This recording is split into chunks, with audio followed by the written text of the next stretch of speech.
like to call this meeting to order at 6:04. And we're going to take roll. Board Member Wilson? Here. Board Member Olson? Here. Clerk Ayala Quintero? Present. Vice President Holohan? Present. And I am here. Would somebody like to lead the pledge? Thank you, Patty.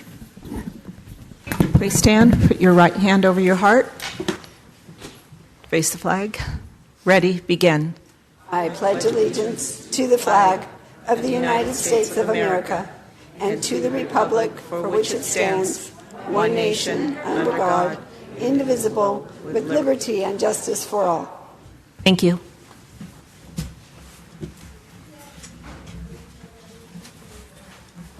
Can I have a motion to approve the agenda with flexibility and polling 16G? So moved. Second. Thank you, Patty. Thank you, Candy. Any discussion? All right, call for the vote.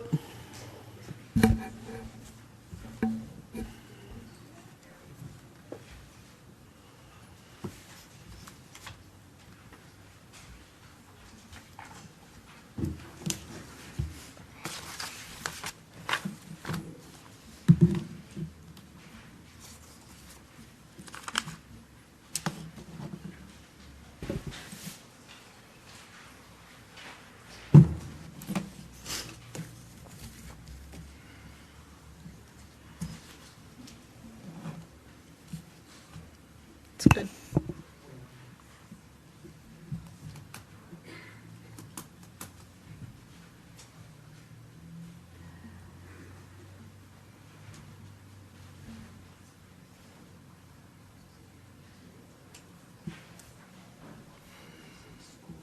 Motion carried 5-0. Thank you. Do you have a motion to approve the minutes of the May 27th, 2026 special board meeting, June 9th, 2026, and June 23rd, 2026 regular board meetings? So moved. And I'll second. Any discussion? I'll call for the vote.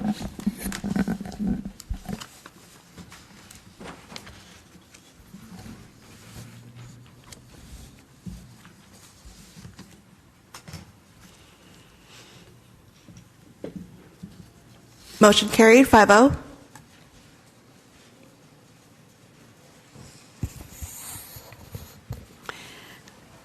In regards to public employment, the closed session readout. In regards to public employee appointment part of the agenda, I'd like to report the following. In closed session, the board took action to appoint Caleb Rothy to the position of assistant principal at Mariposa Elementary School and Crafton Elementary School, effective July 22nd, 2026, at Step 3 of the management team salary schedule, with the following vote. Ayala Quintero, Holohan, Olson, Rendler, Wilson, all voting aye. Caleb, would you like to say, do you have anybody with you tonight? Do you bring anybody with you here tonight? I did. I brought my wife, Kelly, with me this evening. Hi, Kelly. I just want to thank the Board of Trustees as well as all the members of the cabinet for the opportunity. I'm very excited to serve our district in this new capacity. Thank you all so much. Thank you. Welcome.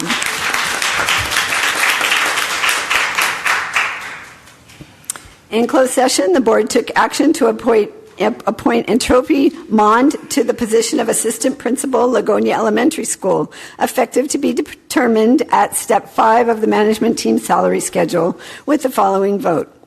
Ayala Quintero, Holohan, Olson, Rendler, and Wilson all voting aye. Entropy, are you here? Would you like to say it? Who did you bring with you tonight? I brought my wife, my sisters. They're all here to support me. Oh, welcome, welcome. Welcome to Redlands. Would you like to come say a few words? This has been a fun journey. I really just enjoyed the interview process. It was really enlightening and thrilling. I'm thrilled to be working with Redlands. I'm happy to be a part of the team. Thank you. We welcome you here to Redlands.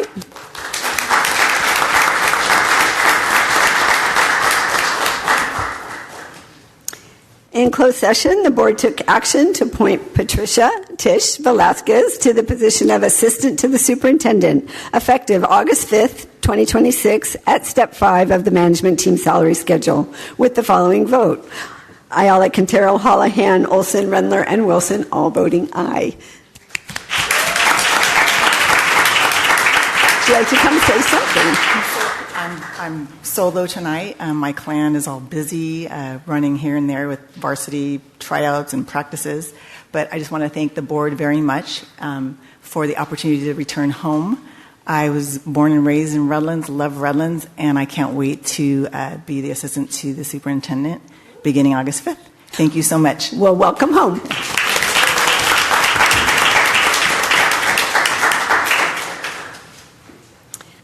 Now on to presentations. It's time for a presentation on artificial intelligence in Redlands Unified. Mr. Hill, are you ready?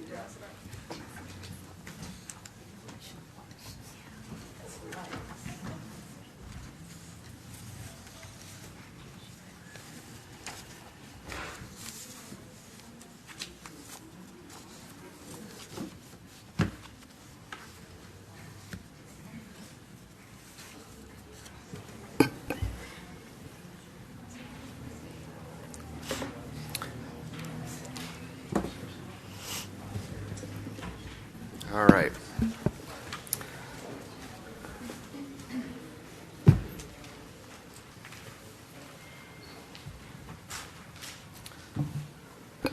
First, I'll apologize to my low night FM DJ voice. I lost my voice earlier this week, so it's slowly starting to come back. The presentation tonight is going to cover the guidance document that you guys have in front of you.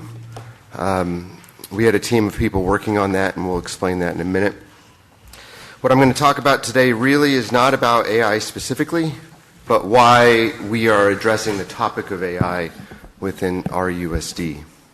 I'm going to start with a story about my daughters. I have two daughters, if you guys know anything about me. Both attended school from kindergarten through 12th grade in Redlands, USD. Graduated, both went off to college, and during COVID, it's about the same time AI was starting to kind of get talked about, and both of them were home. They were off to college, one of them was, and during that time, they spent a lot of time at home. I didn't know a lot about AI at the time. I saw the news articles and the pros and the cons, and I was kind of felt a little bit amiss of what information was there, so I just didn't know anything about it. But my older daughter, surprisingly, had actually paid for a ChatGPT subscription. Blew me off a little bit. I'm like, what are you talking about? But she was a little older, right? She can afford her own items. And she'd given ChatGPT a name. She used it as a friend. She used it to have guidance, help her with social situations, used it to motivate her when she was feeling down. And I was talking to her about that, and I was kind of surprised because I didn't know a lot about AI at the time. But I was a little caught off guard that I had a fifth person living in my home that I didn't know. So I took it upon myself to learn. So I jumped into AI. I learned as much as I could, and I have a tech background, so it's easy for me to pick up on some of those details. But with my second daughter, I started to have those conversations about what large language models are, what about bias and how AI works, and how it's always encouraging and it always kind of gives you what you're asking for. And I started having those conversations with my daughters. Then, surprised me, she also paid for a subscription. And I started watching how she was using it to refine work that she was working on. She was using it to help her resumes. She was using her introduction when she was applying for jobs, and she was throwing it through AI to look for keywords. And I was noticing the difference between the two daughters and how they use that product. They're both using ChatGPT at the time, both using the paid subscription. One is a friend, one is a tool. And the difference between the two is not the education they had, it was their father talking about how to use it properly. And I started to realize that if we don't start talking about AI, then it's just going to pass us up. There's a survey that Common Sense Media did last year, and they surveyed a couple thousand kids across the U.S., all school-age kids, and they found that 86% of all kids they surveyed used AI in school, even if the school allowed it or not. So if you think about Redlands Unified, that's about 16,000 kids within our district that, if surveyed, probably use some form of AI. Of those 16,000 kids, only 40% of them had an adult talking about how to use AI safely. So for us, that's about 6,000 kids. So only about 6,000 of our students have had a person like me in their life talking about the proper way to use AI with their children. Now, I was lucky in the fact that I'm in a school district. I have access to these tools. I have access to education. I understand how to teach. And so it was really easy for me to kind of pick up the tool and have that conversation with my daughter. It's not so easy for a lot of our parents, right? So how do I, as an educator, prepare students for the world of AI that they're going to be entering? McKinsey did a State of AI in 2025 that looked at businesses. So 55% of businesses used AI or expected their employees to be using it in 2023. 78% of those businesses in 2024. And by 2025, 91% of all businesses that McKinsey surveyed used AI at some form or fashion in their business. That nearly doubled in 2 years. So our students, if we like AI or not, are going to be exiting 12th grade into a world where AI is expected to be used in businesses. And if we go off the earlier survey, how many of those students understand how to use it appropriately? So that's the gap that we need to fill. So what we did in Redlands is we started to look at how do we fill that. So Ed Services, Caleb, who's not here now, was a huge part of this, along with our Educational Technology Department, the entire Ed Services team. We surveyed principals, we surveyed parents, we surveyed students about what are their expectations and what do they want to know? How do they want AI used? What grades do they feel it's appropriate? And we took as much information as we could to build the policy that you have in front of you. And what it does is it outlines AI in a progression. It talks about in K-5, we're going to learn about AI. We're not going to be using AI with our kids, right? There is no AI model currently out there that allows children to safely use it, right? So even when we talk about Google, and it's one of the things that we partnered with, Gemini, they don't allow it before the age of 13 anyway, right? So we're not giving AI to our children. What we want to do is talk about how to use AI safely. What is it? Is it have a bias? How does it work, right? Is AI human? Is it not human? How does that AI in the world that they're growing up in take place? Those are the conversations that we're going to be having with our children while they're in elementary school.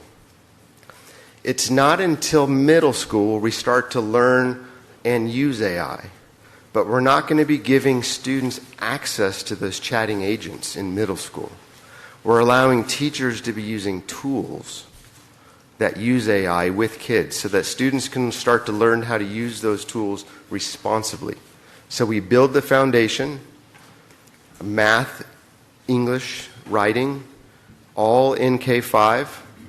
We start to involve AI in the 6 through 8 models, right? But not give students direct access to those chatting agents. An example might be a notebook, right? So a teacher creates a notebook LM or a custom GPT that talks about historical figures. And students can go in and chat with those historical figures while in class in front of a teacher. It's not until 9-12, when we get into high school, that we start rolling out AI where students have access to those chatting agents. The chatting agent that we're talking about at the high school is Chat for Schools, and we'll get into that a little bit later, and Gemini for the older students. So when you look about the progression of design, we start teaching foundational AI skills in K-5. We start to introduce students in the middle school levels, and we don't give them access until the high school levels.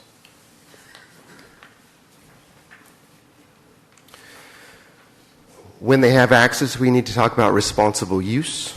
So in this document in front of you, we talk a lot about making sure that students are using it and teachers are using it responsibly.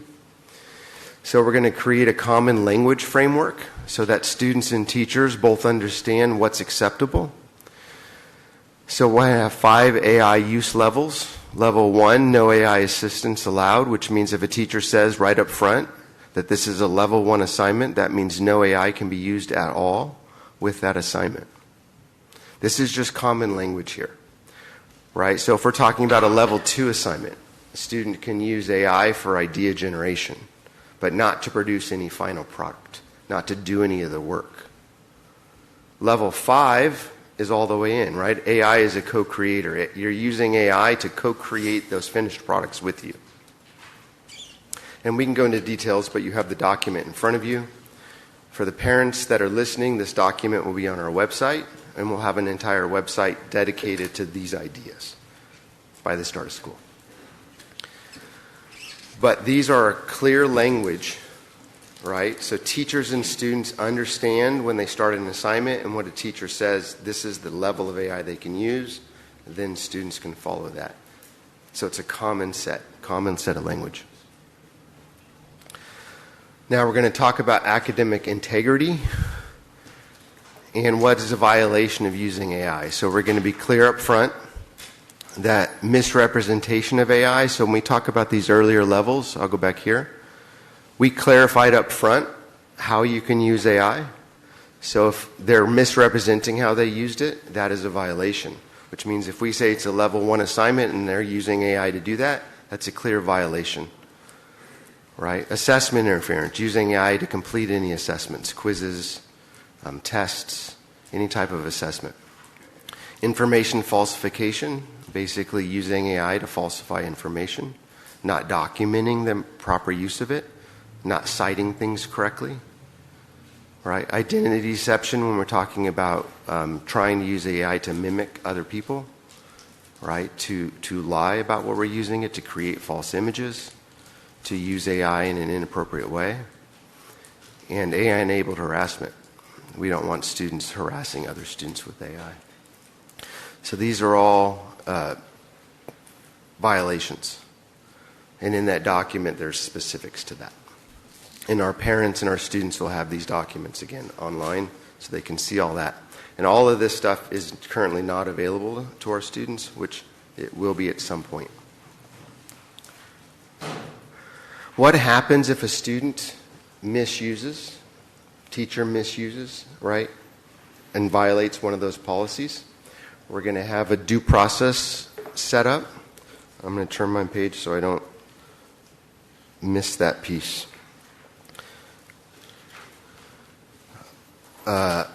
Anytime that there is detection of AI that was used inappropriately, we're going to have a 4-stage process to combat that. One of the things that our teachers were worried about is what happens when a student uses AI and we think they used AI, but we can't prove it. What happens in the opposite direction when a student believes teachers are using AI to grade and it's not their work? What happens in those situations? And so the first phase of any of those situations is evidence collection. So teachers are going to start collecting evidence on why they believe AI was used. We're shying away from any AI identification process. So there are a lot of detectors out there, AI detectors, that do a lot of false positives, right? And so we don't want to rely on those AI detectors to determine someone's using AI. We want to use humans to do that. So we're going to require teachers to collect evidence, right? What does that look like? Why do they believe that's happened? Is it a series of quizzes that they did? Is it a series of assignments, or you don't believe that assignment? And they start to collect evidence. Phase 2 is a preliminary student conference where the teachers and the students will get together to talk about it. They'll report and document And then there's an appeal process. So there's always a chance for parents and students to appeal any type of decision making with teacher and with their administrators.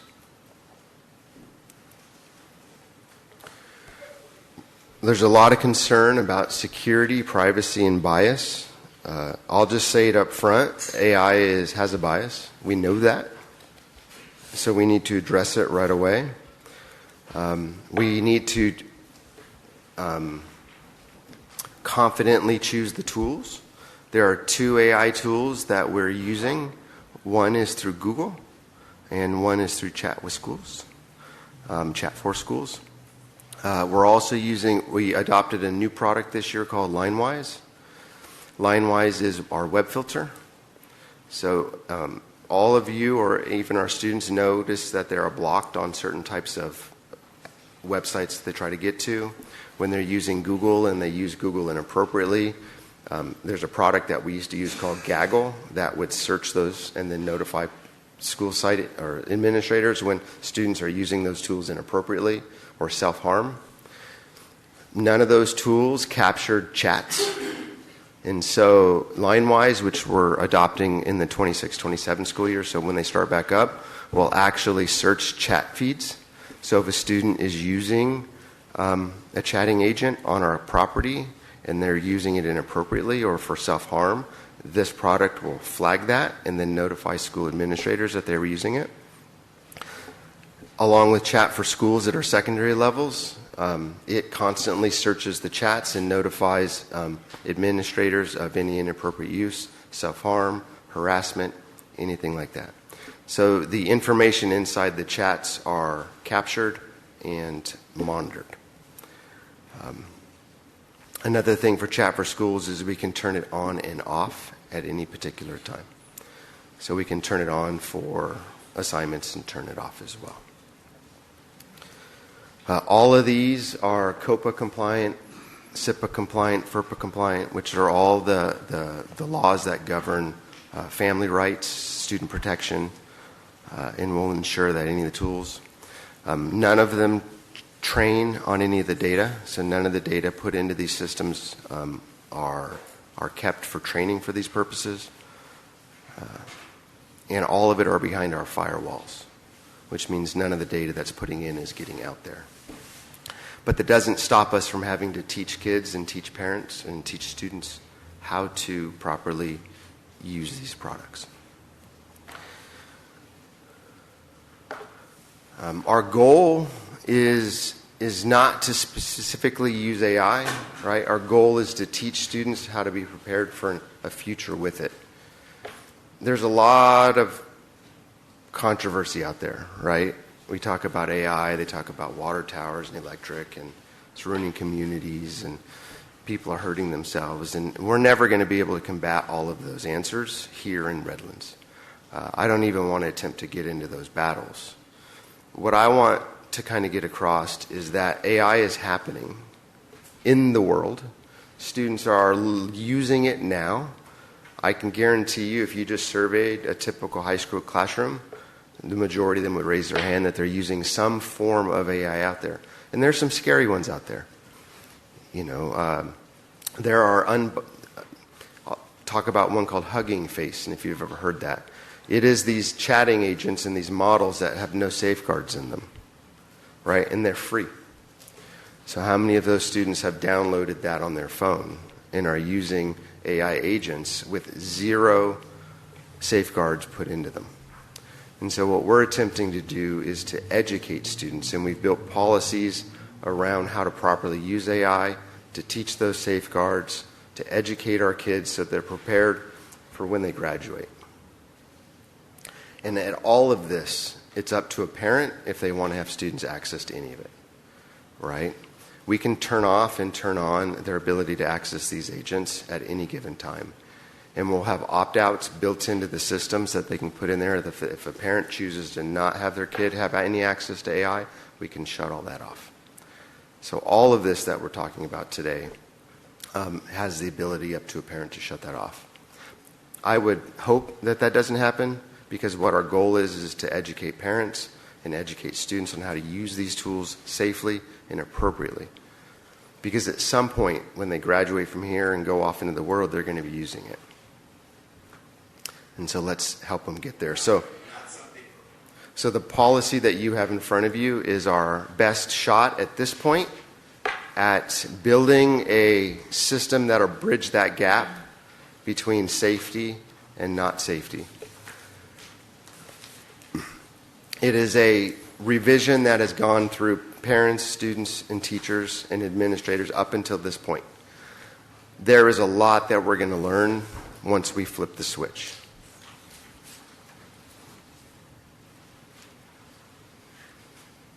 Any questions? That was fabulous. Thank you. I do. Thank you. Don't flip that switch just yet. I have a few questions. What is an example of the AI information being shared with the K-1? I feel like that's really young.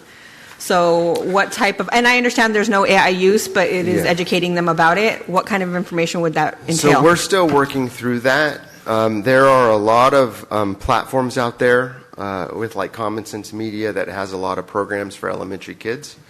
I'm not going to say right here that we're going to have fully developed plans for K-1. It may not be the appropriate age. What we've identified is that in those elementary schools, so when we say K-5, that's our elementary schools, right? And so what we wanted to be clear about is that we're not going to be giving access to agents to our elementary students, that we're going to ensure that we're teaching reading, writing, and math in elementary. But at the same time, throughout their elementary experience, we're going to be exposing them to the concepts of AI so that they understand AI is not a human, that it does have a bias, and that when they start using it in middle school, they're not going into middle school blind. So there's not going to be a lot of things talked about at the elementary school levels, except the general concepts of AI. Okay. So we'll develop trainings that we're still debating on if we're going to develop specific lessons, like just say a PowerPoint, right? So it's just a simple lesson that teachers could develop along the way, and what grades we'll give those to. So really, I don't have any specifics for like kinder. Okay. Thank you. So I voiced it before. I do have, and I've told the superintendent, I do have a bit of an issue with this subject. I just feel like as adults, we can differentiate between for us, what an appropriate amount of AI use is. I mean, we all know that you tend to be a little more pro, and I tend not to. It's not to say that I haven't ever used it. In a pinch, yes, I may have used it from time to time, but it's not something I integrate into my daily life. And so being that we can differentiate the responsible use of AI, even if we choose not to, even just to use it as a tool, I think there is value in that because we've learned the other way, so we know the difference. We know what we're comfortable with and how much control we're comfortable letting go, whereas our students don't. Especially, there's a difference when they've grown up with a phone in their hand at any age. I think it's going to be a lot more difficult for our students to be able to navigate that, and especially when there are so many AI platforms that don't have, like you said, they have a bias. So it doesn't matter what you put in there, it's going to tell you what you want to hear. And I don't know that that's, very safe for a hormonal or impressionable student, especially when you get to the middle school level. We all know that that's the point where it's the big age, when you start to deal with real things like, crushes, and not to say that they don't have them in elementary school, but like it's that middle place between, child and teenager where, there's a lot of new feelings, there's a lot of new responsibilities, and I have a very high level of discomfort with that's the point where we're going to give our students AI use, even if we're educating them on that. So I'm a little hesitant for that. But what I really, really have a question on is how are we going to, if you were saying that we're going to have the ability, parents will be able to, turn off AI access for their kids, and I love that aspect of it. However, what's going to happen when it comes to grading? How is a teacher going to be able to grade the same assignment when a student has used AI as a tool versus a student who has not? Like, there is going to be a difference in the work. So how would that look in a day-to-day, setting?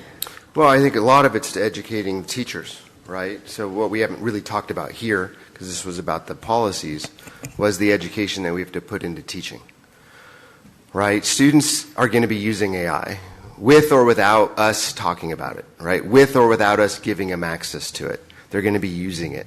And we have to talk about how to grade that, right? If we're only asking to grade a paper that's turned in, well, yeah, that paper can be written with AI or without AI, right?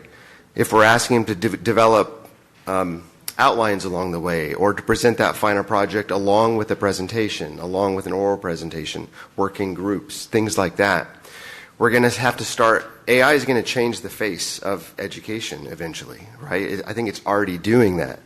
And so we have to teach different assessment models. I'm pretty good with AI. I generally can tell pretty quickly if it's used or not off simple cues, but AI is getting better to prevent those things. And so there's a level of distrust. I mean, I'll just say it. I don't trust anything anymore, right? I don't. I was talking with my tech guy today that how many of you have forgotten your password and you call tech and you say, hey, I need you to reset my password. But what's happening now is people are using AI to mimic our voices. So we don't even know if it's you calling me anymore, because it might not be you. It might be an AI. So these things are happening right now in this society. And if we don't get in front of it and we don't start teaching kids on how to judge that, then what are we doing? You know, my daughter, my younger one, and my wife are on vacation right now. And I was talking with them yesterday on the phone. And my younger one had her email hacked. And her college that she graduated from had shut her email off. And I said, what do you mean it got hacked? And she goes, well, we were told when we graduated after 6 months we're going to get our email accounts deactivated. So I got an email 6 months later from IT saying you're going to get your email deactivated, log in here and transfer your data. So she did, right? She clicked on a link in an email.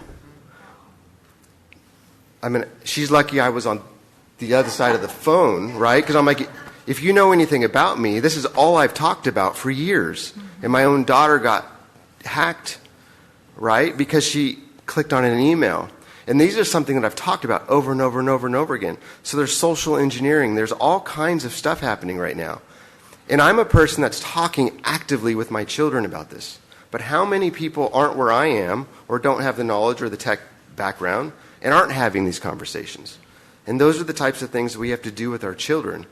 And are our teachers the best prepared for this? Not all of them, right? So we have to teach our teachers. We have to give them the tools so they can start talking about these things. So the answer to your question on how are they going to know, well, we have to educate them, right? Because there is going to be a difference. Right now, a parent can say, I don't want my kid using a computer. So what happens when the teacher wants it typed, right? Does the teacher give the student who has it typed versus handwritten a different grade? It's the same concept, right? Teachers are going to have to be better at differentiating their work. They're going to have to understand that it may not be accurate. But that's why we want humans involved. That's why we don't want to use AI detection software. We want humans and teachers who do know who their kids are. We all know. I mean, I was a teacher for 15 years, right? I knew which kids could do the work and which ones couldn't. When I assigned to work, I already knew up front who would get the A's, who would get the B's, who would get the C's. So if my C students all but coming out with A's, I'm going to go, I wonder why. Thank you. One more. Is there going to be some balance worked into the policy? I glanced at it. I didn't get to go all the way through it, so forgive me. In not using AI, because I feel like there is value in learning how to do research in physical media. Because, I mean, it's one thing to, have to search through an encyclopedia and magazines and articles and things like that. To find, even if you're looking up a biography about someone, versus typing it into chat and getting an immediate answer, you're not going to retain that information. Yeah. So I want to make sure that this is something that we're highlighting, because we've had at least beginning of a discussion about cutting back our students' screen time use. And I want to make sure that we're not deep diving and going headfirst into this without preserving some of the skills we know our children are lacking right now. Yeah, I mean, I put this back up on the screen because this is the idea of that, right? So a teacher can say, look, I want you to do this project in level 1, right? No AI assistant at all. I want you to do everything by hand, right? This is that document that says this is that common language. Outside of this policy, the work with Ed Services is, what are we giving our students? I mean, we talk about that all the time. We have teachers that do worksheets all day. You have teachers that stand and deliver all day.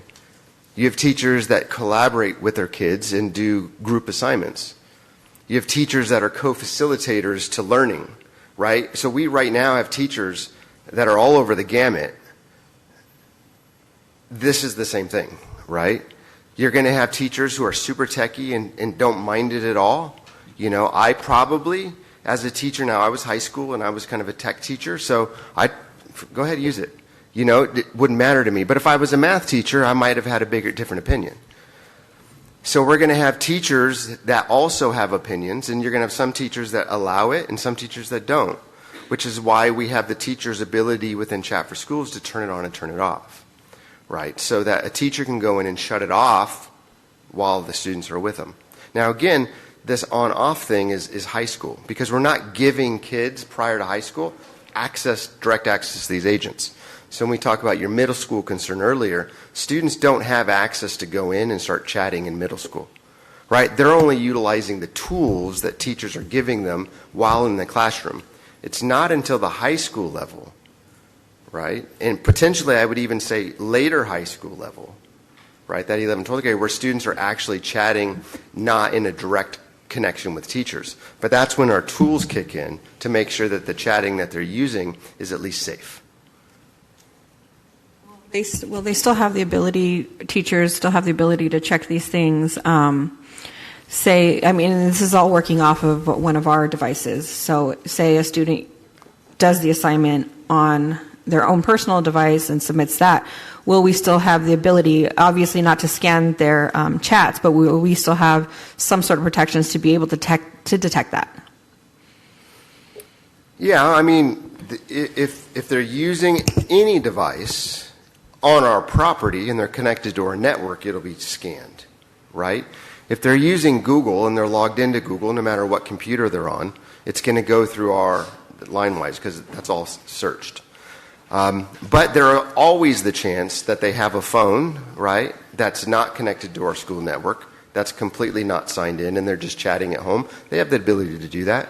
But we hope that we created a foundation in those earlier levels that at least allow that conversation to occur. And if a teacher believes they're cheating, that's when those 4 steps get brought in, right? Because I would hope that our teachers, and I believe they do, understand in a general sense of where their students are. And if AI is starting to use predominantly with any of their kids, I would hope that they would understand that and know that. And if they suspect it, there's a system in place, and you can read through the details, because it's quite detailed, more than I gave today, about how they go about making that assessment, right? But we also wanted to make sure that teachers just can't make this claim with no recourse for parents, right? So in that same policy, there's steps for parents to take if they believe that their student's being accused of something. Yeah. Okay, I'm done. Thank you. Thank you, Jason. I just have a quick thing. Mine's not, I think this is great, but maybe your team did such a good job on this. Maybe you guys could come up with something for kids who are younger using phones and learning how to use social media and all that. Come up with step-by-step for parents. That would be a good thing for you guys to do. Gotcha. You might earn some money. I had a couple questions. Yeah. So the Chat for Schools, that's supposed to monitor the chatting. It does. And will that monitor all different chats? So it monitors all chats on that same computer, like whether No. it's... through Claude, GPT, Grok? No, Chat for Schools is its own Is model. the chat? Yeah, it's Chat for Schools is like ChatGPT. I see. Right? They're just chatting in that. The company's called Skillstruct. Skills. That's the one that's going to monitor the chats? Yeah, and what it allows us to do, like right now, I could log into that system, go to a teacher, go to a student, and see all the chats and read them. And only the chats, you would only see the chats in Chat for Schools? Correct. Okay, so if a kid was chatting on the side with Claude on a different tab, we wouldn't know that? No. And that's the point, right? So what we're hoping to do by giving them access to some of these protected agents, like Gemini and Chat for Schools, we're giving them tools that aren't going to max them out, and we hope they use them, right? There are going to be students that don't. There are going to be students that still use ChatGPT and still use Claude. And is there any way for us to monitor that? No, right? We can block those if they're logged into our network, right? So we can block it like we do any bad website that we don't want. Well, that would be good. Yeah. So they have to use that one chat that's while protected. they're on our property, while they're property. connected. But we hope that the foundational skills that we teach along the way, even if they're using those other agents, at least they're using it responsibly. Right? And they think twice before what they put in it, right? Or what they get out of it. Do they believe what it says? Because it's always going to compliment you. I mean, I don't know that I've ever made ChatGPT mad at me. Yeah. I tried once.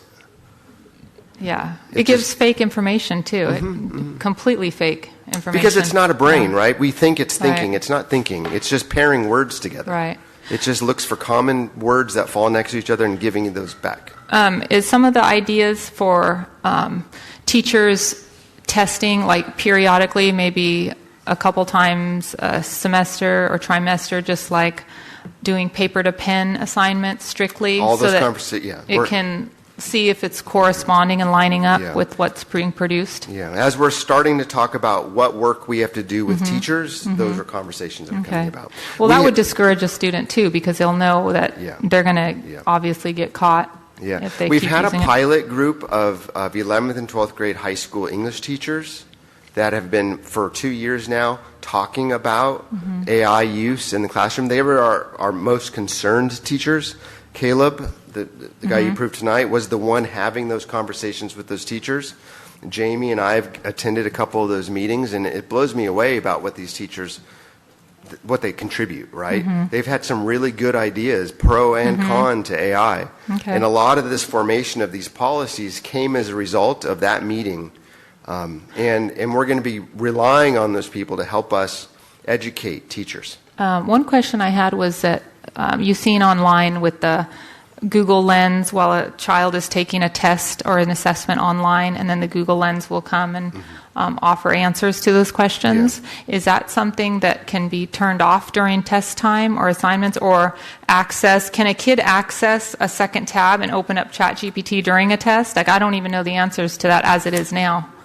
Right now, what you're talking about is a secure browser, right? Basically, if they're able to access chatting or AI while they're taking a test. Yeah, I mean, we block certain AI right now, but there's always ways in other models that these kids find. I mean, kids are much smarter than we are, and they find what they find.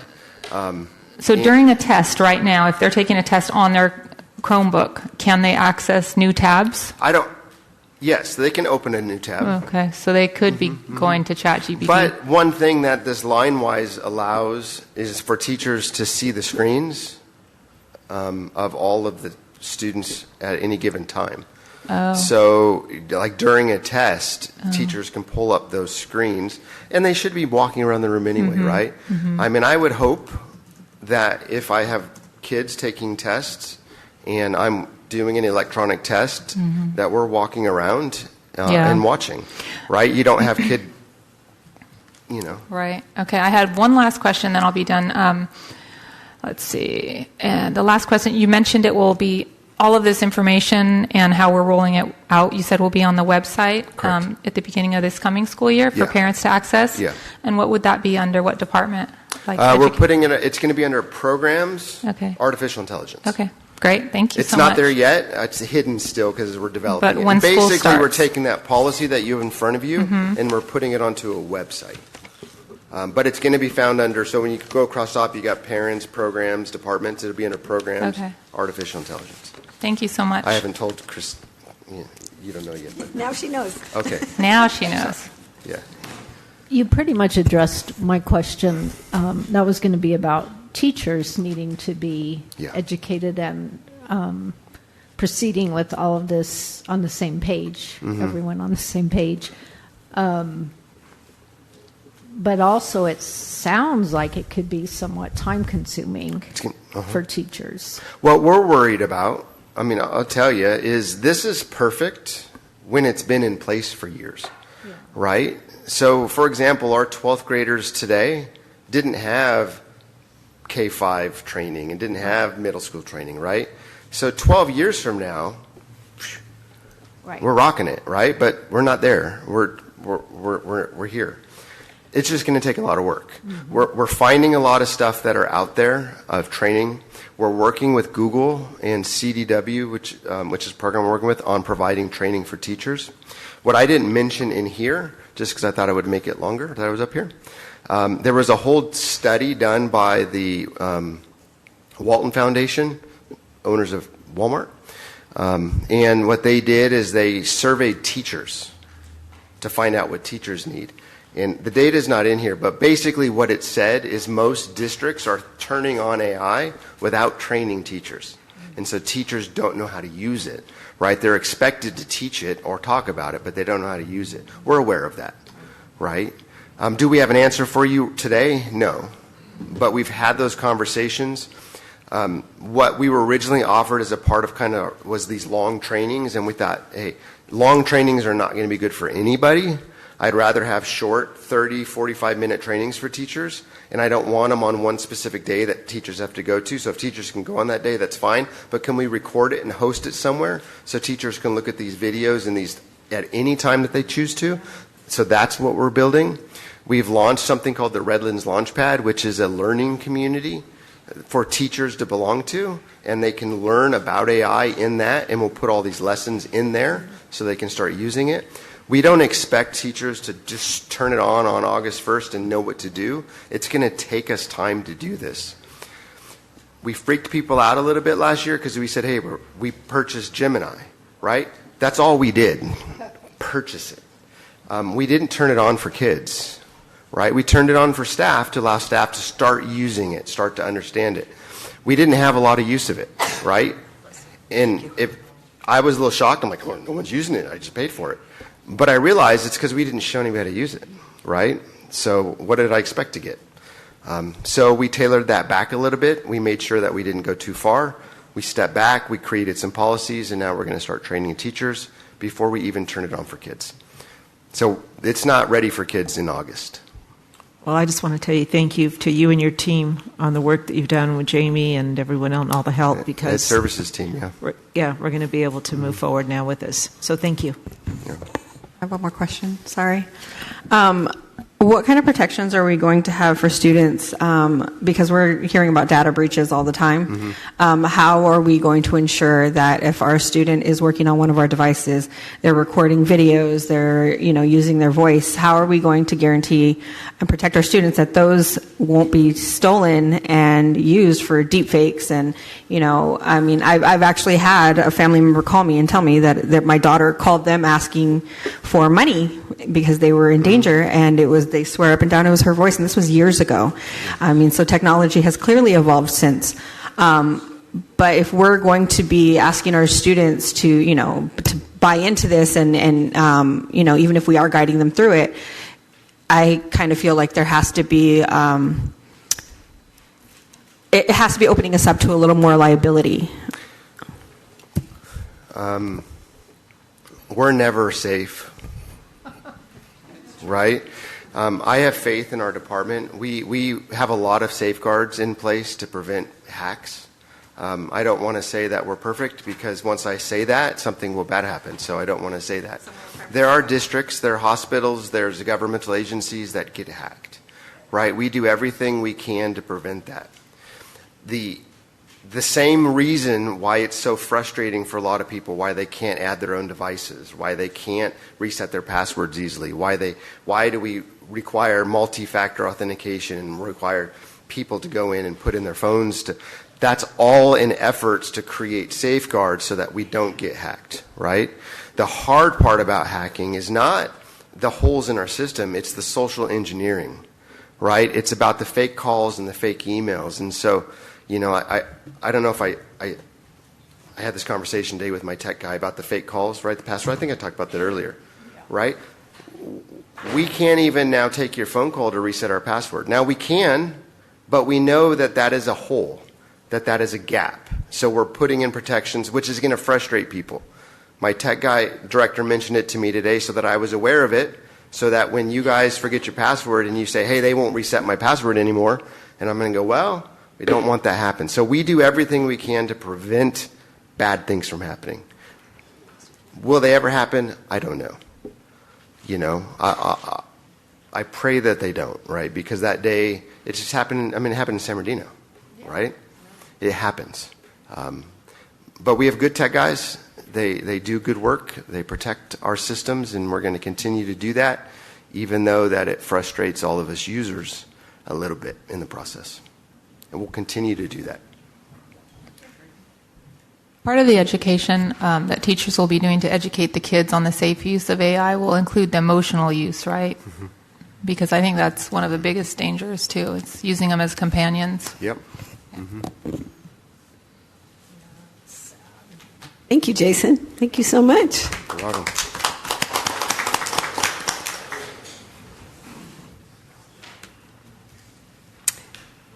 Now it's time for public participation. The Board of Education values the perspectives and participation of our community members. Public comment provides an important opportunity for individuals to share their views on district matters. The Board encourages comments, feedback, and input from all voices in the community, including those who may have differing of opinions and perspectives.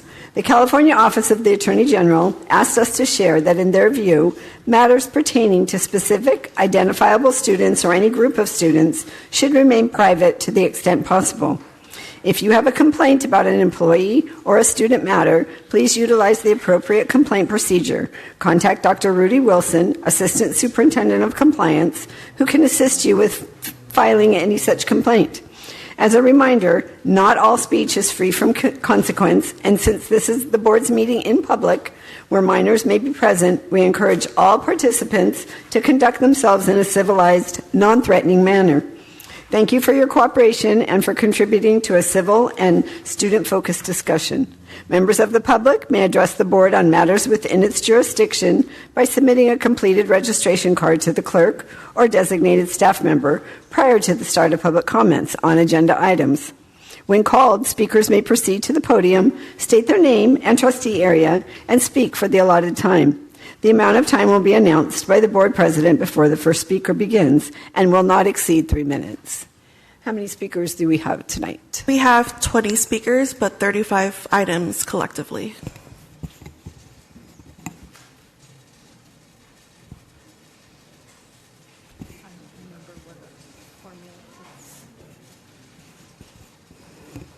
Items. We've never done that. Yeah, we've never done that before. Okay.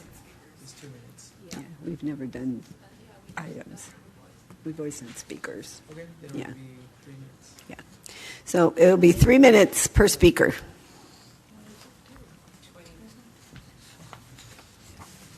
First, we have Peter Hall with 2 items. Next is Joshua Hall with 2 items. And after will be Dale Broom.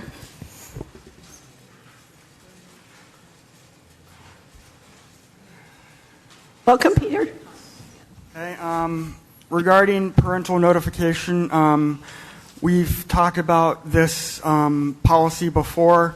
Most of the critics who are against it are saying that this policy will force the school to out students who are members of the LGBTQ community, and these students are not being outed because everybody at the school already knows that they're gay or bi or trans or whatever. It's only their parents that don't know, and their parents should be informed if their child is changing anything about their status. And I don't know why people are claiming that like this policy will out students, because their friends know, teachers know, the administrators know. The only people who don't know are the parents, and they should be kept informed. And the other policy that I want to talk about, because these policies should be combined. The no deception policy, that shouldn't even we shouldn't even have to have that written in as a policy. Teachers and administrators just should not be lying to parents either by commission or by omission. They shouldn't be lying by what they say, and they shouldn't be lying by neglecting to mention pertinent facts. So teachers and administrators should obviously not be lying to parents already. We shouldn't have to have a policy saying don't lie to parents. And forget exactly who said it, but might have been Socrates or anyway. Old philosopher once said that the more rules a society has, the more criminal it has become. Thank you, Peter. Welcome, Joshua. It's been said that personnel is policy, and I'd like to, as my brother, combine the parental notification policy with the no deception policy. What I mean by personnel is policy, we wouldn't even need to be discussing the parental notification policy or the no deception policy in relation to a child's gender identity or sexual orientation. And sexual orientation typically was discovered after puberty, preferably in later teenage or adult years, and without any outside interference. 9 times or 8 times out of 10, people go biologically straight. It's only through interference that they go homosexual and even trans and stuff. Without interference, 1% of children naturally become homosexual. We have an abundance of LGBTQ plus teachers and school administrators and officials. If we were to purge the schools of all LGBTQ plus educators and officials, then the parental notification policy and no deception policy would be redundant. It's been the policy for decades to have a parental notification policy in the event of a change in a child's health, like they suffer a catastrophic injury at a sporting event, or they suffer an illness in class and the parents are notified. But the notification policy is in strict relation to the child's gender and sexual orientation, and it would be redundant if we purged the schools of all LGBTQ plus personnel. The government has been doing that for decades in the reverse with Christians and social and political conservatives, so there's no reason why we can't do it. Thank you, Joshua.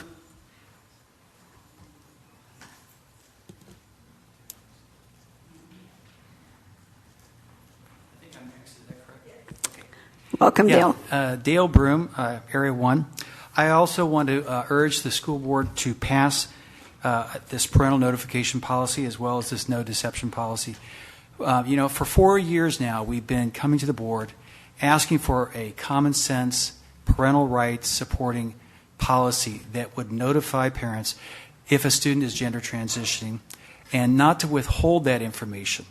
And now the courts have really come full circle and in support of parental rights. And of course, we've had most recently the United States Supreme Court rendering their decision on Mirabella versus Bonte that says that California gender secrecy policy likely violates the parental rights under the Free Exercise Clause and the Due Process Clause of our Constitution. They also found that it was unlawful regarding FERPA laws that have already been previously passed at the federal level. And then even since that Supreme Court decision now, there have been 2 appellate court decisions, U.S. appellate court decisions, that have also reiterated this concept that we cannot keep secrets from parents and that we need to notify them. And the first being that of in the Third Circuit, which was Doe versus Pine Richland School District, and also more recently in the Ninth Circuit, out here on the West Coast, Huntington Beach versus Newsom. And these both also, in agreement with what has been decided by the Supreme Court, felt that these withholding notification to parents was unconstitutional and unlawful. So it's really time for our district to strike the current secrecy policy that we have in our policies, because it's really undermines parental rights. It really undermines good faith and communication with parents, and we need to get this taken care of so that we're not in violation with the Constitution and with federal law. I also want to just reiterate, too, that the courts are really beginning to clearly identify parental rights as a very, very important right, and I think they're eventually going to call it an inalienable right.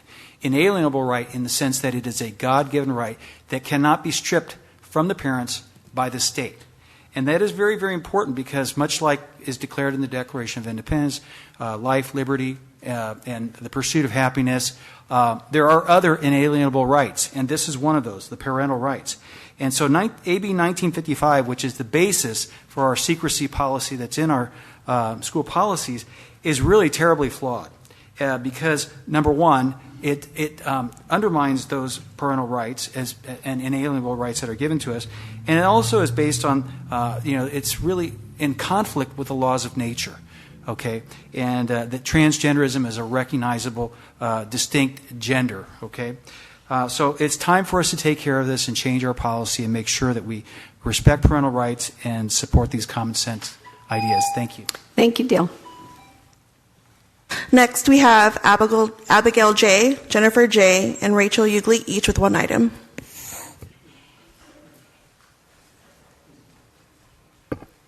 Good evening, board members. When reading through the so-called no deception policy and the laws it mentions, one thing in particular stood out to me. Well, besides the extremely hurtful nature of it, in the first paragraph, you quote California Ed Code 51101. You state that parents have the right and should have the opportunity to be informed by the school and to participate in the education of your children. You then have 3 little dots, so for the uneducated among you, that means you only quoted a small section of the law. The full text of the law then provides various ways schools are expected to follow this. I will paraphrase them now and ask you to think about which of these goals are furthered by outing students against their will. Parents should be able to observe the classroom and the curriculum.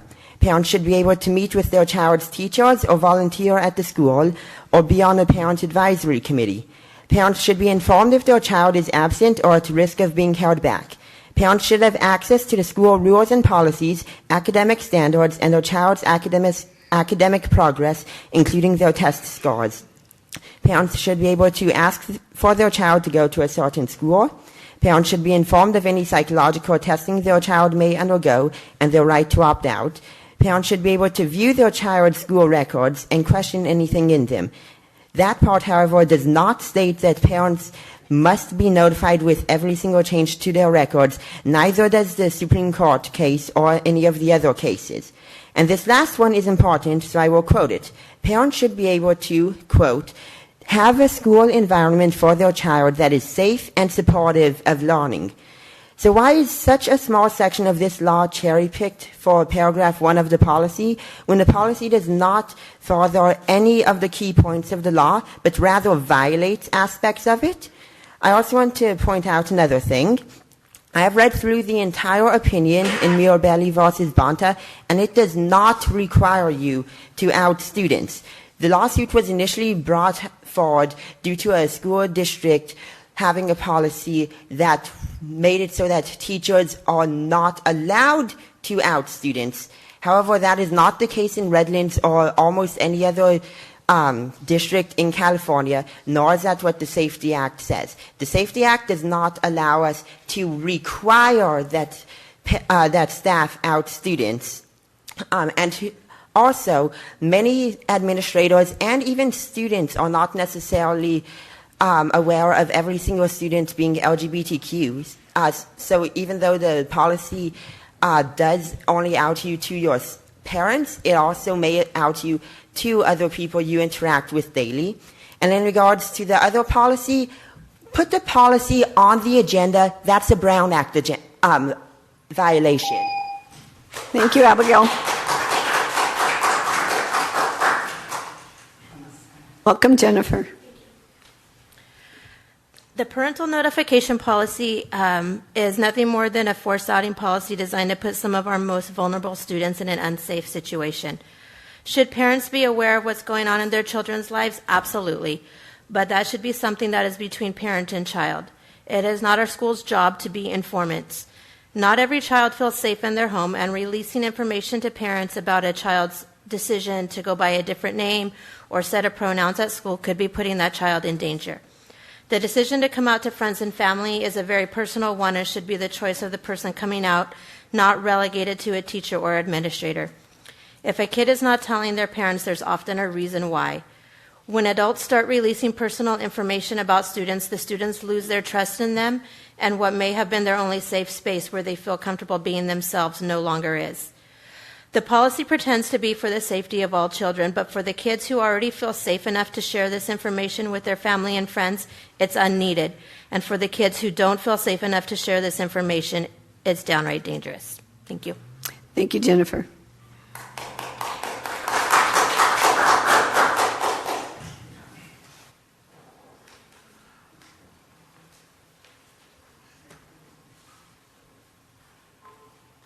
Welcome, Rachel. Thank you. Rachel Euclid, District 1. I'm appalled at the fact that it took so long for this school board to acknowledge to put on the agenda at the request of not only constituents, but also the trustees.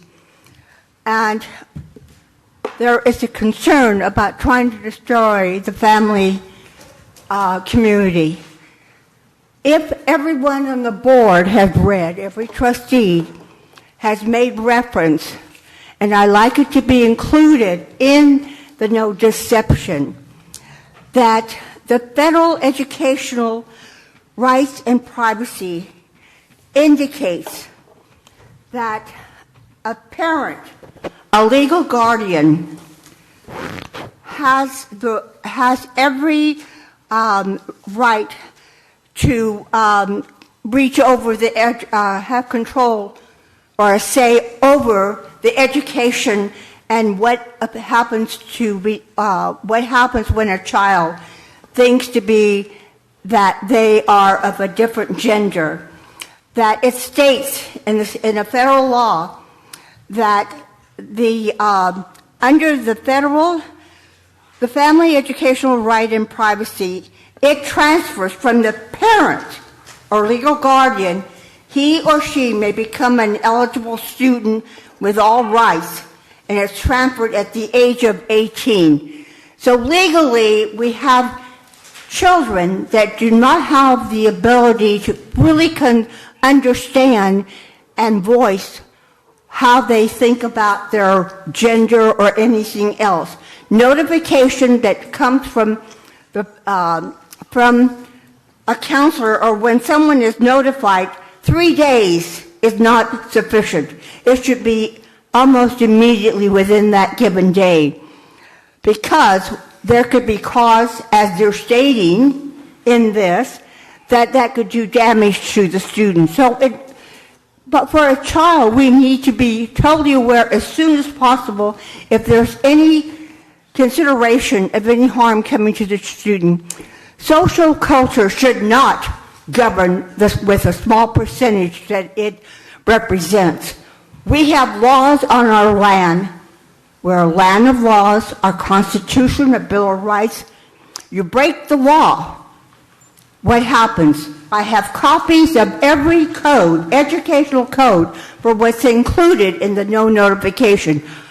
I'm aware that all the trustees and everyone against it surely has read it, understands it, and knows about it. And if they don't know how to be resourceful, then they don't belong on the trustee. So, thank you very much. Rachel. Thank you, Rachel. Next, we have Erica Grossman with 2 items, Aya F. with 1 item, and Greg Britton with 2 items. Welcome, Erica.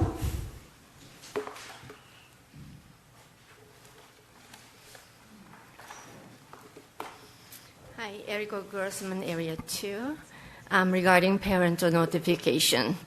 You realize that the parents already have the right to know if changes are made to their children's school records, and teachers are not penalized for informing parents. Why is that not enough? What is your goal in requiring schools to notify every parent whenever a student record changes? Do you fully understand the potential consequences of this policy? Students who do not want their parents to know will simply stop sharing that information at school. As a result, students who once felt safe expressing themselves may no longer feel safe doing so. If schools are no longer seen as safe places, some students may stop attending schools altogether.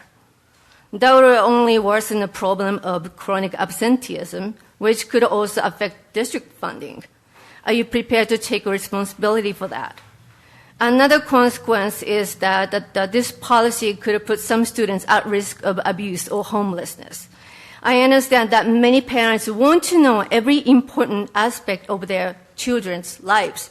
However, children also have the right to decide what they share with their parents and when they share it. School should not be stepping into the boundary. Did you tell your parents everything when you're growing up? Most children keep some things private until they are ready to talk about them. For many LGBTQ+ students, coming out with their parents is frightening because they fear rejection. I hope people know. I know people who are physically abused or kicked out of their homes as teenagers after coming out. Do you want that to happen to our students? If a student's abused or kicked out of their home as a result of this policy, what is your plan to protect the student? How does the district plan to respond, and who will be accountable for those outcomes? Your job as school board is to ensure that every student has access to safe learning environment, not to put their lives at risk.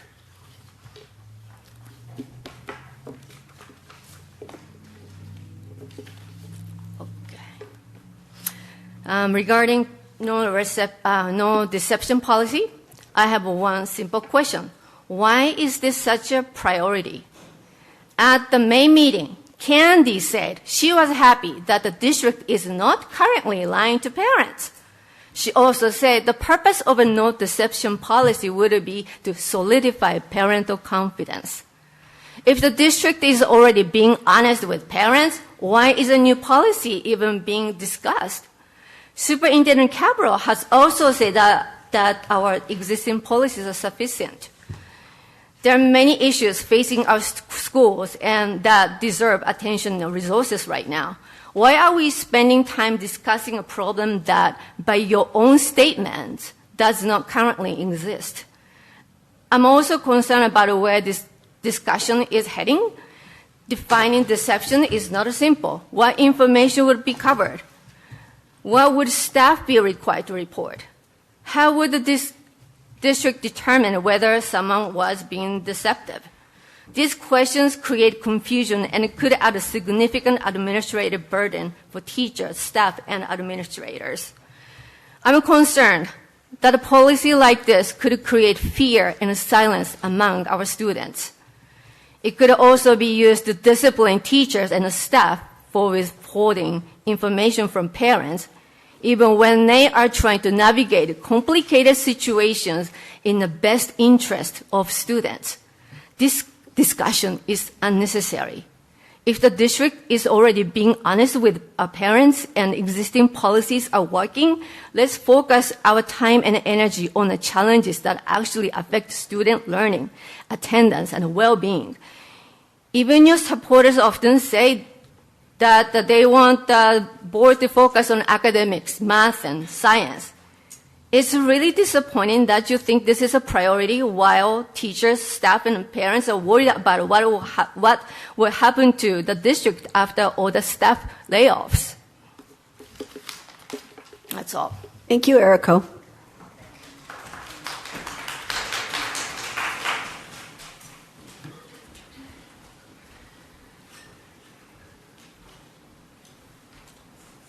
Welcome, Aya.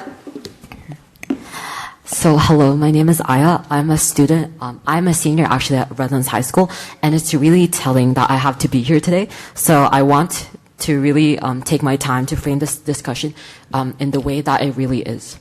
It's a farce.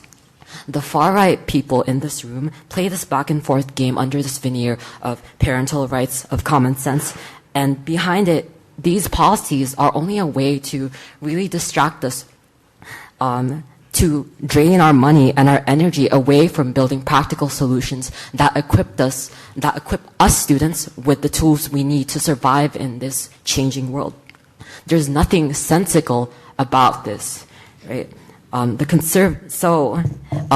What you are doing with these policies, right? You are putting roughly 23% of our generation, LGBTQ youth, who know who they are and the risk of living authentically in fear of destabilizing their livelihoods. You speak of parental rights. However, what about the lived-in conditions of the students? What about their rights? Over 80% of our speakers and board members, Patty and Melissa, understand full well that this is only sabotaging our development as students and as people. When we live in a world where our basic survival is becoming less and less affordable to everyone, we need an education that is equitable, it engages students, sustainable, addresses mental health and physical health problems. It has to be, something that truly empowers us and enables us to become critical thinkers with the capacity to change our world for the better, right? The capacity to really undermine the rot that exists in our social and political structures, right? That is in fascism, economic inequality, right? White supremacy, patriarchy. All these things are problems that are real, right? And we cannot do that if almost a quarter of our generation, of our students, right, their basic stability is being actively threatened through these policies, right? This forced outing policy, which puts them at the risk of not just like being abused, but they can be kicked out, right? What sort of education setting are you truly bringing here? So for that reason, right, I oppose this policy. It does nothing but makes things worse for us, not just for the queer students, right, but for everyone. Through all the legal hurdles we have to overcome as a result of this, the legal fees, and as a result, I believe that this policy does not meet the interests of our students, of our community, of our families, and we want to center around. We want to center our discussion towards what actually serves our students, what serves our communities, and these policies do not do that. Thank you, Aya.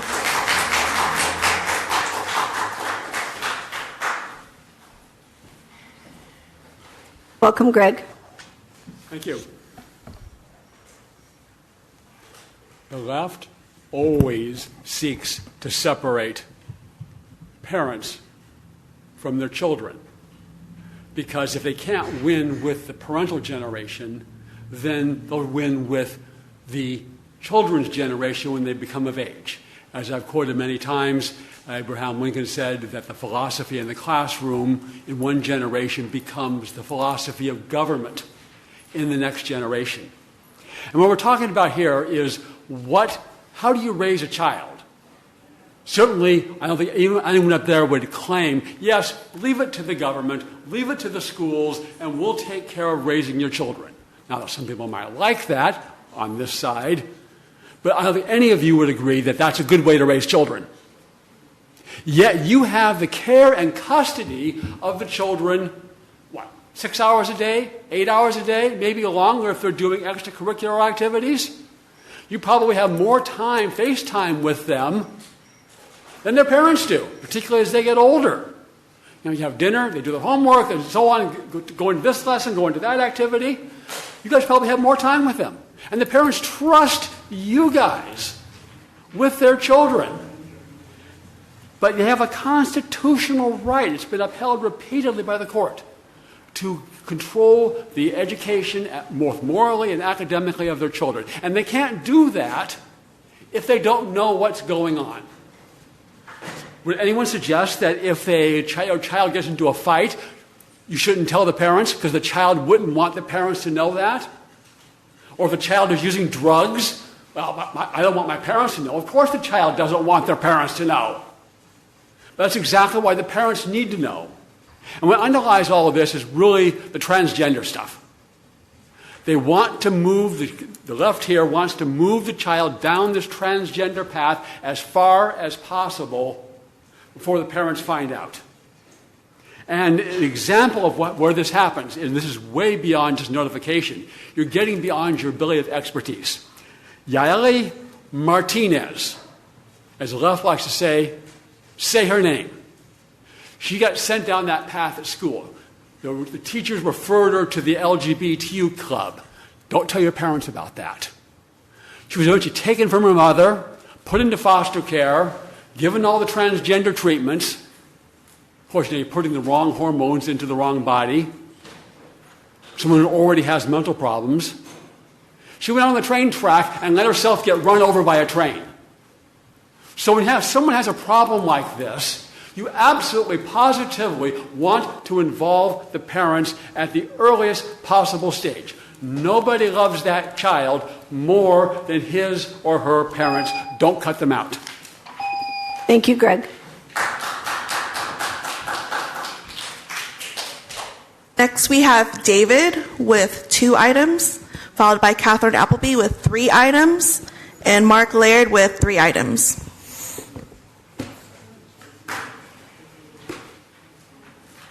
Welcome, David, I'm sorry. Hi, my name is David Bulldog, and I want to remind you of Education Code 51101, which states the parents and the guardians of pupils enrolled in public schools have the right and should have the opportunity as mutual supportive and respectful partners in the education of their children within the public schools.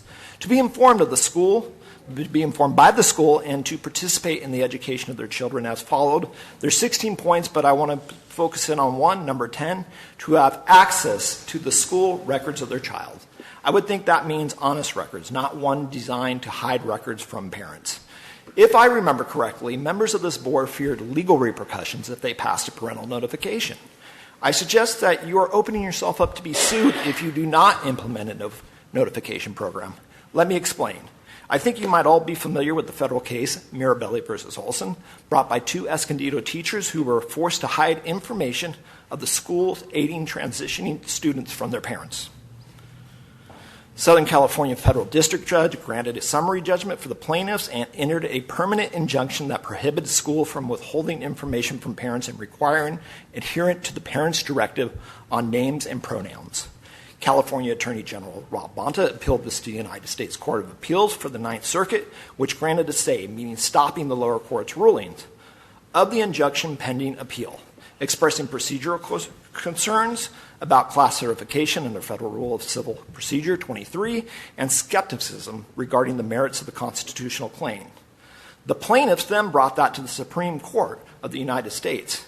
And in certiorari, meaning by the Supreme Court as a whole, they vacated, meaning reversed the Ninth Circuit's stay as to the plaintiffs, concluding the parents seeking religious exemptions are likely to succeed on their free exercise and due process claim.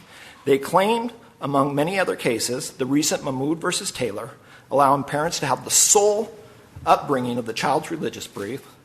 The courts found that the parents face irreparable harm and that equity favors them. The procedural objections raised by the Ninth Circuit Court were deemed unlikely to prevail. The application to vacate was otherwise denied. 4 days after the Supreme Court ruling, March 6th of this year, the California School Board Association issued a report to its members, which I believe you're all members of. Supreme Court strengthened parental notification for a gender transition, stating that the court said the lower court ruling upheld and the school board directs the state of California to refrain from permitting or requiring schools to maintain confidential information about students' gender presentation. That is going on from your own school board association. Going on to write, there are no exceptions to the requirement above, referring to the court order.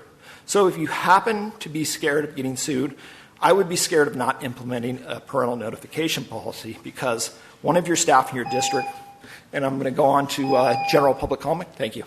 I'll just continue up with this because... Oh, we're not on general yet. We're still on agenda items. Oh, okay, so I have to come back. So, yeah. All right, thank you very much. Okay, thank you.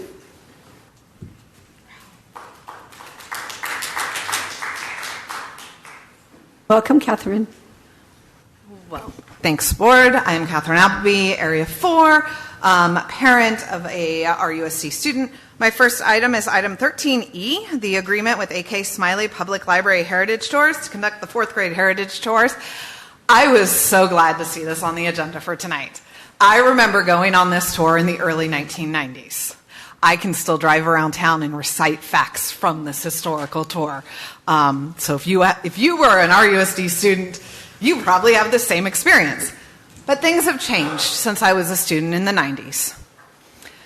As much as I am a proud, born and raised Redlands resident, I acknowledge that RUSD also incorporates Highland and Mentone, and would like to ask if the heritage tours, if they don't even drive into those areas, is there at least aspects acknowledging the heritage of both Highland and Mentone? Since our students come from those areas, I believe it is important that AK Smiley updates their information to include that. I would hate for RUSD to be Redlands only.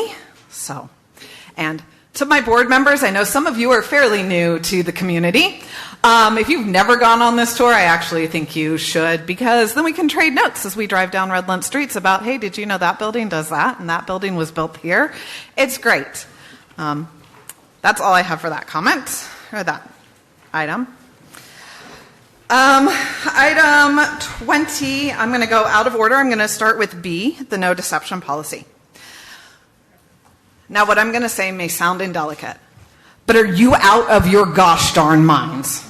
This no deception policy is written at a level that showcases incompetence in writing and illiteracy when it comes to reading the cited codes. This is exactly what we, the public, would expect from a brand new board member. But none of you are brand new board members. There is no reason this should have even come out of somebody's drafts. But apparently, at least one of you is incompetent and illiterate, and the public deserves to know that the sources that you provide are inaccurately cited. Because if you're going to have a discussion, you all need to go. You need to open up legiinfo.legislator.ca.gov, click on California laws, and you need to read those codes in their entireties. First, your quote of Ed Code 51101 leaves off the important final 2 words as follows, and it makes no reference to the 16 listed ways that parents and guardians have the right to be informed by the school and participate in their children's education. And I'm very glad that members of the public have obviously read this code. Out of those 16 ways, only 2 might be tangentially related to the proposed policy. Number 10, to have access to the school records of their child, and number 15, to question anything in their child's record that the parent feels is an inaccurate or misleading or is an invasion of privacy, and to receive a response from the school. Yet whoever drafted this policy couldn't be bothered to read all of that ed code. Or perhaps they did read the entire text and decided it would be better to mislead RUSD families by only using an incomplete sentence from the first paragraph. Dear writer, which one did you choose? This draft states that based on Family Code Section 6924, Health and Safety Code Section 124260, and Ed Code Section 49602C, that they support the statement that the inclusion of parents and guardians is appropriate. While those codes do support the inclusion of parents and guardians, the family, health, and safety codes are explicitly concern themselves with consent by a minor for mental health treatment by a professional person, which is defined for an educational setting as a licensed educational psychologist, a credentialed school psychologist, or a licensed professional clinical counselor. Superintendent Cabral and Assistant Superintendent Nakamura-Burek, how many of those professionals does RUSD employ? Ed Code 49602C states that the reporting of confidential information revealed by a minor receiving counseling from a school counselor is only reported when the disclosure is necessary to avert a clear and present danger to the health, safety, and welfare of the pupil or the following other persons living in the school community. Once again, whoever wrote this is either incompetent or is purposefully misleading. For this reason alone, I encourage you to not entertain discussion of it. It's not transparent. And then discussion item 20A. I'm not going to talk about this one at all, except to say this is a Brown Act violation. It was not made available to the public at least 72 hours prior. It was not detailed in the agenda. And as such, the board should table this discussion, add it to the next agenda, and ensure that it is attached to the agenda. Doing anything else is willful, wanton, and reckless conduct in direct violation of the Brown Act and is not befitting a board that claims to believe in transparency and integrity. Thank you, Catherine.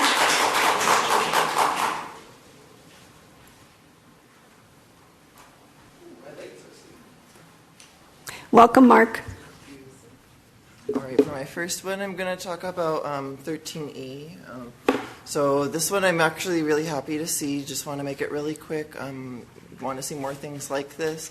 The one thing that I will say, though, is it does kind of showcase the point, though, that our students need, for some of our students, they need the opportunity to be taken to the library when that library isn't available on campus.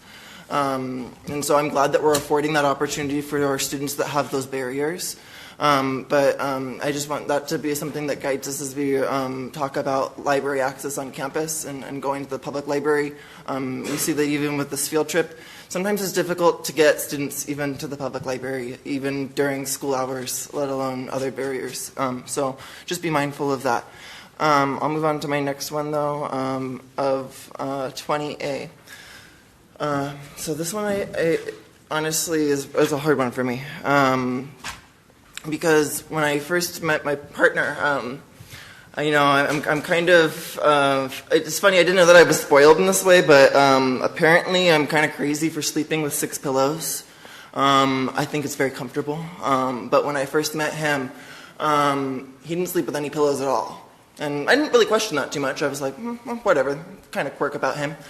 And the longer that I dated him, I realized it was actually because from the moment that he was forcibly outed from 16, he was forced from his home and had to live in his vehicle from the age of 16 because he was forcibly outed. And so when I met him, like, literally he would sleep like Frankenstein. He would literally just flat on the bed, and he was perfectly comfortable with it. I thought he was absolutely insane. Now I have to fight to get back my pillows from him because he knows that that's a basic comfort, right? But that comfort was deprived of him when he was forcibly outed, when he had to leave his home and his family.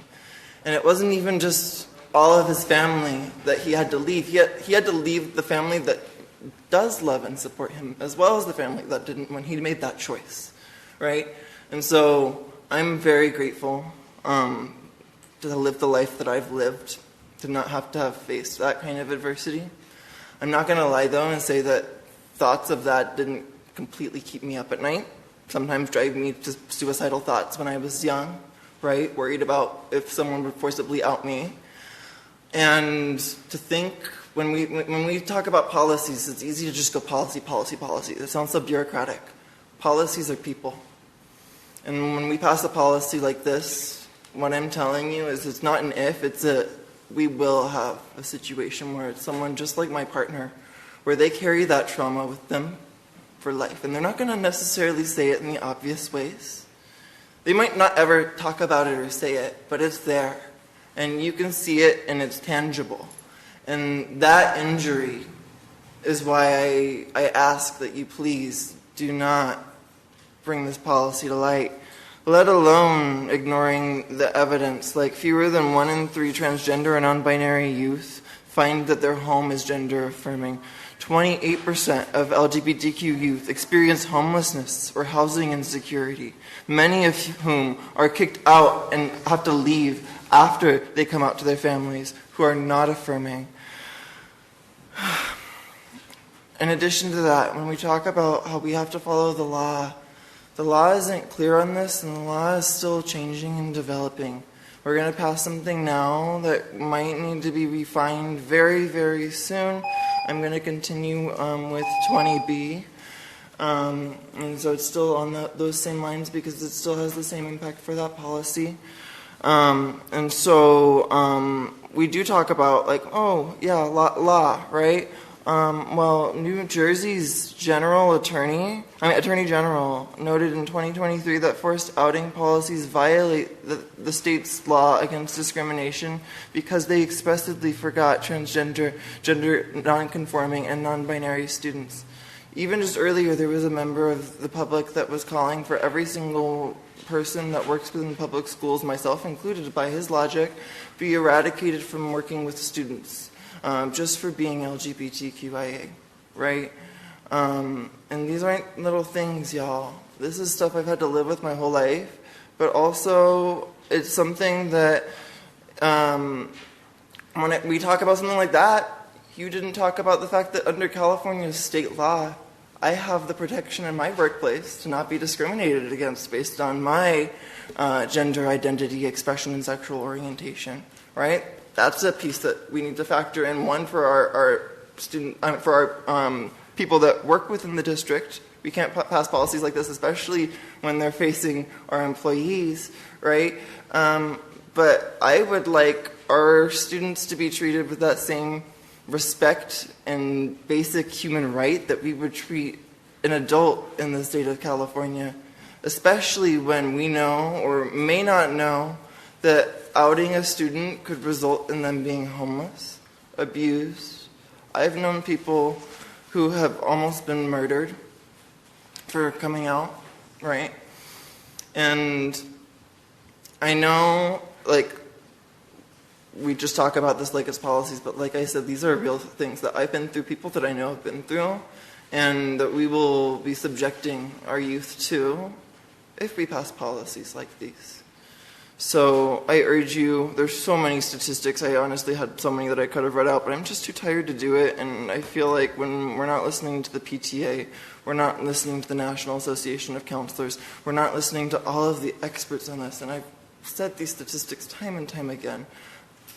I just don't know what we can do to better protect our students than to not pass a policy like this.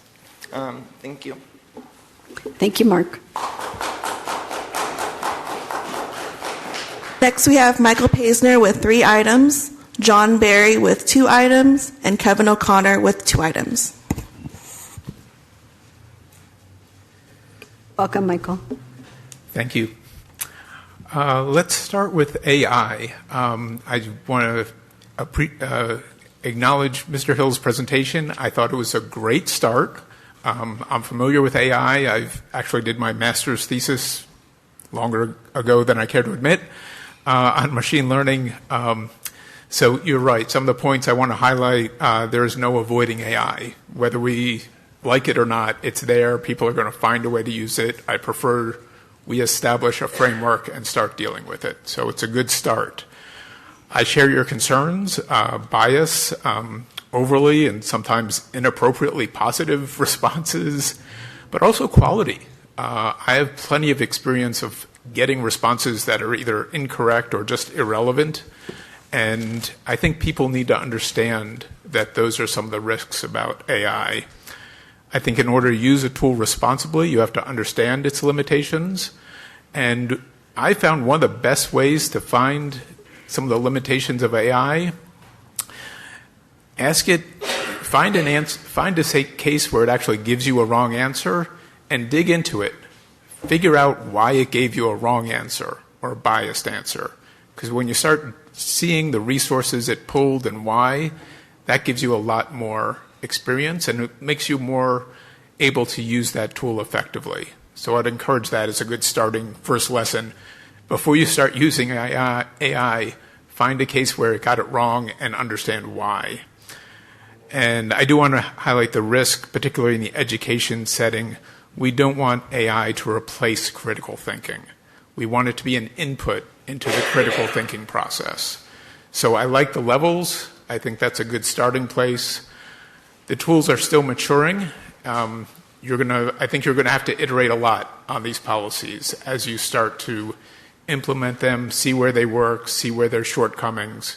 Just be prepared to keep going back and refining them. It's going to be a long process. I find AI beneficial. I use it, but I try and keep my eyes open as to the good and the bad of it. So thank you for that that starting place. All right, moving on. Parental notification. So, here we are, summer in Redlands, discussing more culture war policies based on lies. Let's talk about the real agenda of parental notification. You want outing trans kids to be normalized so that trans people feel pressure to hide themselves, and you don't have to have that uncomfortable moment of not knowing which category to put someone in. Male or female, you feel awkward not being able to put a label on someone, and that's what you want to avoid. What are the real effects of a forced outing policy on students? For most, it means nothing, because more than 99% are not trans. And even for most trans kids, it means nothing because their parents already know who their kids are, support them, and love them just as they are. There are only a handful of trans kids whose parents don't know, and for those kids, they will have to hide who they are at school under such a policy or face devastating consequences at home. There are no good outcomes from forced outing. Of course, to get around California law, you don't actually call it forced outing. You are notifying parents of record changes. But your shift in language has consequences you haven't thought through, which balloons our bureaucracy. Are you really going to send a letter home every time James signs his homework as Jim? Are you going to keep a database of approved nicknames for every student? Your rallying cry used to be, we don't co-parent with the government. But that is exactly what you are trying to do here. The hypocrisy of this policy is absolutely staggering. You are now the government, and you are trying to intervene in the relationship between a student and their parent. By not admitting to this hypocrisy, you are either deceitful or incompetent, and in either case, you are unfit to be sitting in those chairs. I urge you to skip this discussion of parental notification and get back to solving real problems like enhancing student success, achieving smaller class sizes, addressing layoffs of critical staff, enhancing teacher safety, better services for special ed, and improving financial stability. Those are all topics worthy of discussion. I also echo the previous comment. This is a Brown Act violation. It wasn't on the published agenda in the timeline required. You should not be discussing this at all this evening. All right, last one, no deception. If you want an example of how Miss Olson and Miss Wilson thrive on conflict and chaos, I couldn't think of a better example than a policy titled No Deception. We all want and expect the district to be truthful, but rather than have a policy that promotes honesty and integrity, this policy starts with the premise that bad things like deception are the norm. The real agenda of a no deception policy is so that Candy and Jeanette could fulfill their deep-seated need to play the hero, and they can only do that if they have a villain. There is no villain here, so they made one up. The school district is lying and deceiving parents. Please. This policy casts teachers and the school district as villains.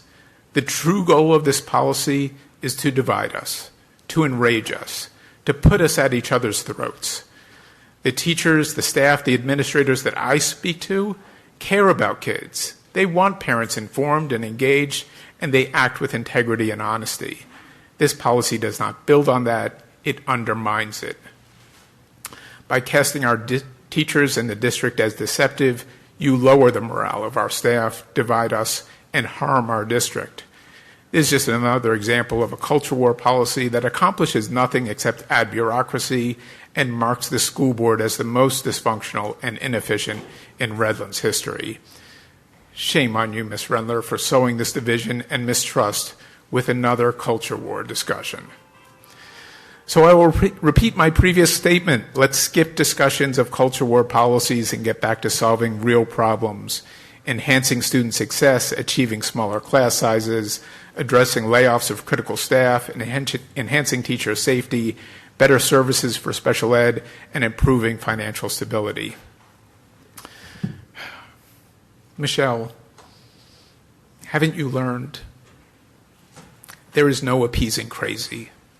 Stop trying. Thank you, Michael.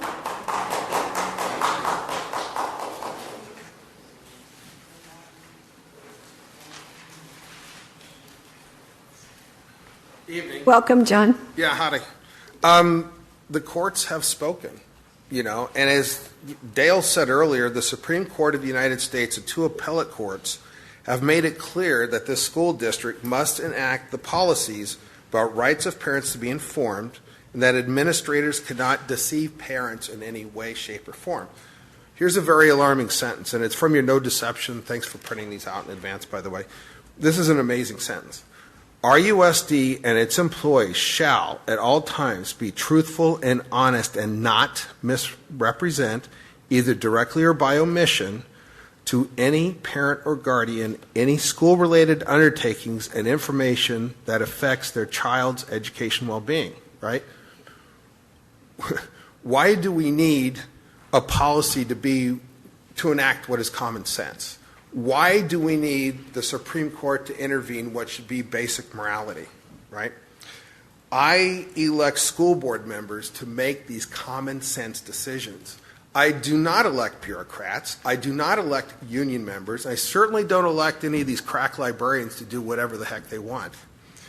So by enacting these 2 policies, what in effect this board will remind the bureaucrats that they run the school district and the bureaucrats don't. Thank you. Thank you, John. Welcome, Kevin. It's good to be here. Pastor of the Ark Church, and family is such a high priority. It's the first institution that was created by God, is the family. And so when I look at our constitutional rights, notice the 3. The best to raise, and the middle one, nurture and educate the child. I believe that means that the family, the parents, have the number 1 role or position in all 3 of these, according to the Constitution. What seems as I go through, and boy, I know you guys are dealing in a unique world, but I think simple does do better. When it comes to the physical, it seems as like you use the wording of immediately parents will be. But when it comes to the emotional and the mental well-being, we have a shared responsibility, and it seems like the parent moves into a different position other than number 1. It's like someone else is going to determine when the parents could be brought in, especially as the key word that comes up over and over again, suicide. Do you know in the last 10 plus years, that has been the mode for schools to be able to convince students that are minors that they need something. They need drugs. They need something to help them with their gender to get where they need to be, all before parents were ever notified, if ever notified. So my question is, if we have the constitutional right not only to raise, but also to nurture and then to educate, how often do we slip into a second position or a third position or no position at all? This is a very dangerous thing. This is why society is crumbling. The first institution God made was the family, so that the family would be able to know how to help their children grow. I know that's the best aspect of how it should work, and that it doesn't work in a lot of homes, so that you guys have taken positions, and your wording in here about the emotional and the abuse areas and the suicidal area, you actually go to the realm of being able to say that only those that are licensed to do certain things, and yes, the parents are going to be notified somewhere. The immediate word's never used. So is this still the slippery slope? I get another 3 minutes, so I'm just letting that sink in. Is it the slippery slope? I believe it is. I believe this is what's hurting us in raising our families, in being able to be what? The nurturers of our family. Me? Kevin, are you on your last item? I had 2. Are you on your last one? Oh, so I got to move to the second one and then slip this in? Okay. Well, so this is where omission comes in, and the things that are deceptive deceptive out there. And I see that connected so much with the first part of the policy that if you're not being upfront, if you're not being straightforward, if you're trying to just color it so that you think you actually have a position that you could omit certain things or color it in a certain way because you talked to the student and the student said, oh yeah, don't tell them that. Wow, you've just become in partnership with a minor in parents' households to omit things, to not tell the truth. This is part of the family is supposed to teach our kids what is truth. Education, it's again, going back to the Constitution and its omission, it is our responsibility that they get educated properly. And so if you put omissions and different things out there because you have this inside track with the student, you just tore apart the structure that's the first institution that we're given as a gift, the family. It's time to get past the rhetoric of progressives and conservatives and get back to the foundation. What's a healthy family? Go back to the Constitution. Quit omitting. Start doing, allow the parents to know that they are the ones that are over all three areas. So, in my last minute, I didn't just bring the problem. Use AI. Get a notification aspect that could, when you sign up your child for school, you sign up for the notification thing, and that AI could send out any change, anything, and nothing be omitted. Put it out there. Get your system together. We're advancing as a society, but we're not in how we are communicating to our families. The omission goes with the first portion of the whole portion tonight, is that you guys choose when it's right to bring the family in. You're breaking the Constitution when you do that. Thank you. Thank you, Kevin. Next, we have Jeff Pogge with 1 item, Pat Molnar with 2 items, Valerie Tabor with 2 items.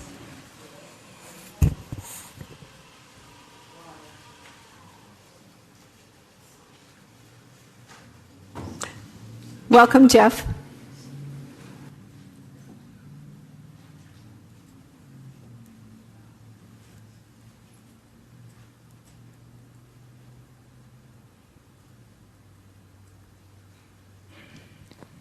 Good evening, board. Is this audible? Yep. And the staff for attending and helping us out here. Thank you very much. I'm going to speak on item 20A. I'm in Ms. Rendler's district. Number one, what is wrong with this is that it turns the classroom into a pulpit. That is not the place of the classroom. The classroom is to educate. The classroom is to divulge information. The classroom is to assist people in learning. This is comical if you think, oh, my parents got informed that Jeff had a little bit of a problem with the Pythagorean theorem. This is the absurdity that you're asking for. Number two, you turn this, if you enact this, implement this policy, you turn the classroom into a police state. Imagine, we already know that educators are in danger of being outed for being too liberal. We have laws that support conservative attacks on liberal teachers. Now imagine this, that you get a kid tells his parents, oh, Billy told the teacher that he wanted to be called Susie, and you didn't report it. Just imagine this insanity. It's craziness.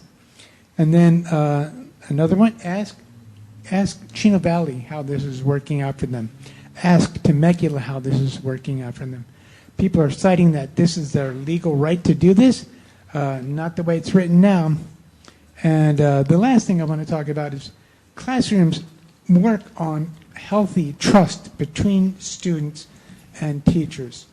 This I know from having taught decades and ending up in teaching in juvenile hall. How many kids did I have in juvenile hall who turned to crime because they've been thrown out of their houses? I can't count all the numbers, but I know a few at least a few. I know one kid, he kind of helped out the other kids who've been thrown out by their parents. For what reason? And a lot of these kids ended up being abused by their so-called caregivers when they were referred to being raised by the state, because their parents, that these people want their parents to be involved. These guys' parents hurt them. These parents detracted from their healthy and well-being. This is absurd policies. Do not implement these. Thank you. Thank you, Jeff.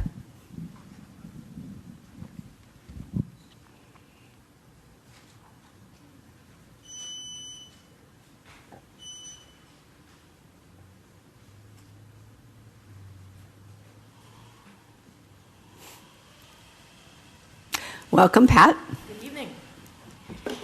Pat Molnar, now in Area 2.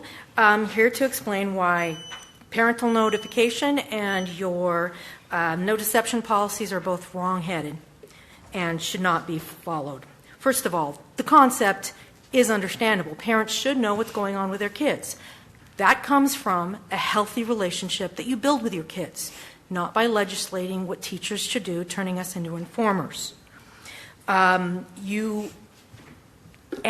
like one of the other people said, am I going to have to vet all the juniors and the Cassies instead of Cassandras?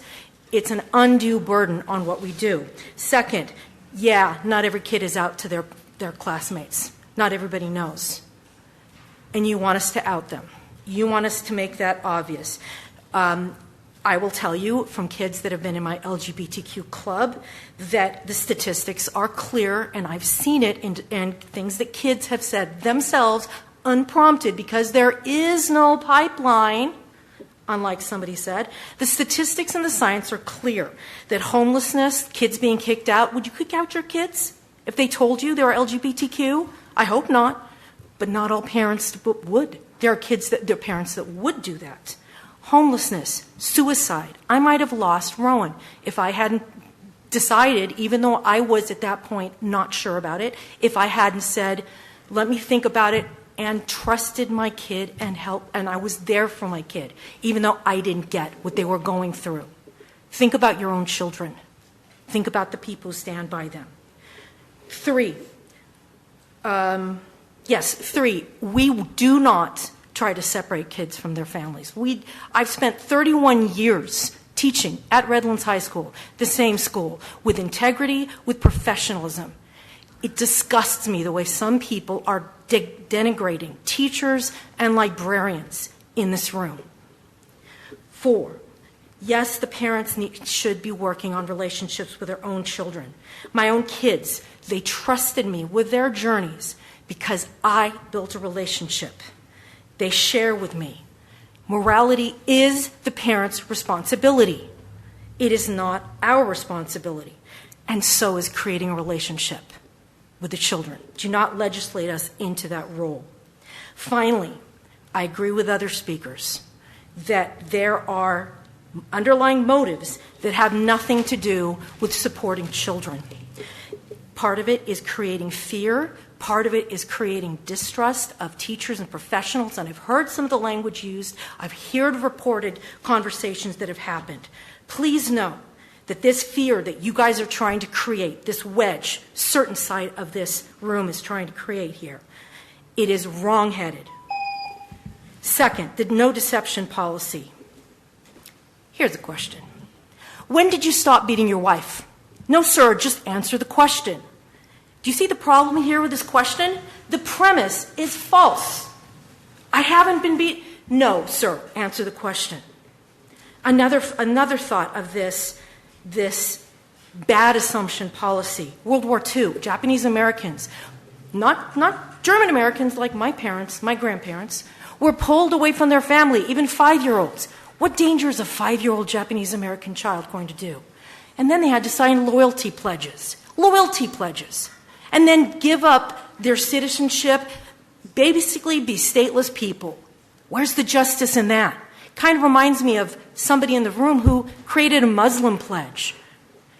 And that's an assumption that is being made, that you are being deceptive. So in this policy, the assumption is that teachers and other professionals here are being deceptive. So that we have to say, oh no, I'm not being deceptive. And that puts that in their mind. This is like some Goebbels garbage here. We do the best we can. If you got into public education in the board, hopefully you have a little bit of trust in the professionals that are here, what we are educated on. I'm not going to go and tell you that you're using the wrong number of CCs in your job or you're doing the wrong clinical technique with the people you're counseling. I don't know, because that's not my job. But daily we face the denigration of people that you guys set off on us. Furthermore, in eroding the positions of the trust that we hold in our communities for the cynical of reason, it helps you paint yourself, as somebody else said, as the heroes, to save you from these pedophiles, from these groomers, from all these other things that you see being cited here. It is increasingly clear, I want you to know, to the people that vote, the people that pay attention, the people that are not buying into the very evident bigotry that is flying around this room, and the state of our district, that these are lies and these are actually destroying the district, not building it up. Not building up families, because making us into a police state with your children is not helping anybody. It is destroying the trust in the classroom necessary for us to do our jobs and teach. I remember, for example, talking about honesty, someone in here saying that, oh, this extra meetings, the book bans, they're not going to raise the budget. And look what happened to our legal fees. Doubled in the year. Do the smart thing. Do the wise thing. Don't pass these. Thank you, Pat.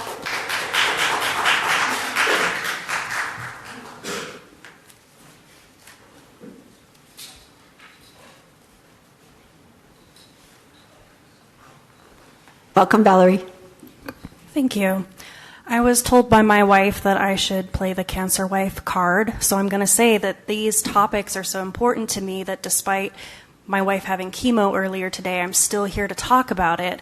Less so about parental notification, because I don't really think you'll listen to me anyways, as my representative, who keeps calling me an opponent on all her social media posts. However, I think it is worth talking about AI, which is my first topic. And Mr. Hill, you said you didn't want to get into it, but I want to get into it. We do have a obligation and a requirement to protect the environment. We have an obligation to look at the cost of technology and say whether it is appropriate to implement. We have a literacy crisis, we have a critical thinking crisis, and you want to implement AI. I cannot understand why AI, especially a paid program when we are already struggling with financial issues, is something that you are prioritizing. And honestly, since you've already purchased this, it really sounds like you are putting the cart before the horse. You bought the program, and now you're trying to justify the cost after staff were not using it. So why are you thrusting this upon our students? Why is this something that they need to have access to? And I understand you put a very nice PowerPoint together with all of these different levels, all of these different strategies. And while I am ethically opposed to use of AI, period, I understand why employees and staff may want to use it. I think it can be very helpful. I don't think that young, impressionable minds should have access to it. And I certainly don't think that it should be normalized. By purchasing this, spending money on it, supporting this tech bubble, which continues to demonstrate that it is wildly disproportionate to the use. It is being put into so many different employment opportunities and jobs, and people are being laid off only to be rehired again when AI is not able to do the jobs that they replace them to. So I really don't understand why you are prioritizing this. It is not worth the cost. Not only not worth the cost because of the impact it will have and continue to have on critical thinking and literacy, but it will also drastically impact our environment. It has those data centers that it use a huge amount of water. They impact the communities around them in so many detrimental ways. This is not something you should be supporting. Including it in our media literacy, absolutely. Using it in the classroom, absolutely not. My second topic is, of course, parental notification.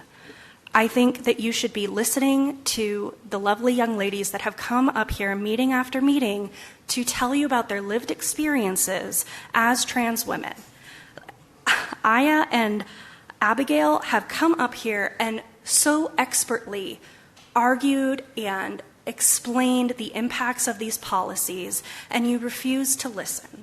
And it's really frustrating, not only because we know why this is being brought up, but because you don't seem to want to acknowledge that at all. Of course you don't.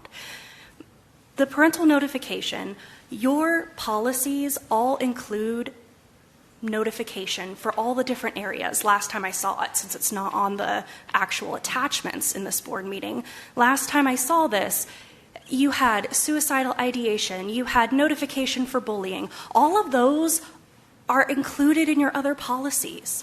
It doesn't make sense why you are adding this whole other new policy unless you are adding onto it for a specific reason, which we know is about outing trans students because all of your supporters have come and said that. You actively campaigned on it. You disproportionately spend all of your time on these culture war issues and these personal vendettas of discrimination that most of your social media, most of your time here and the debates here are spent on issues that impact the LGBTQ community, community members, students, and staff in negative ways. And I'm curious, how much money do you want to spend on this? Because I just got contacted by the third-party negotiator that you hired to look into all these complaints. How many more do you want? As many speakers already said, these issues are not settled by law yet. The law is still ever evolving. And I think when you are talking about how we need to focus on students and keep it student-focused in all of our discussions, somehow, not somehow, it is intentionally being left out the rights of students. Students are not just the property of their parents. Students are not They do not leave their rights at the school door. They have their own rights and their own ability to form relationships and share information.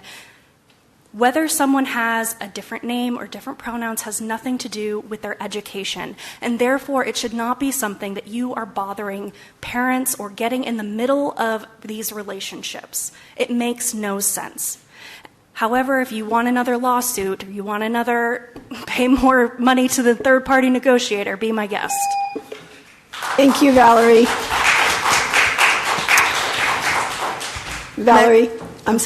Valerie, please give Rue my best, and my prayers are with her. This is a difficult time. Next, we have B with 2 items and Greg Abdouche with 1 item.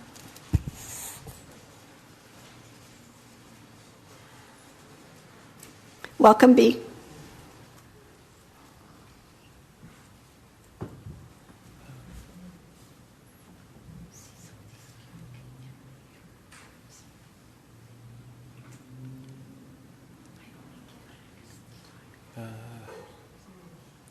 I'll wing it.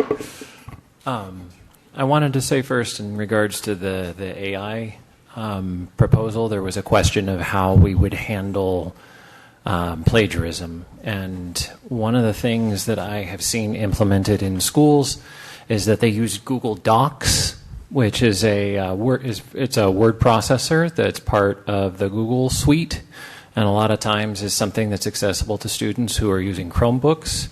And there is an add-on that allows you to see the track changes over time, so you can actually watch the student write the essay like back based by just by watching the track changes.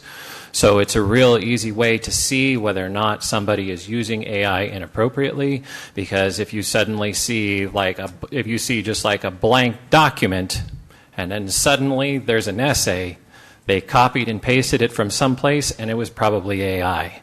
And so some schools have had students submit a link to the Google Doc so that the teacher can then see the track changes. And there is obviously the possibility that students will just transcribe what they've, what AI has already created for them.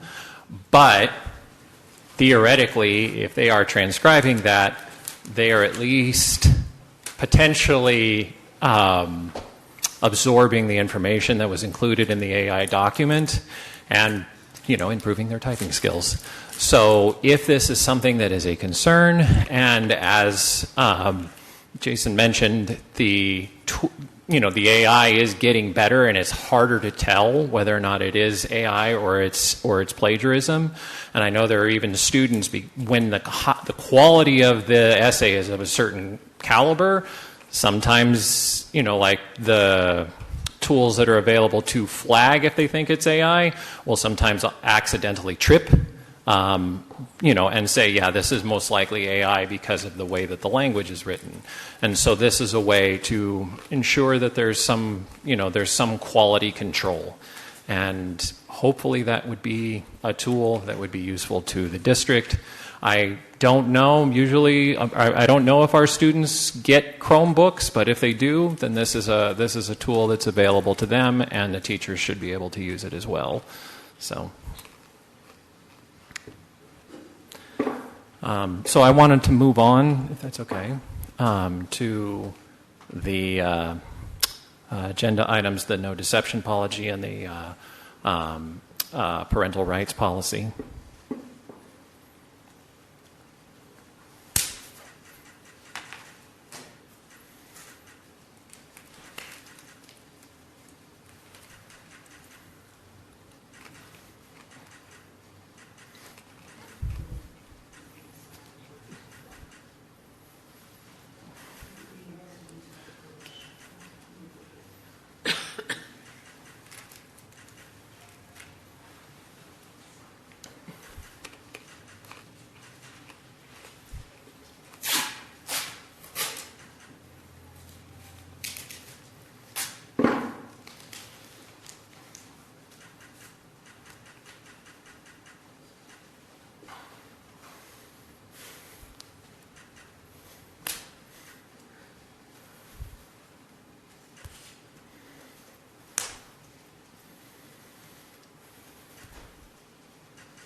November, we will make sure that our voices are heard and we remove these policies permanently. Thank you. Thank you, B.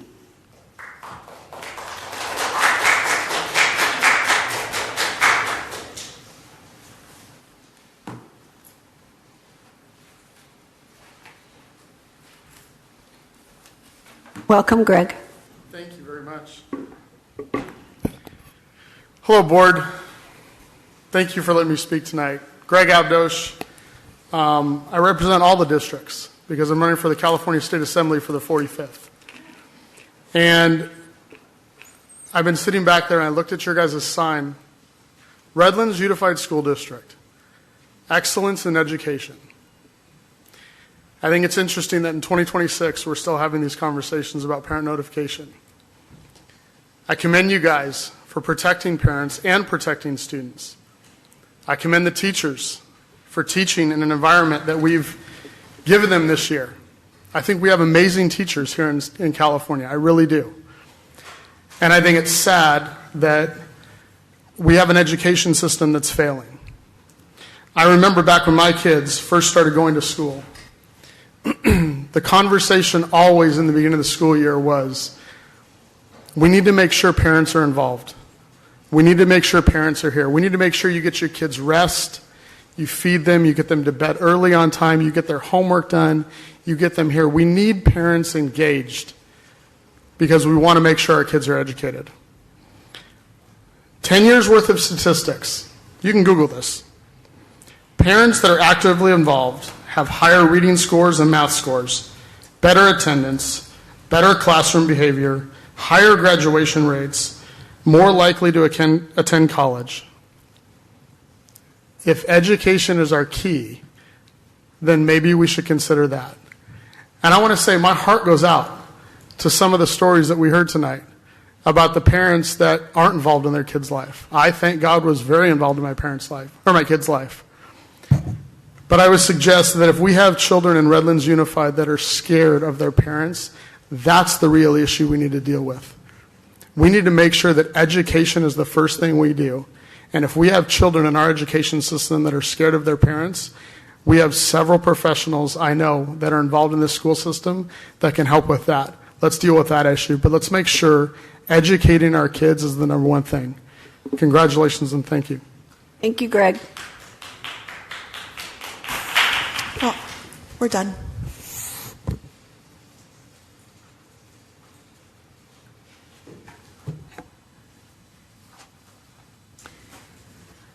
Okay, we're moving on to board committee reports.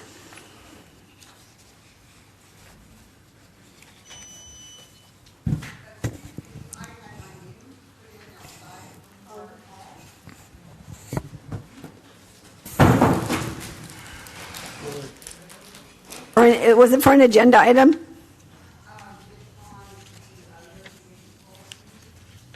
You had it in the, you scanned the wrong QR code, but she did have it for the student, the policy. Okay. Yes. What is your name? Mark. Welcome. Thank you. Oops. This topic of parental notification and deception is disingenuous. It is a thinly veiled attempt to promote a false narrative that is part of a political agenda. Transgender high school youth are less than 0.5% nationwide. The overall transgender population of all ages is 1% nationwide in America. This notification is not about protecting anyone. The percentage of 0.5 is extremely small for our high school kids, and most of these students have parents and friends who support them and are aware. 86.7% who identify as female, their family knows about it, and 81% of males, their family knows about it. When has this topic of transgender youth become such an issue? One of the problems I have is the funding cuts that have cut all the research for these programs that have been going on for 10 years. So without knowing the exact statistics, you can just pretty much say anything.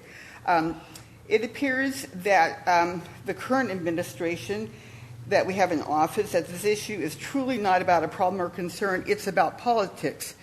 Consider the documented NATO meeting at the White House on March the 12th, 2025. In a far-ranging conversation with NATO Secretary Mark Rutte and many others, our president stated this to the leadership present. I saw this morning where one of them is pretty well known. One's arguing, fighting like crazy over men being able to play in women's sports. I said, yeah, I thought that was tried already. I thought that was about a 95% issue. But in a way, I want them to keep doing it because I don't think they can win a race. I mean, and I tell the Republicans, I said, don't bring that subject up because there's no election right now. But about a week before the election, bring it up because you can't lose. You know, and make everything transgender this, transgender that. You know, they have bad politics. But one thing, they stick together, you know. This is documented on the NATO site of him saying that. So I think that's very telling. The board should focus more on the dangers of AI and ChatGPT and focus on the development of strict safety guidelines, because that's going to impact more kids than what we're talking about with this transgender policy, the outing policy. Our school district, do not let the school district fall prey to political agendas that are under the guise of helping our students and our families. Do not make Redlands School District and our town known as a district that can easily be manipulated for political gain. And I really feel strongly about this. So thank you for listening. Thank you. Okay, now moving on to board committee reports. Melissa, do you have anything? I forgot my car wrap one. We didn't meet. Nothing yet. No meeting. Okay. Superintendent's report. Mr. Cabral, do you have anything? No report. I conceded my time to the AI presentation. All right, moving on to business services consent items. Mr. Hill, any changes or additions? No changes or additions tonight. I have a motion to approve business services consent items as listed under 11A and 11L.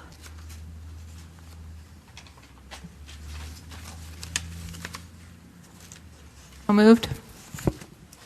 Second. Thank you, Candy. Thank you, Patty. Any discussion? All right, I'll call for the vote. Just one moment. Jason, did you happen to find the resume for Dr. Doblinski? I did not get it yet, no. No. We used him before?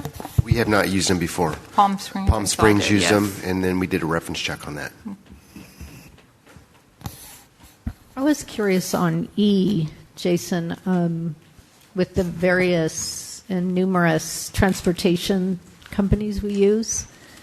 Do we get record of their driving records, safety records, etc.? I know recently another school district had a big problem with finding out that the transportation service they were using had a horrible safety record. Yeah, we do when we put out the bids. And there's a new law that just got passed that requires these companies to follow similar protocols as school districts in terms of the hiring and the monitoring of those drivers as well. And the safety of the vehicles? Mm-hmm. Yeah.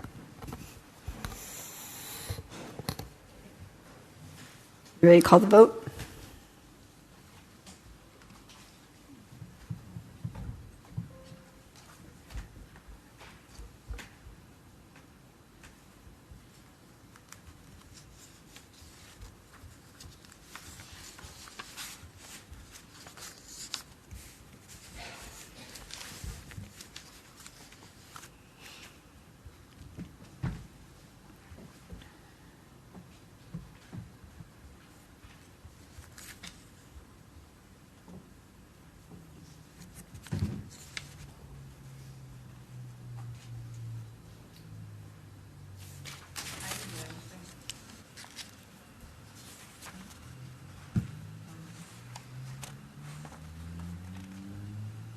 Motion carried, 5-0. Thank you. All right, no business services action items tonight. We're moving on to educational services consent items. Motion to approve. Is there any changes or additions, Mrs. Buckmiller? Yes, actually, I do have a correction under educational services consent item 13E. On the agenda, there is a typo. It should say August 1st, 2026, not August 1st, 2021. A corrected copy is on the dais for you. And then in the actual agreement with the Smiley Library, there's also a typo on a date. It should read July 15th, 2027. A corrected copy is also on the dais for you. Do we have a motion to approve educational services consent items as corrected and listed under 13A through 13G? I'll move. Second. Melissa, thank you, Patty. Any discussion? Yeah, just happy to see the heritage tours continue.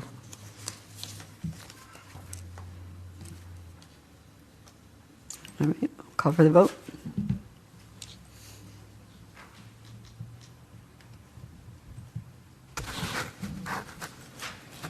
Motion carried 5-0.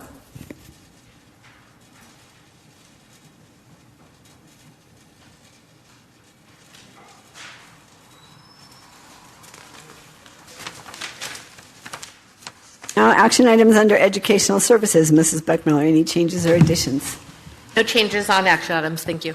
Thank you. Do I have a motion to approve educational services action items as listed under 14A and 14B? I'll move. Second. Melissa and Candy. Candy. Thank you. Any discussion? All right, we'll call for the vote.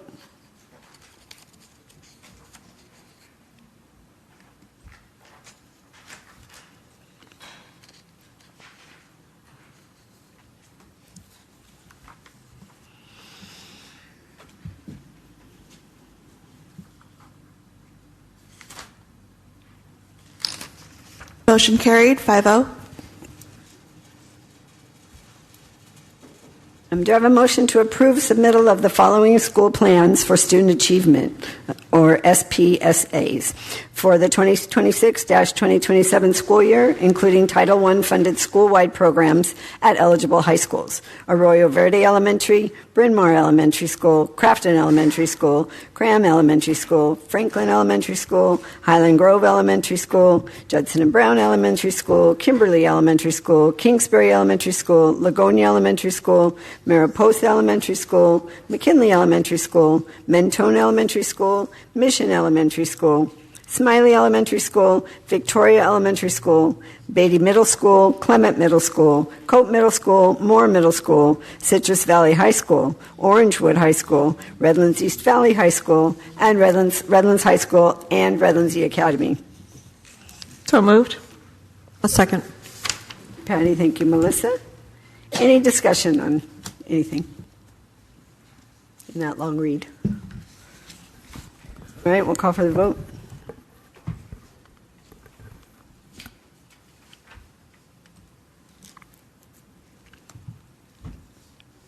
Motion carried 5-0.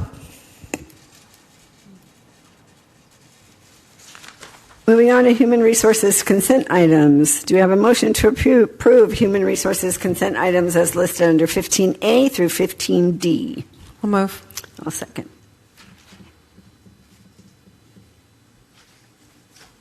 Any discussion? No. Have something? No? Okay, we'll call for the vote.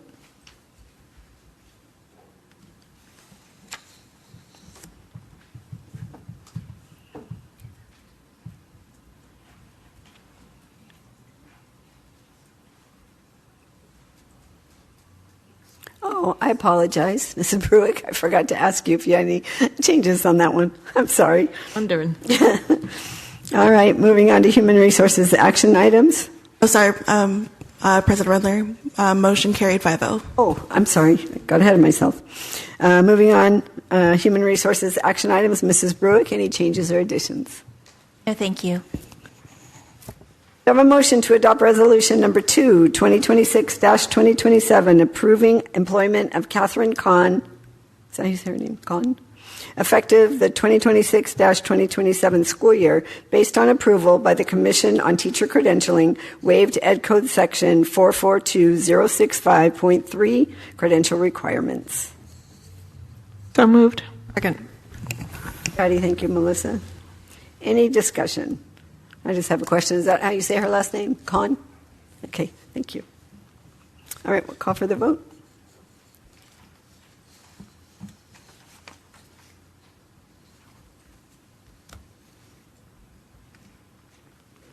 Motion carried 5-0.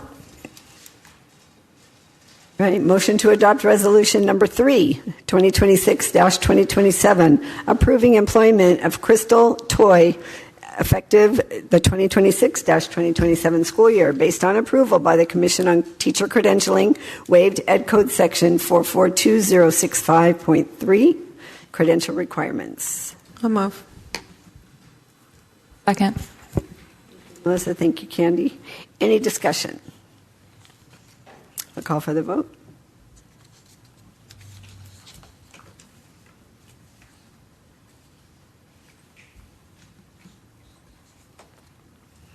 Motion carried, 5-0. Motion to approve amendment to contract of employment for Executive Cabinet Member Lisa Nakamura Bruick. I've never said that part of your name before. I'm sorry. Assistant Superintendent, Human Resources. So moved. I'll second. Patty, thank you, Melissa. Any discussion? We'll call for the vote.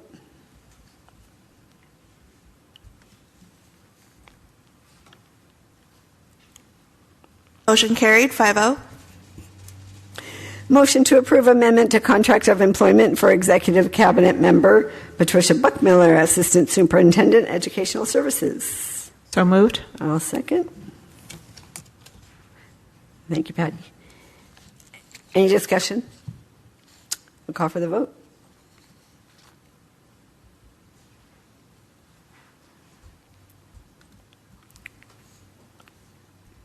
Motion carried, 5-0. Motion to approve amendment to contract of employment for Executive Cabinet Member Rudy Wilson, Assistant Superintendent of Compliance. I'll move. Second. Melissa, that was you and Patty? Melissa, then Patty. Yeah, thank you. All right, any discussion?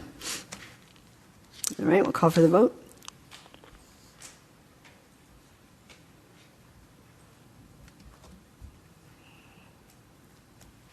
Motion carried, 5-0. Motion to approve amendment to contract of employment for Executive Cabinet Member Jason Hill, Deputy Superintendent, Business Services. So moved. I'll second. Patty, thank you. Melissa, any discussion? Call for the vote.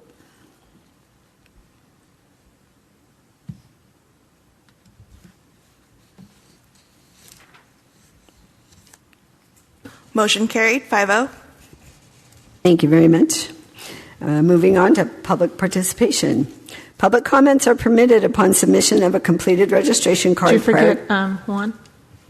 And we're pulling that item. Oh, that's why we pulled it. That's right. We pulled it. Public comments are permitted upon submission of a completed registration card prior to the start of public participation. This is not a forum for debate. Policy concerns will be referred to the superintendent. When called, speakers may proceed to the podium, state their name and trustee area, and speak for the allotted time. The amount of time will be announced by the board president before the first speaker begins and will not exceed 3 minutes. How many speakers? 10. 10? 3 minutes. First up, we have Michael Paisner, followed by Peter Hall, then Josh Hall.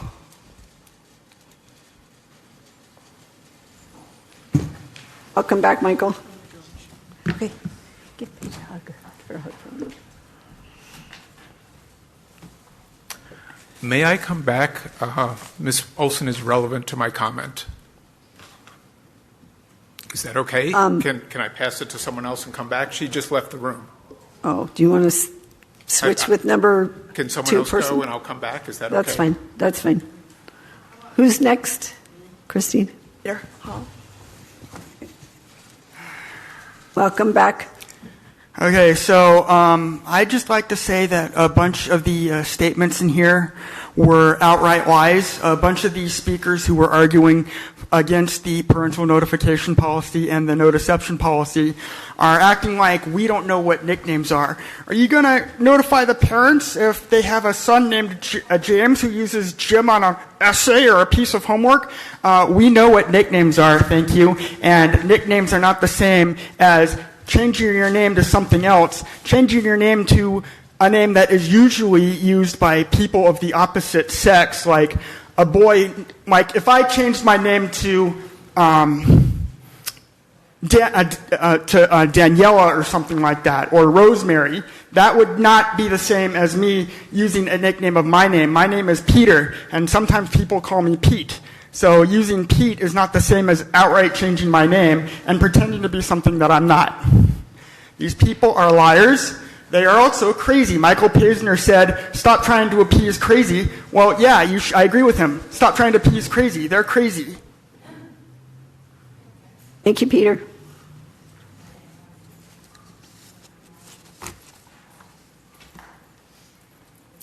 I want to talk about the death of the political moderate in both the Democrat side and the Republican side. I believe the political moderate died almost 20 years ago after Barack Obama won his presidential campaign against John McCain from Arizona, and on November 4th, 2008, was sworn in on January 21st, 2009. That was the day Michelle Obama infamously said that for the first time in her entire life, she was proud to be an American citizen.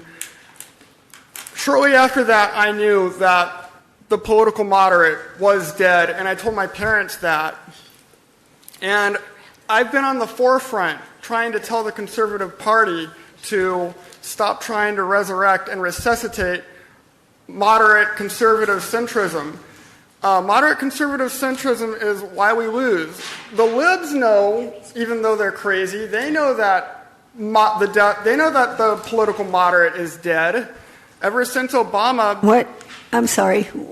It's a public comment. I can say anything. Ever since Obama, the left has been waging war on us by using violence as a protest tactic, and conservatives just sit there and try to psychoanalyze the left. We try to constantly moderate and censor our positions on things. They still call us Nazis and fascists and stuff.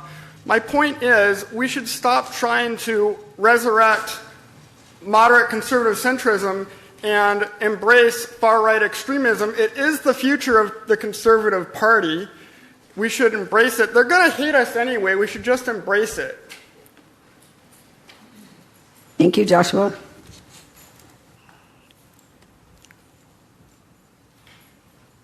You want to wait until Candy? You're waiting for your next... No, but you still wanted to wait for Candy's. You okay with that? Okay. All right, the next speaker we have is Erica Grossman, followed by Rachel Ugly, then Greg Britton.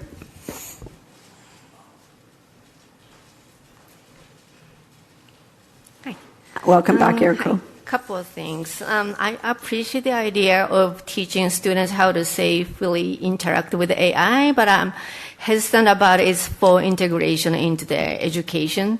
Students already use various sophisticated programs like Kripka, Canva, WeVideo, and so on. Considering this, I'm concerned about the allocation of funds towards these advanced computer programs. Additionally, I believe our students spend excessive time on Chromebooks during school hours.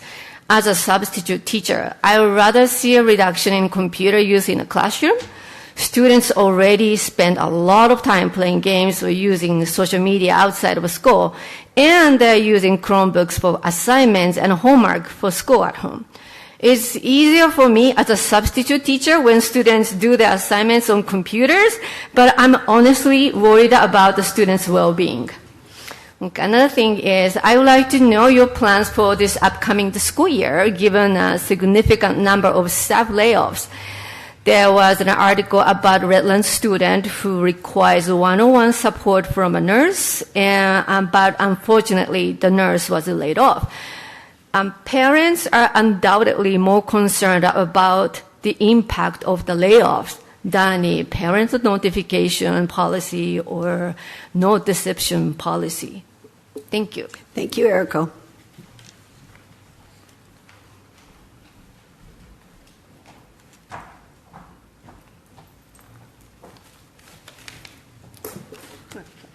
Welcome back, Rachel. Thank you. First of all, I want you to accept my apologies for raising my voice at the last time I spoke. However, what was appalling is that our country, one nation under God and a republic, as stated in our Constitution, was not just demonstrating the allegiance that many in the audience should represent or accept.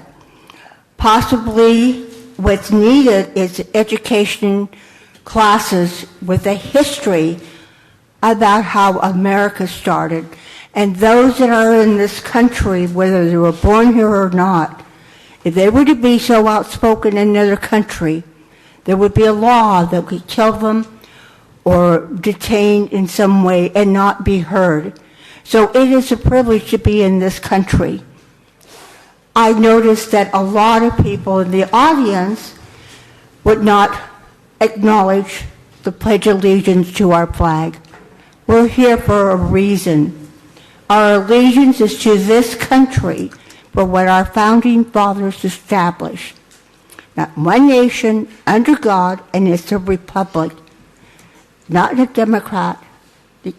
democratic country, not communism, not socialism, nothing else. And it's a privilege that we have that opportunity to speak on that behalf. And that the me generation has taken over the responsibility of the parents, and maybe it's that skip generation where the grandparents are the ones that are able to demonstrate what this country went through and respect it and not demand and not acknowledge that the majority of people do not think the way they are thinking, but it's their opportunity to say, okay, that's what you believe in, that's okay, and not demand, nor take down people who are opposing them that are on the board. Thank you. Thank you, Rachel.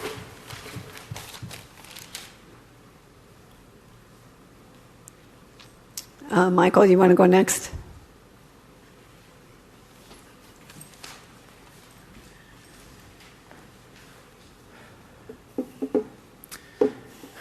Thank you, Mike Paisner. Ms. Olson cannot rebut the content of my arguments.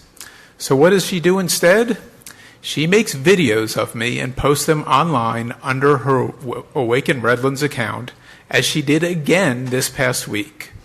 Our USD Board of Education Governance Handbook, page 10, states, I will treat fellow board members, the superintendent, staff, students, and the public with courtesy and respect, even when, and especially when, we disagree. Page 12, referring to board members, your social media posts reflect on the entire district, end quote. And yet, Ms. Olson, my elected representative, continues to make videos harassing and bullying me along with other members of the public. I disagree with many actions of this board, and it is my right to come here and voice my displeasure. What should not happen? I should not be targeted online by my elected representative for exercising my freedom of speech. I do not deserve that. And you, Ms. Rendler, are responsible as the board president for ensuring the governance handbook is actually followed. I demand action. I demand you censure Ms. Olson for repeated violations of the governance handbook that I just quoted and that all of you agreed to abide by. She is my elected representative and she is harassing me online. What are you going to do about it? Sit there in silence until my time runs out and ignore her flagrant and repeated violations? Doing nothing is a dereliction of your duty as board president. You wanted the title of board president, now it's time to actually do the job. Ms. Olson's out of control online, you've been informed about it, and you sit there and do nothing. That is not the action of a board president. That is irresponsible. That is dereliction of duty.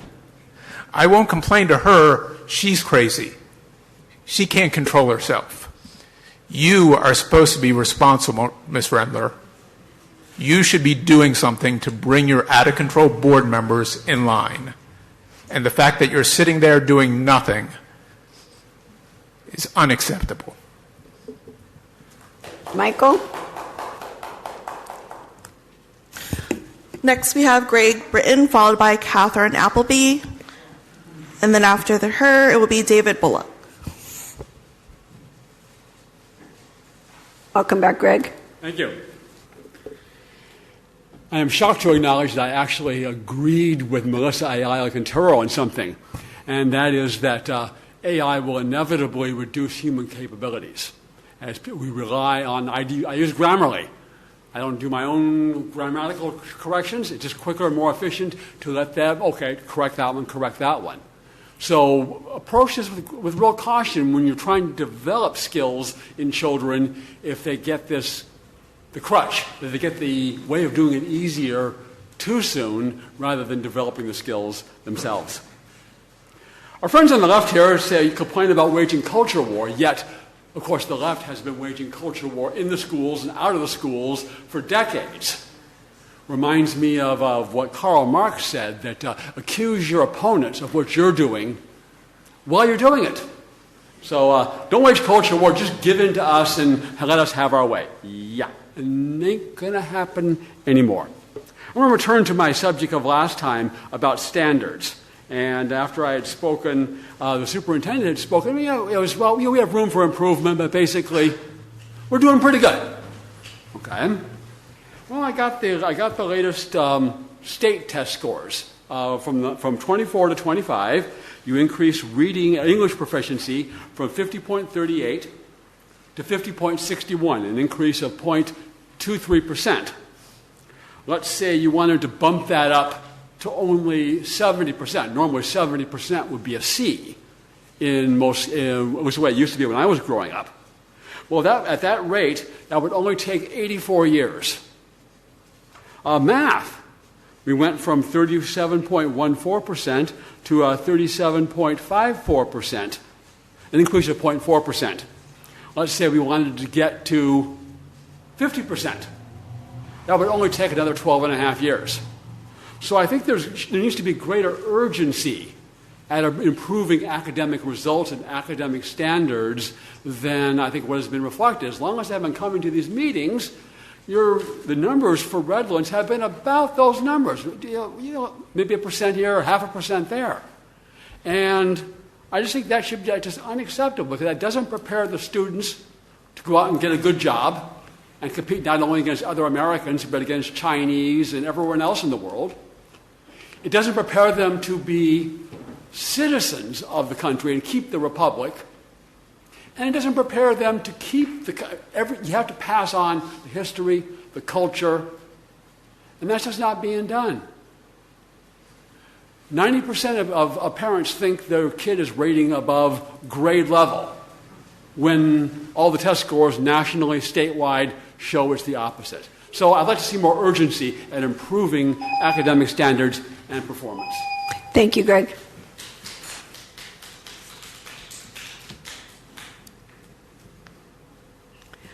Welcome back, Catherine. Thanks.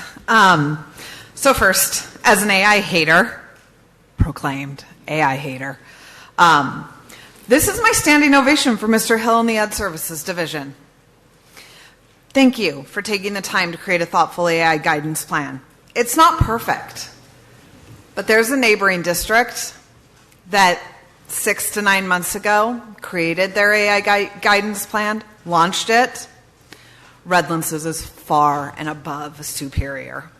I hope you know that it is standout.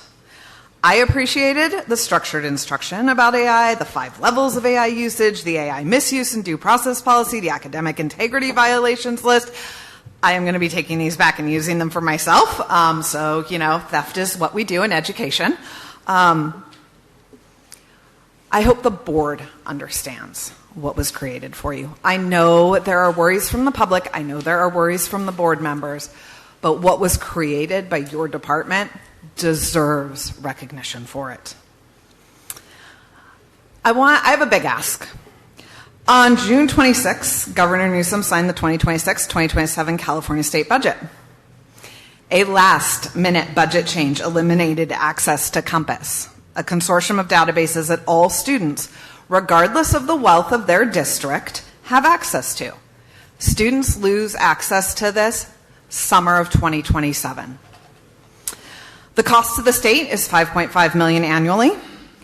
It's going to cost individual districts around $216 million to replace those databases on their own. That is not money we have. So before students lose access, I would actually like to ask the board to allow Superintendent Cabral to work with the other superintendents in San Bernardino and Riverside County, as well as the county superintendents of San Bernardino and Riverside counties, to form our own consortium to purchase those databases for our almost 1 million students. If we work together, it will be cheaper. Now, is it doable? I don't know, but I would at least like to have the numbers as to what it would cost these two counties to purchase it for all their districts. Thank you. Thank you, Catherine.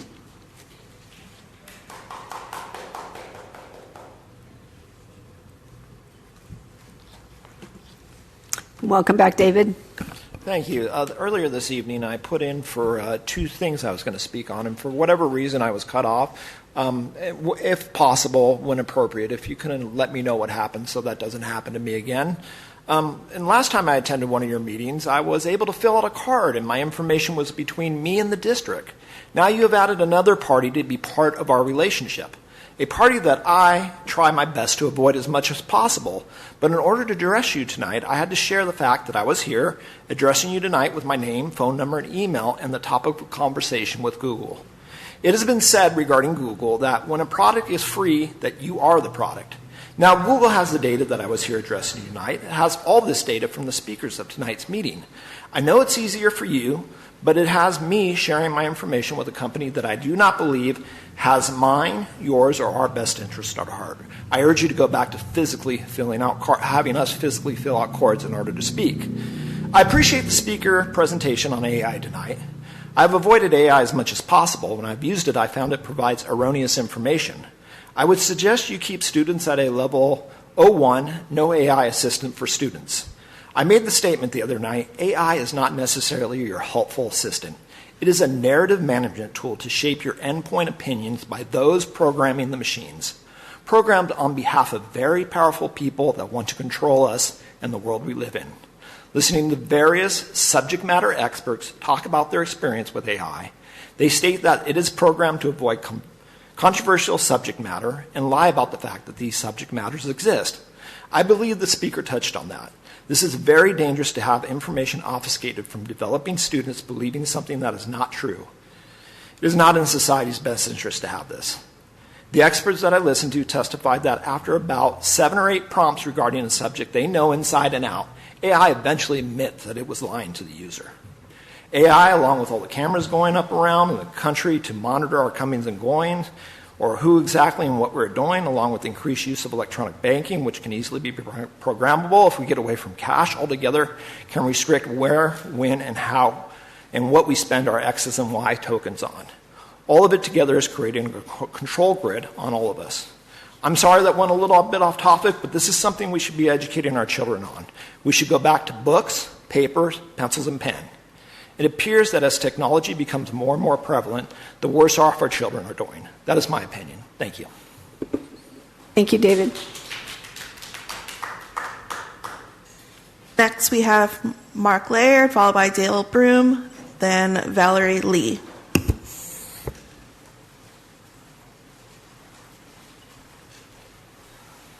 Welcome back, Mark. Thank you. I signed up to talk about equity, so I did want to talk a little bit on the AI piece. I did appreciate some of the follow-up questions that were asked. They do mirror some of my concerns, one of them being that, as Candy had mentioned earlier, when students are taking tests on a Chromebook, they often only have to do a secure testing browser for like the state testing. It's really difficult to enter a secure testing browser. I know presently they just use Google Chromes and Teachers Monitor, right? It is a good concern. It is a big concern for me that as students are becoming more and more tech savvy, that will go unmonitored. Especially when you have students that already have all of the technology at home and they are able to use that to get way ahead and at a disadvantage to students that don't. It's a big equity concern for me. The other piece as well with it too, though, is as Candy explained, students can hop back and forth, especially if things aren't blocked on the browsers, but even then they can get around without using secure testing browsers, which I know is very, very difficult as it is for a teacher to go and design a test in a secure testing browser. I think that that's something that really needs to be addressed with this plan going forward. I'm worried about it, and I do think that students have the ability to do things, even with some of those surveilling technologies. I know that there's Go Guardian and things for you to see every screen. I can tell you right now, 3 swipes on the trackpad to the right, that's going to change an entire browser window. And the students use that, things like shortcuts like that, and they keep coming to get around a lot of those safeguards. So unless, if we're going to continue to administer tests online, we need to work on as well making sure that those testing environments are more secure. I don't have any technological answers for you now. I don't think anybody does. But that is a big area of concern for me. Additionally, with regards to equity, as I said, it's really important that we're ensuring that students that, if we're going to launch an AI plan, what is the plan to get students devices? Because I know my school district is going one-to-one with devices. Every single student will have a Chromebook from junior high through high school, and they will keep it until they graduate. If we are going to be embedding AI into the curriculum, part of providing what they need for that curriculum is providing the computers and the resources that they need to do that at home. It's expensive. I'm not saying it's an easy ask. And I actually would prefer that we don't. I would prefer we go away from computers, but if it is something that we are teaching as a skill, we need to be providing them with the tools they need to be successful, and that includes computer access for the software that you guys are talking about. Because otherwise, the students that don't have a computer at home are at a big equity gap. Thank you. Thank you, Mark. Welcome back, Dale. Thank you, Dale Broom, Area 1. Hey, I wanted to also just bring up this topic too, and it was mentioned in some of the previous discussions. The importance that we as a school district not drive a wedge between parents and children. You know, the family was established by God before government was established, as Pastor Kevin had mentioned earlier. It's the most important basic foundation institution of our entire culture, and it goes across every race, every culture, every country, that parents are the primary guardians of the children. They are the ones that help make the decisions of every sort, health, education, and even what type of upbringing they have, religion. So these are very, very important. We need to not drive a wedge between parents and children.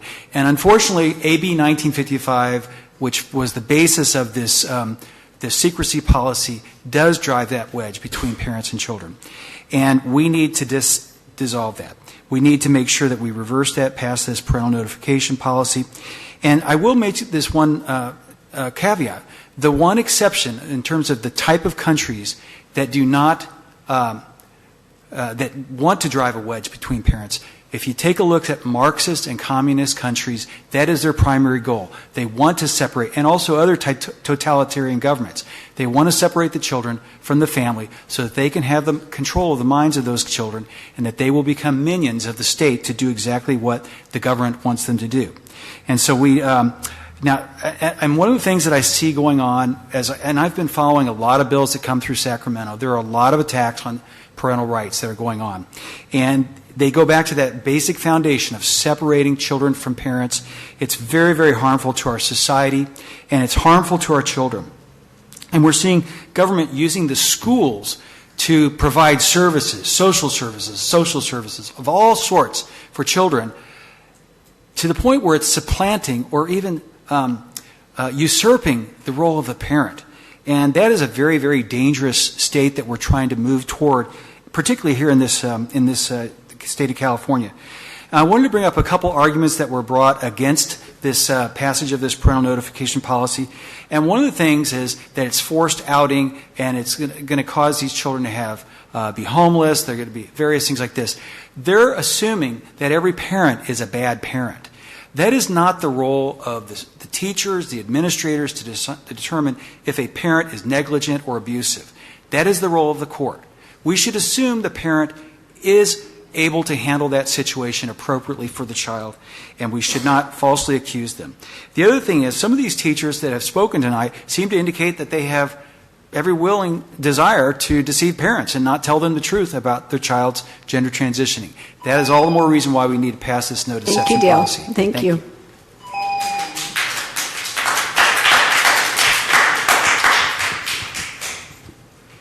Valerie Lee. Is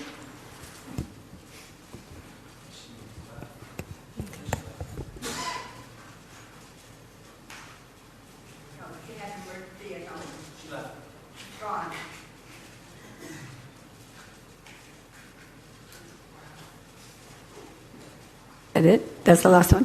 Okay.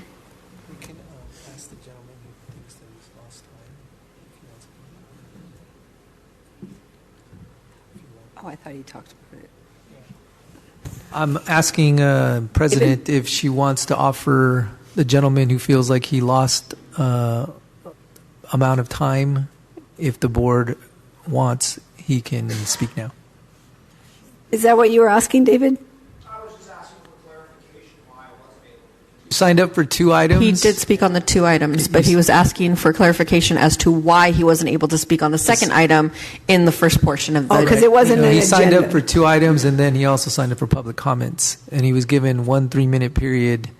But the reason is you spoke about both items within that 3 minutes, and so we thought you were done. And so because you did sign up, I'm asking. Would you like to President come Rindler, and talk about your if second you'd one? like 3 more minutes, I think it's appropriate if the board, unless the board wants us to figure it out and then let him have time later. Okay. Okay.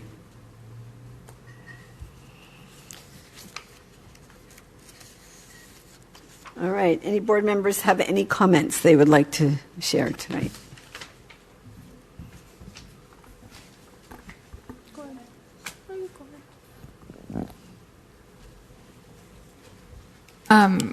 It seems weird that our board comments, aren't they usually at the end of the board meeting? It seems... Really? That's so strange. So I am going to skip my comments on the agenda items that are under the discussion. A couple of things I wanted to say. I did not post anything about the person who had falsely accused me of posting something regarding him. I did not do that, and I don't appreciate being falsely accused of things that I haven't done. Also, another speaker had mentioned the improvement in the scores, which was something I was going to mention. However, yes, they are very small improvements in our math and ELA, but we have a plan, and we've been working very hard and spending a tremendous amount of money on resources for PLCs. And this is one of the ways that very successful districts have rapidly and showed very significant improvement in their scores. The teachers, we sent a lot of them to trainings last year, spent a lot of money training everybody up. So this year, we've implemented a universal minimum day on Monday across all schools. For the afternoons will be spent with the teachers collaborating with each other at grade level. So each 3rd grade teachers will come together, 4th grade at the school sites, etc. And they will identify the students that are falling behind in certain concepts and identify the struggling students, and those students will be siphoned off and given targeted instruction to get caught back up. So this coming school year, if we don't show a pretty significant increase, then we have an issue. But I expect to see it, because it does work well, and there are districts that use the PLCs that don't show any improvement at all. And so I think usually the problem with that is the buy-in and the collaboration of the teachers. But in Redlands Unified, we have really excellent teachers. Most of our teachers care so much. They invest in a lot of their personal time, money. They buy supplies for the classroom on their own budget. And so I know that our teachers are very extraordinary, and the older generation of teachers may have a hard time, because as older generations in any profession, it's hard to adopt new changes. Just because you've been teaching and you know how to do it, you know what produces good results. So there always is resistance to change, but I think that once we see results, that everyone will jump on board, and I think we'll be in a different spot at this time next year with our scores, and a lot of struggling students will have a much better opportunity moving through the grades and in life in general. Not once you fall behind, it's very hard to get caught up. You just keep falling behind, especially in math in particular. So I'm excited for that, and I think all of the work that Juan has done on the PLCs. And that's it for my board comments. Danette, you have anything? Yeah. Similar, I was going to actually mention PLC because I've read a lot about it and gone to workshops on it, and I am very excited about our district committing to the professional learning communities concept.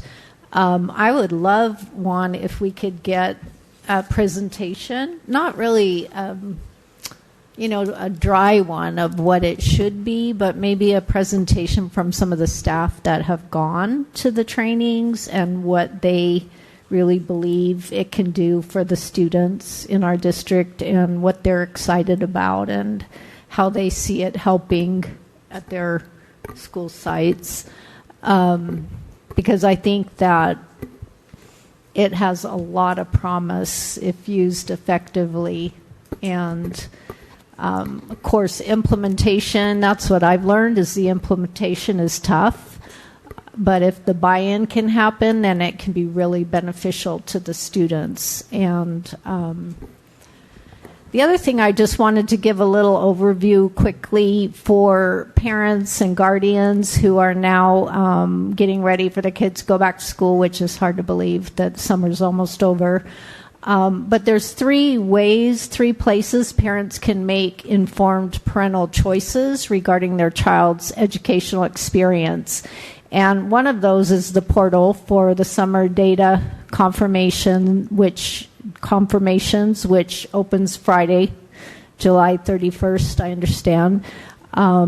This is the ARIES database, and there are opt-out options within that where the parent would go to under authorizations and then opt-outs. And I know I've heard parents say, there's just so many things I have to sign, so many things I have to read through, but if they really want to make informed parental choices, this is the time to do it. At the beginning of each year, they can opt out on several, or not, it's a yes-no, several areas. And so I just encourage parents not to rush through it, to take it seriously. And it's also important to update emails and phone numbers, and especially emergency contact information. And then the second way to control some aspects of what your child's being exposed to is because of the Mahmood versus Taylor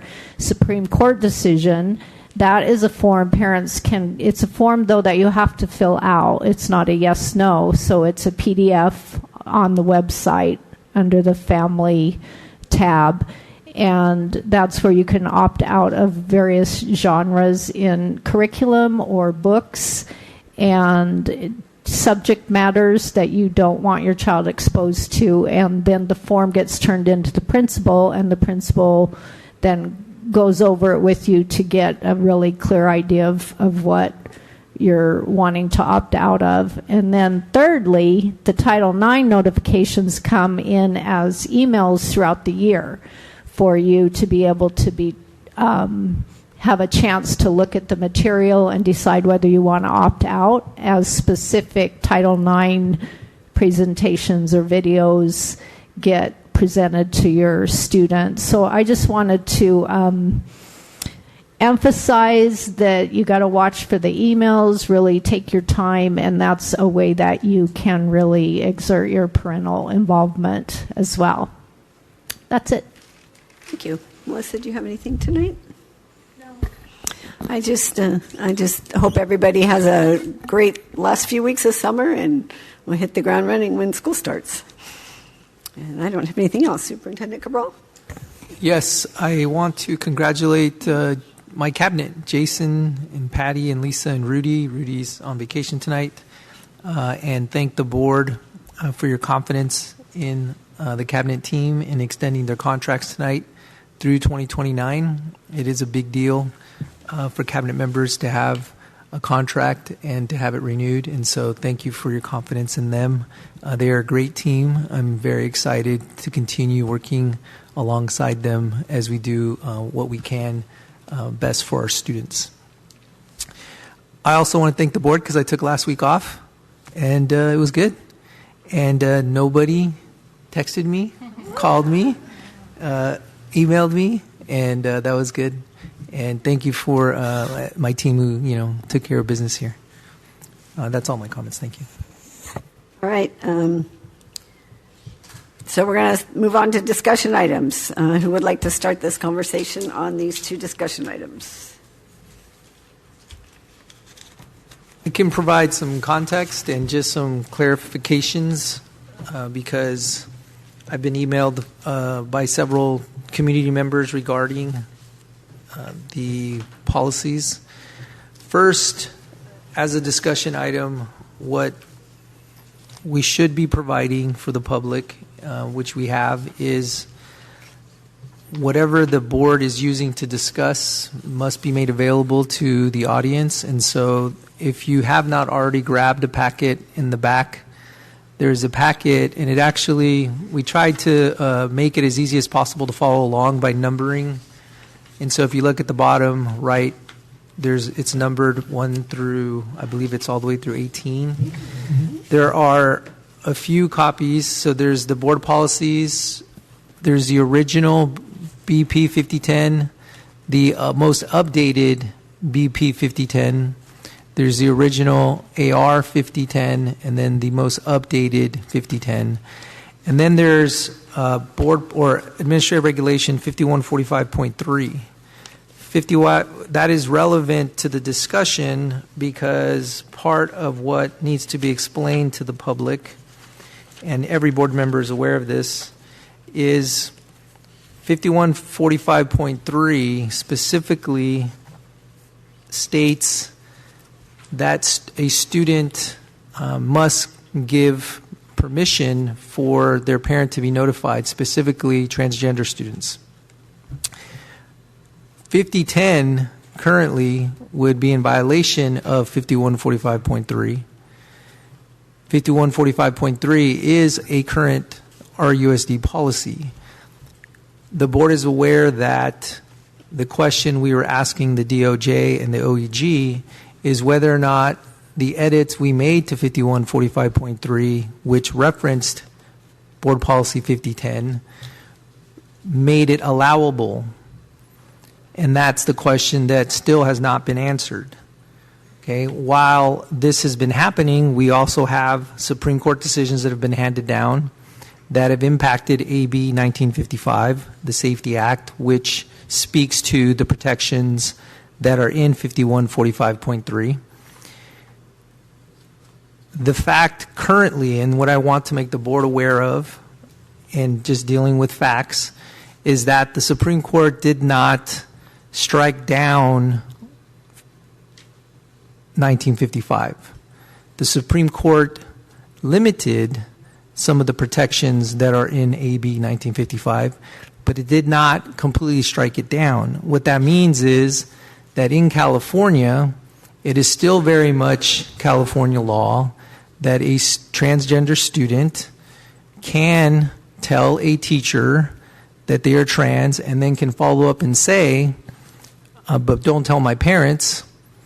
And the teacher has no obligation to tell the parents.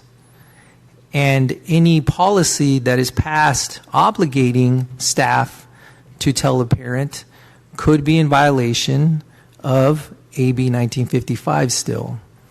Okay, what the Supreme Court has done is they have said we cannot lie to parents.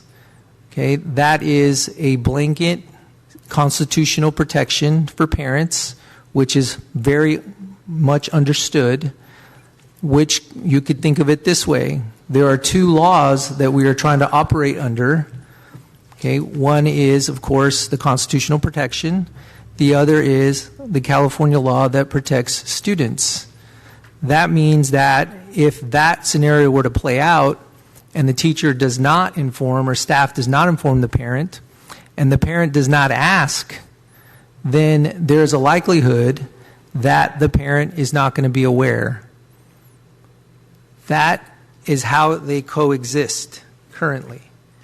Now, Could the Supreme Court at some time completely do away with AB 1955? And I think that was made, a comment was made like that, unalienable, I think was the word that was used. Yes, there is a chance that at some point the Supreme Court will rule that AB 1955 is completely invalid. But currently, right now, July 21, 2026, that is not our reality. And so my duty as a superintendent is to make sure the board is aware that in its current form, BP 5010 and AR 5010 could be in violation of AB 1955 and also in violation of our current AR 5145.3. I use language like could because I would expect that if a policy is passed in its current form, that it would be challenged, and then that question will be answered at some point. If there is an urgency to pass this policy, then we have to keep that in mind. That is my duty, to make sure the board is aware of those facts. This is not something that is an opinion or something that I want to see happen or not happen. I'm sharing with you the reality that's in front of us right now. As a discussion item, the goal of this discussion is for the board to give me direction on what to do next. Options would be to choose one of these copies of 5010 and bring it to board for a first read. Another option would be to modify it so that there is no violation of anything yet. An example of that would be if the board were to decide to modify the current 5010 language to say that it is only applied to official records, then that actually would be an easier policy to say does not violate AB 1955. The fact that it includes unofficial records is where there is the issue. Okay, that is what I wanted to make sure to share. The reason why there has been a delay with the OEG as far as giving us a response, I cannot respond to because I don't know why they've delayed in giving us a response to the way that we've modified it. But because there's so many different comments out there about how the Supreme Court decision compares to California law, I want to make sure to make it very clear one more time. AB 1955 is still very much in effect. It has been limited by the Supreme Court, but it has not gone away. In its current form, BP 5010 and AR 5010 would be in violation of AR 5145.3 as well as AB 1955.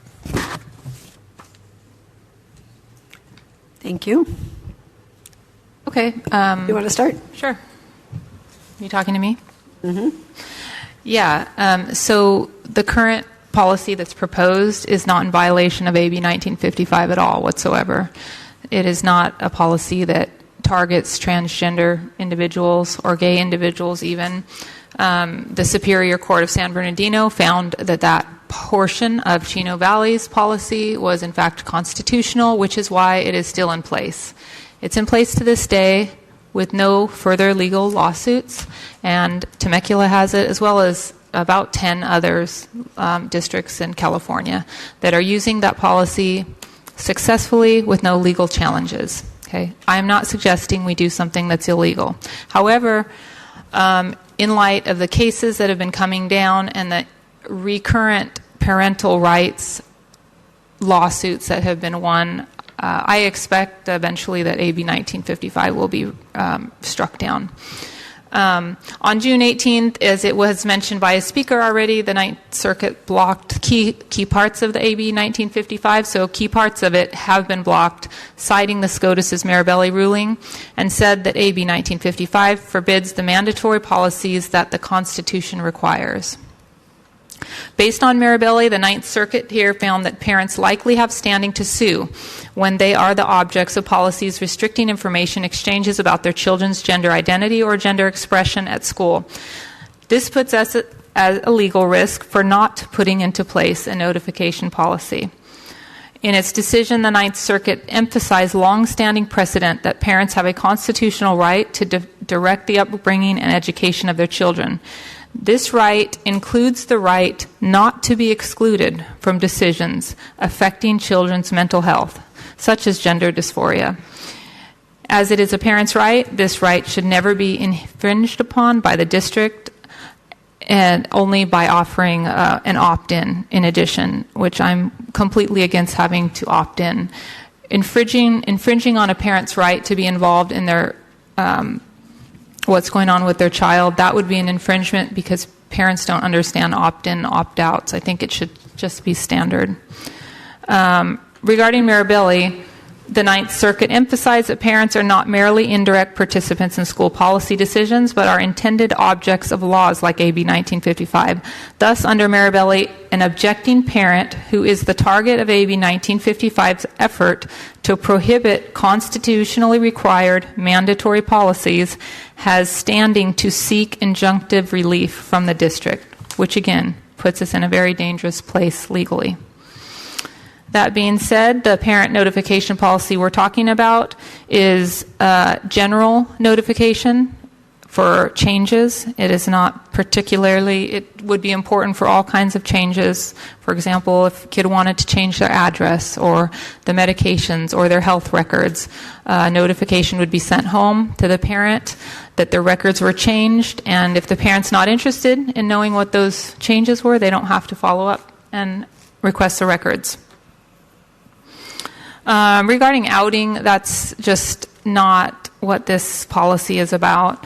It's somehow gets the impression that if a staff sees a gay child or a child with gender dysphoria, that they are to run and notify the parent.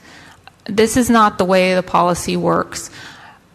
Generally speaking, when a child wants to change their name on their school record, that means they want the entire school, staff, admin, secretaries, cafeteria workers, bus drivers, everybody in that school knows the new name. This is a parent secrecy policy. The only people not knowing is the parents. When a student comes out, that means they've introduced themselves as the new person that they wish to be. So it's not that. They've already introduced themselves to the world at school. It is only the parents who are specifically targeted to be left out and left in the dark at the time when a child needs the most support in their life.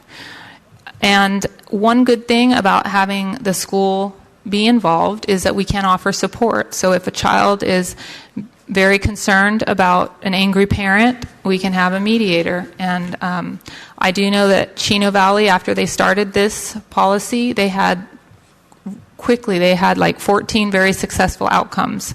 And that was because, a parent is going to be on better behavior if they're with a mediator. Everyone will be more cooperative, more understanding, and it'll be a safer environment for a child. So if they wish to have a mediator by the school, then it's a safer place to do that as opposed to just being at home and if you're really worried about your parent. In addition, if there is substantial evidence to believe that a parent is going to be casting their child out on the street or harming them, then there's already California law in place. It's mandated, we're mandated reporters.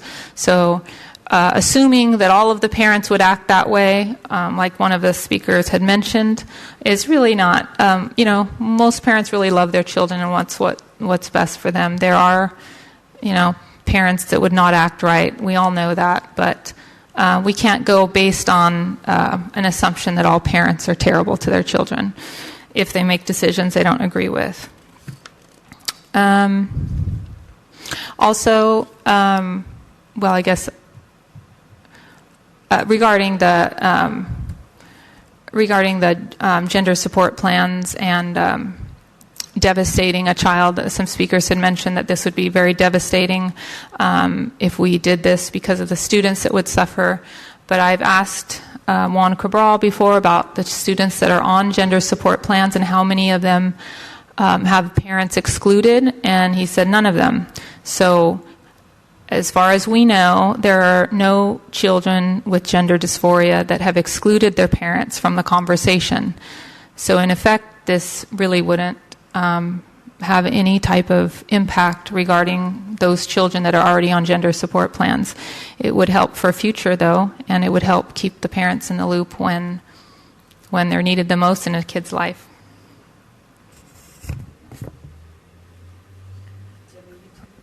So, Juan, were you saying, you gave a lot of information, so were you saying that, in your opinion, the only part of the policy that is problematic at this point is that we had included the unofficial records? Yes, the part that I would disagree with Member Olson is in that it's not a violation would be the policy specifically states that staff will inform parents. That is not something that's allowable under AB 1955 in specific situations.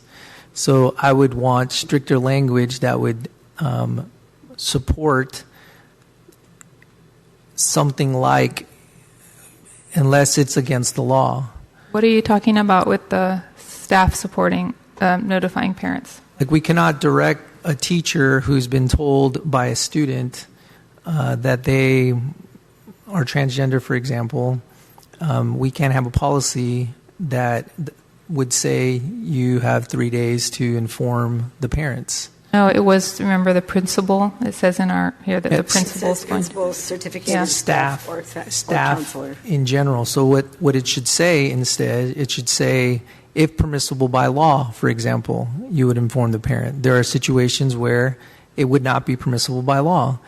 One situation would be AB 1955, which is still in effect, is all I'm trying to say, is that according to 1955, if it's only specifically because they're transgender, then you cannot direct any staff to inform the parent.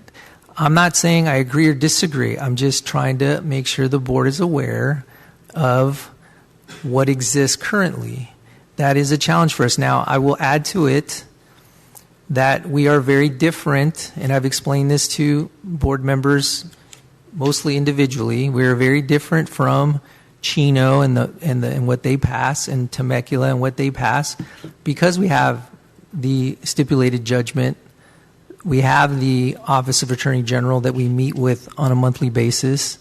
We are held accountable in a way that does not exist in other places. So when something gets challenged, when we have a complaint submitted or we have a lawsuit submitted, it isn't just employment boards that we're having to deal with. It's not just community comments that we're having to deal with. We're having to answer to the Attorney General. That is a layer that I am trying to get us to understand exist, and I am charged with helping us get through that. We've been successful in the last 2 years. We're in a 5-year mandates. We're about to start our 3rd year. We've been substantially compliant.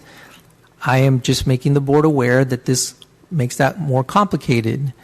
And I would say to everyone, what is the urgency if we think that the Supreme Court will ultimately decide to do away with AB 1955? Because if that happens, then it becomes completely easier. You know, if there is a problem we're trying to solve that creates the urgency, then help me understand what that urgent problem is, because currently we don't have what I would identify as a problem with parents not knowing what is happening with their kids. And that's what I'm trying to convey to the board with respect to these policies. It's not, and if we don't want to, like, I don't know, I'm not trying to say believe me, don't believe me. If we need for a lawyer to come, a lawyer of the board's choosing to explain, and I'm not talking about the OAG, I'm just talking about somebody from F3, somebody from, we can ask ALR's Attorney Diedrich or Attorney DeMarco to help the board understand the dynamic of the OAG and the mandates and how AB 1955 is still valid. It is limited, but it's still in play, and how we can navigate through that, then maybe we should do that. I have a duty to make sure. So if this passes, my job is to then implement, which I will do. And I've shown every policy that we've passed. That's what I do. I implement. And we will implement it successfully. And we will navigate through whatever complaints come in and all that. But before it does pass, I just want to make sure everybody knows, eyes wide open, this is what's in front of us. The Attorney General that we're dealing with is the same Attorney General that already lost the lawsuit regarding the notification policy. And in addition, it's just when a child changes their records, the general notification is sent home. It's up to the parent to determine what that is. It's not a staff notifying the parent like you were mentioning. But just really quick, the issue with the records is not, and that's why I mentioned official and unofficial, because currently, anytime the official record gets changed, it can't get changed without parents. But unofficial records are different. Unofficial records could be something as simple as a student saying, I want to go by he, not she, and the teacher in the classroom simply jotting that down in a seating chart so that they remember that that's what the student prefers. That could be considered an unofficial record. That is why I was stressing that if you want to talk about official records, that's easier. We already do that. Well, how do we do that? Because official records are transcripts, they're your cumulative files. Those cannot be changed just because a student goes up to us and says they want them changed. We have to have parent involvement in that. Well, what is called, Jason and I were talking about this a little bit today, but we were talking about the different tables, I think you called them, within Aries, that, because I was asking him, is there a way to just have an automatic notification that goes out to parents that doesn't involve any staff having to figure out what to say or how to say it, that the parent just gets a notification that there's been a requested change to, maybe it's not, I don't know, maybe that's not considered official records, like the medical table and the student information table. There's likely a way to automate, notifications. We would have to be very careful in the way we do that. Everything that is in our system, usually a human, it's better for a human to identify, because sometimes there might be notes that would say do not notify this parent or notify this parent over that parent, but there might be a way to automate it. I think it doesn't do away with the fact that there's been a directive that parents are going to be notified, and we just don't want to violate FERPA in any way. We don't want for there to be a violation currently of AB 1955, which is super complicated. Like, it's not an easy question to answer. And I have joked in cabinet that you could ask, even today, ever since COVID, you can ask one lawyer one question and ask another lawyer the same question, and you might get two different answers, and they're both legal opinions. Mm-hmm. Then it's up to us to decide what we're going to do. That's why I'm making the board aware of our current situation. If the board chooses to pass the policy, like I've stated, I will implement it, and my team will implement it. I have a suggestion. I'm looking at the revised one from March 31st, not the original one from February. I'm going to go through the changes I'm suggesting. It's the Board Policy 5010, revised March 31st one, which probably is the second one in your packet. Or the first Second one? Is it? Can I ask why we're having a revision conversation while Patty's not here? Because I was told we weren't going to have like major discussions on things like this. Like if we're having a discussion about them, that's one thing. But we're also not supposed to be making decisions like this when we're all not involved, correct? I thought was something that we all agreed to. I don't remember agreeing to that. No.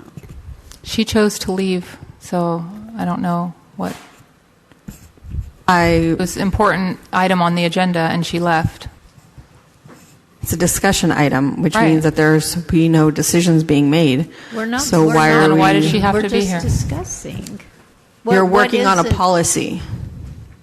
We're referencing a policy. under No, we're talking about making changes to a draft, which we would do when have a draft.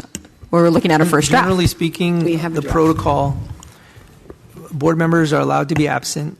If they are absent, they do not get to have a part of that discussion for that entire agenda.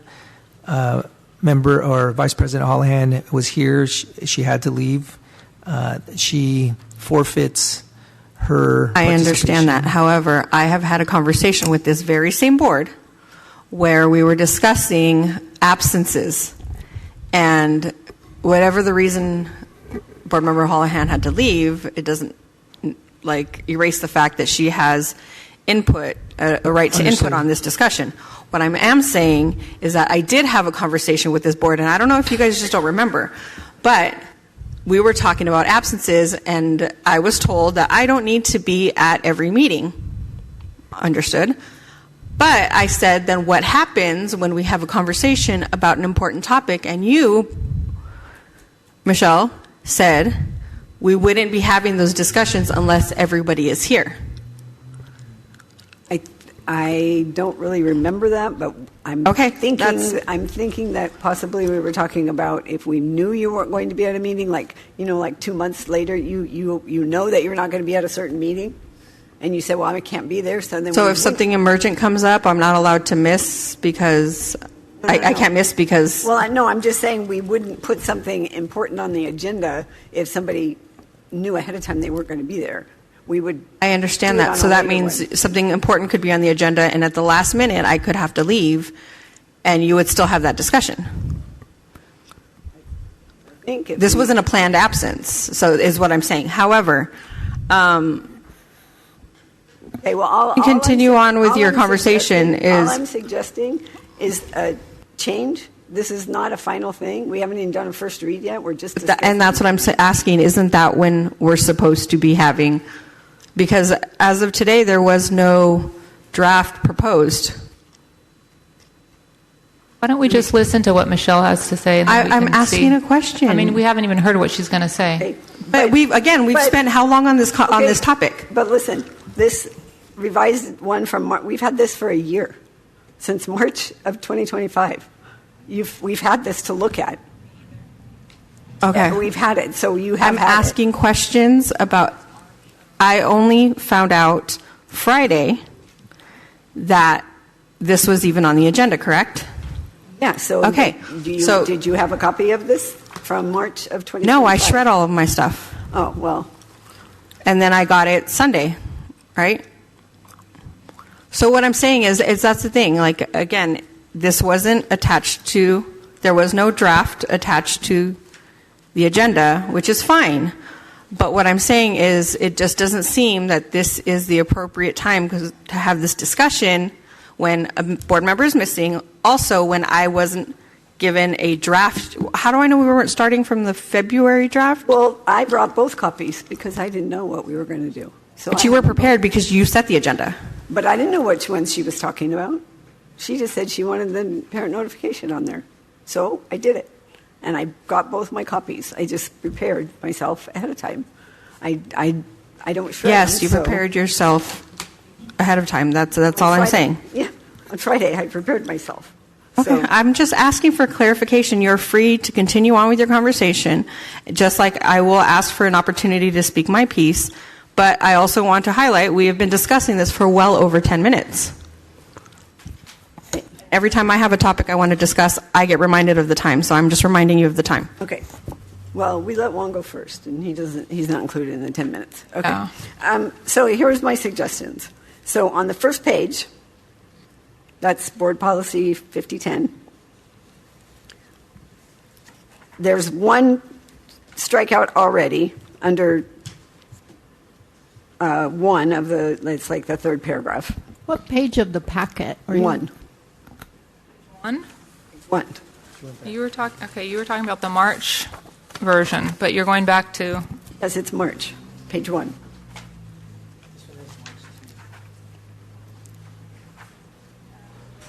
March. Oh, okay. Back. Okay. Go ahead. All right. So in that section 1, it's already been struck out and in some cases restore. So that one's fine, right? Down below, the very last paragraph, I guess, right at the top, it says the district notification policy requires the following. Can we say requires the following unless prohibited by law? And then have that in there. And if we put that in there, do we have to take unofficial out, or should we still? Because that's an OAG thing. I don't know. I have no idea which draft you're even looking at because all of mine say February. Page 1. The March she's referring to is page 1 says at the bottom it February says 26, but because that's when it was first drafted. But if you go to page 3 at the bottom, it says revised March 31st, 2025. Yeah. So that's why what I'm she's talking saying about. March. Okay. So that's one thing I was thinking. And then on the next page, actually on the third page, I'm sorry, it's page 3. In number 4, it says, I just think this needs to be changed. Bullying by or against their child within 3 days. It should say as soon as reasonably possible or no longer than 3 days. That was a change I made last in March, and it didn't get in. And then down at number 6, the other change I made in March was its third line says appropriate unless specifically prohibited, and we changed it to otherwise. I don't know if that makes a difference, but I think saying unless prohibited by law, do you think that takes away the AB 1955 piece? And does it help with what we don't know about the OAG still? Or should we take unofficial out still? I don't know. It really, everything is okay until it's implemented and then challenged. Yeah. And if it says unless permitted by law, then when we implement it, that would mean that we wouldn't violate AB 1955. But if the board feels like, no, we meant for it to violate, I'm saying it wrong. We meant for the parents to be notified even in lieu of, that, then there might be a problem with the implementation. I said I'm going to implement whatever we pass. If it says that, then the way we're implementing it is we're making sure we're not violating FERPA or AB 1955. Right, if it says unless prohibited by law, right now there's a law that says you can't do that, so then we wouldn't do that right now. Yeah, I'm just trying to make sure the intent is understood because that's the way it would be implemented. Would you leave official and unofficial? It could stay in because... Good if everybody has an understanding of the intent of the way it's going to be implemented. The key components of AB 1955 are currently blocked by law. Okay, so then yes. This would not, if we had it all in here, it's fine. It's not prohibited, right? Sections 5 and 6 are halted from any enforcement because of the Ninth Circuit ruling. They are blocked. Yeah, but so what I'm saying is if we say these things in here, even though it says students' official or unofficial records, unless prohibited by law, that's fine. That protects us. Mm-hmm. And then if AB 1955 goes away at some point, like totally, then we're good. Currently, those parts of it are it's blocked. It doesn't mean it went away. They're blocked. No, it's blocked from being enforced right now. So, from a systems perspective, it says becomes aware, right? So within 3 days of becoming aware. Becoming aware is not making a change to a record.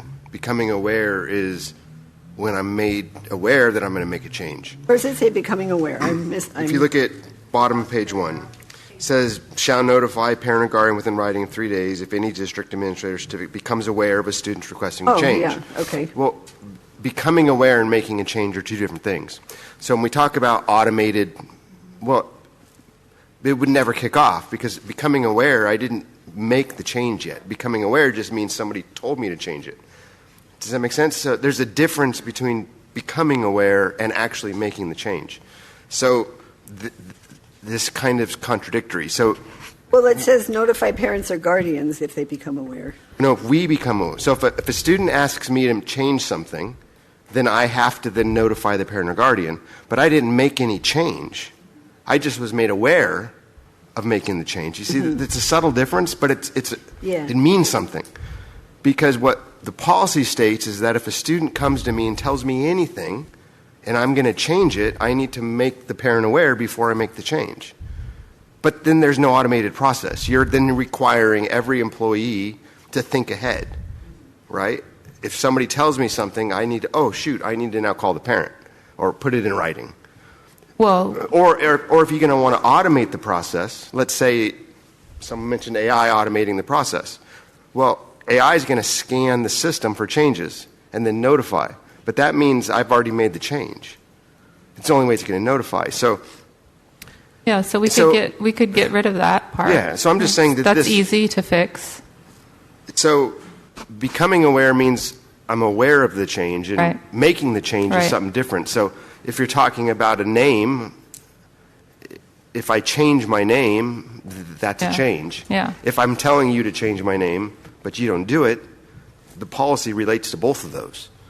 But how do we enforce somebody was told to make the change but didn't make the change? Right? This is both. We can just get rid of that part and just make it purely automated. If a change is made... Right, after the change is made, it automatically goes as a general notification. Good, yes. I'm just saying that this contradicts itself. I see that. You can't support I see that. one. Right. Okay. Because we don't know intent. Yeah. And when I was reading through all this again and thinking about our discussion and what Jason and I had talked about, if I were a parent, I would really like to know when changes are made to my student's medical table. Your student cannot change anything with their medical records. I couldn't even change my address without it. I had to have our superintendent change my address when I tried to do it. I'm not talking about the student. I'm talking about, let's say, Who's going to change your student's medical record? A nurse. Like a student comes into the nurse's office. Does a nurse have the right to change a student's medical record? Well, they can add to it. That is a change. You can't add allergies or medications to it? They can, right? Notes, if we're talking about a doctor's note comes in, and they would need to get that from a parent if there's anything that's going to have to go into their record. If they're putting down notes, But could a nurse add a random allergy to a student's medical record? If I would think so. Told the nurse. Yeah, if they broke out in a hive after they took their... A suspected allergy is something that you can change in a medical record? Theoretically, it would be a discussion with the parent. Yes. And then the parent's made aware that that change is being made. Yeah, so I can tell you an example of that with my daughter. When she got stung by a bee, the very first time she was stung by a bee, it was in PE at school. And they called me because they asked her if she was allergic, and she said no. And they called me and said her face is puffy. Her eyes are all puffed up.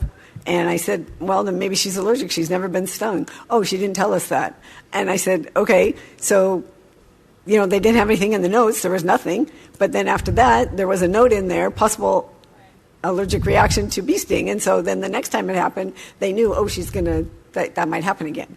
But that's what I'm saying. A note isn't a change to the actual file. They didn't say, she needs that. And that's what I'm suggesting, that any official changes are already shared with the families, is what I'm saying. So even a note, doesn't matter what it is a supplement to it's an that file. Then that's what I mean.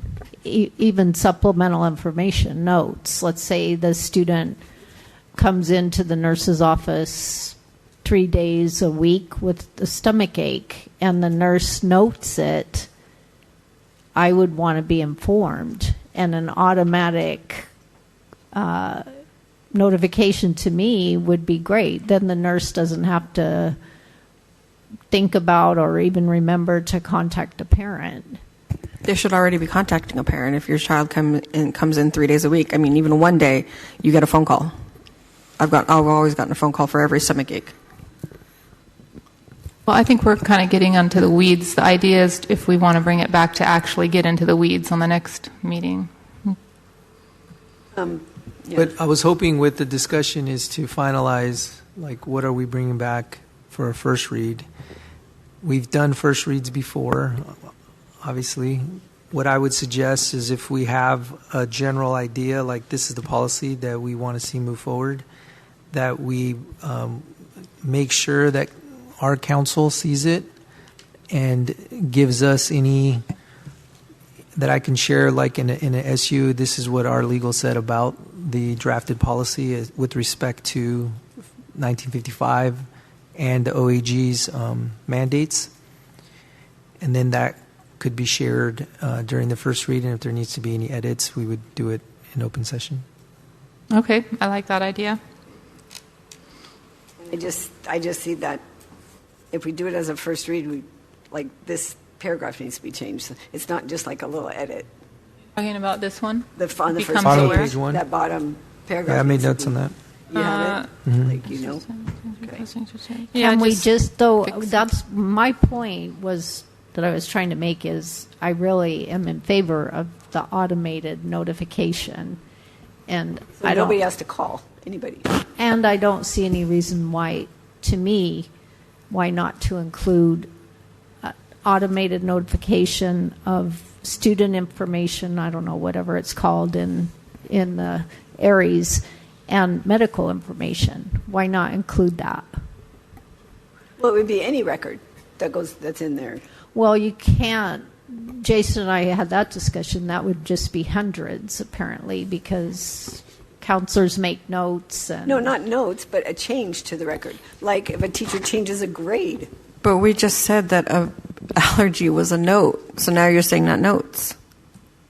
But that's not changing the record yet. Exactly. That's what I'm saying.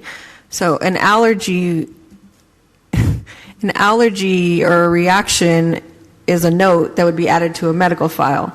But you're also saying a note, like not for like no notification for a note. You're kind of speaking on both ends of it. But no, we just said the note wasn't the actual record. That was a note that got put in. But she was speaking as to if there is something added as a note for an allergy, that would need a notification. Just why you see angst in me, because I know the system. School's not in session now. We have summer school. Just today, there's 15,727 changes made in ARIES permanent records. Just today. Wow. That's not a lot for an automaton. No, but think about the parents. So let's there's 15,000 changes today. Mm-hmm. There's only, I don't know what summer school enrollment is. Let's say it's 1,000. That means every parent today got 150 notifications. Are those grades? What are they mostly? All kinds of stuff. Mm-hmm. But when you say permanent records, mm-hmm. When you say unofficial and official, but that's everything. Right. Right? Yeah. And that's the worry. We mentioned earlier, parents don't read everything, and there's a lot, and we're imploring them to look at the authorizations. Well, give them 150 more messages today. I can guarantee you they're going to ignore all of it because it's just too many. Yeah. And I can fine tune. I can even say just give me a minute. I can look at just STU records, right? I'll just do that real quick. So I wonder how Temecula does it, because they have no problem with the automated notification. Maybe we can ask them, but what I'm saying is that would be good. It's parents don't want 100 the policy notifications. as it is is a massive policy to implement. And let we'll me- implement it, but I'm just saying what you're asking is not only us implementing this massive policy, but it's going to bombard families unless we fine-tune it to something that works. Like, can you just give me an example of something that is in there of the 15,000? That's like a lot. But that's just, yeah. I mean, let me just... Ton. I thought you were going to say like 100. That would mean teachers, staff would be implementing something like 1,000 a day themselves. That doesn't make sense. Because there's mass update. I mean, a perfect example, like what we said, if counselors go today and meet with ninth graders, they document in counseling that they met with all ninth graders. They do a mass update. So they do a mass update, which means that's 1,000 ninth graders that just got a mass update to their permanent record. That's 1,000 messages just went out. And if they did 2 of those updates, that's 2 messages per every ninth grader just that one day. But is that just them talking to the ninth graders? Yes. But that's not really a record. That's a...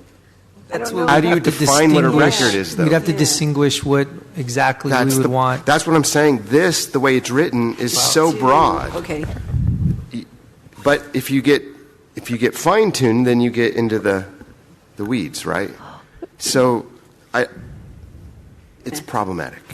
Jason, the way this what sits. what can a student go to the office and ask to have changed in their record? I mean, is that a... I spent 5 years in this role of student data, and the only change that's ever been asked is a name or gender. Right? And I mean, you asked me the question, name and gender. Or a grade. A grade, right? And so, but that's not what this is for, is it? I mean, can a student ask for that change and it's granted? I've never seen that. It's never been an issue.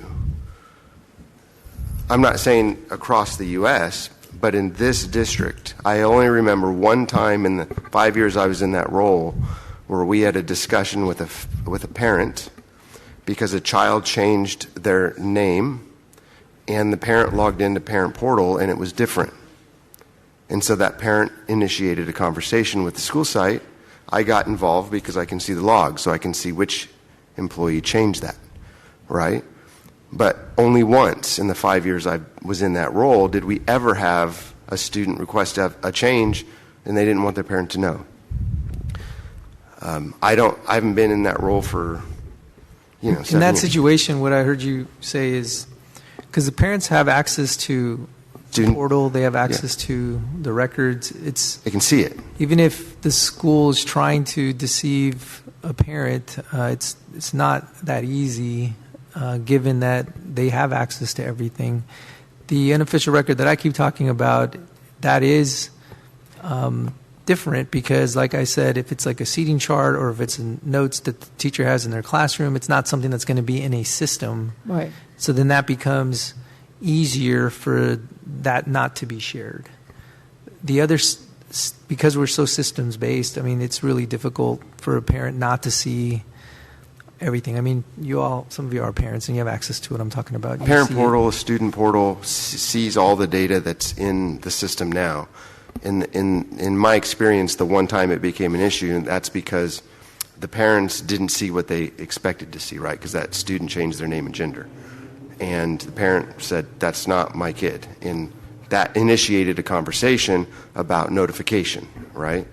That ended up into, it was a family event. But but the notification for that change did go out. No notification went out. The parent logged in and could see it. No, but anytime you make a change in Aries, there's an email. No. I get them. I get emails. Depends on Not for everything. Depends on what it is, right? It depends on certain systems. It's not every change. I mean, Like what? Yeah, see, maybe and not that's every the- change, but I'm just saying when I go in and change something, I get an email about it. you change, yeah, in the parent portal, but not when we change things. Oh. Yeah. And that's because you can have multiple parents. And so in the role, often you have divorced parents, right? And divorced parents have multiple custody issues, right? A lot of times they're united and sometimes they're not. And so what happens is ARIES implemented, and when a parent changes a record in ARIES, all the parents get the notification that it was changed.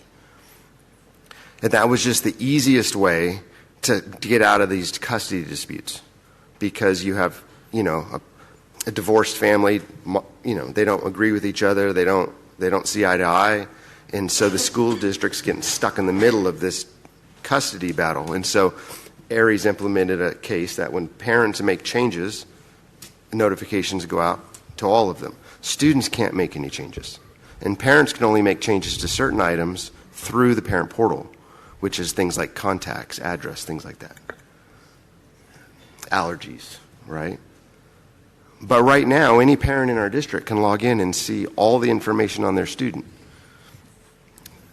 The only thing this does is makes us send a message out to say, go look at it, right? I mean, that's what this does.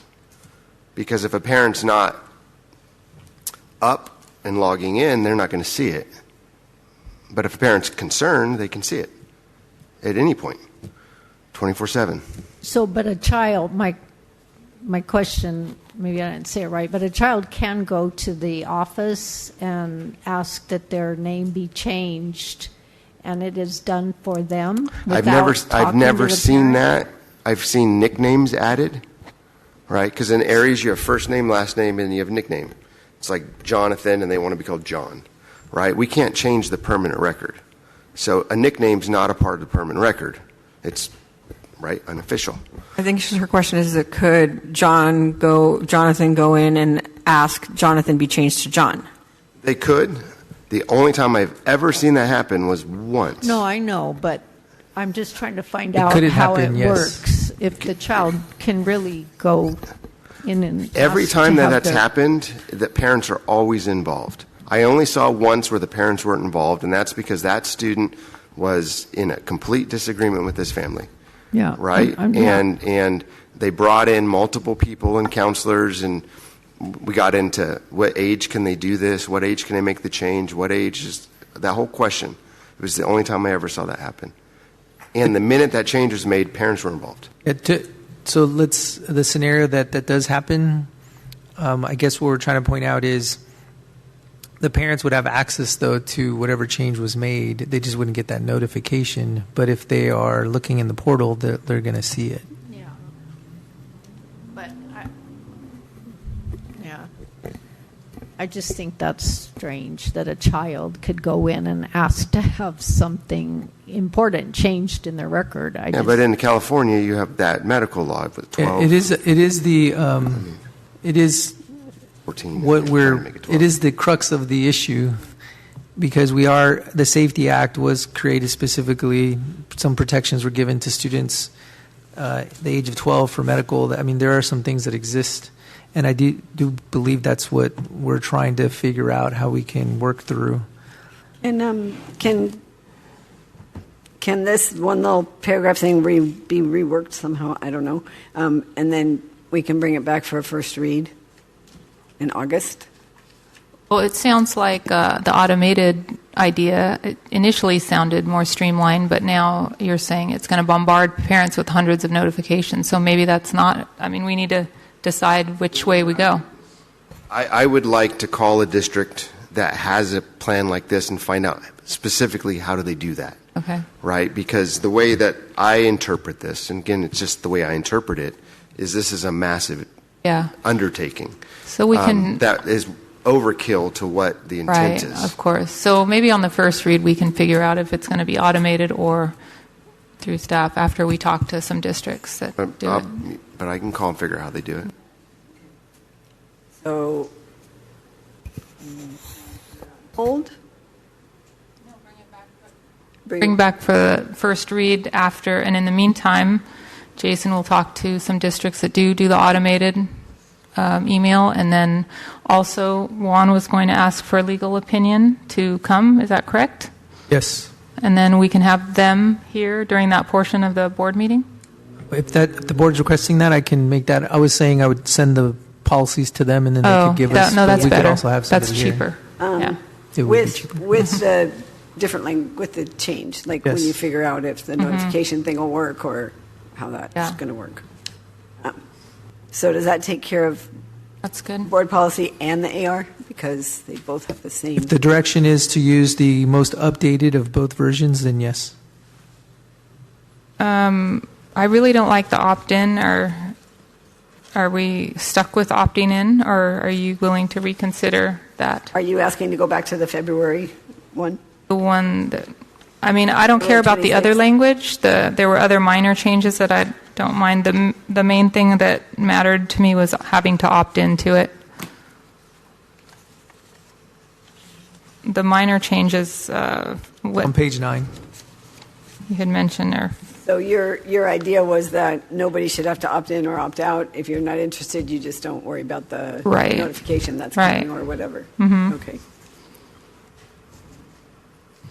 I'm good either way. I'm fine either way. Why is there an updated draft then if we spent hours talking about this? We spent forever talking about how it should be an opt-in because the parents that wanted to be informed would be.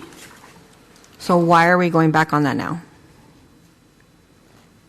Well, I was never okay with the opt-in, so I mean, does that count? I said that same thing last time because the thing is, like, majority you shouldn't at the have time, to opt out because you can just say when you get the notification, you can just opt out by throwing it away in the trash or deleting it in your email. That's how you can just opt out. So I don't think there should be an opting process. How much paper is that going to involve? How many times does this happen? Like, how often is this going to be happening? Because it's to any record, correct? Well, we're going to figure that out. So there's not 150 spams in their email if that's the way we go. So how many times does what happen? A notification be sent home. How many times does a major change? For which record?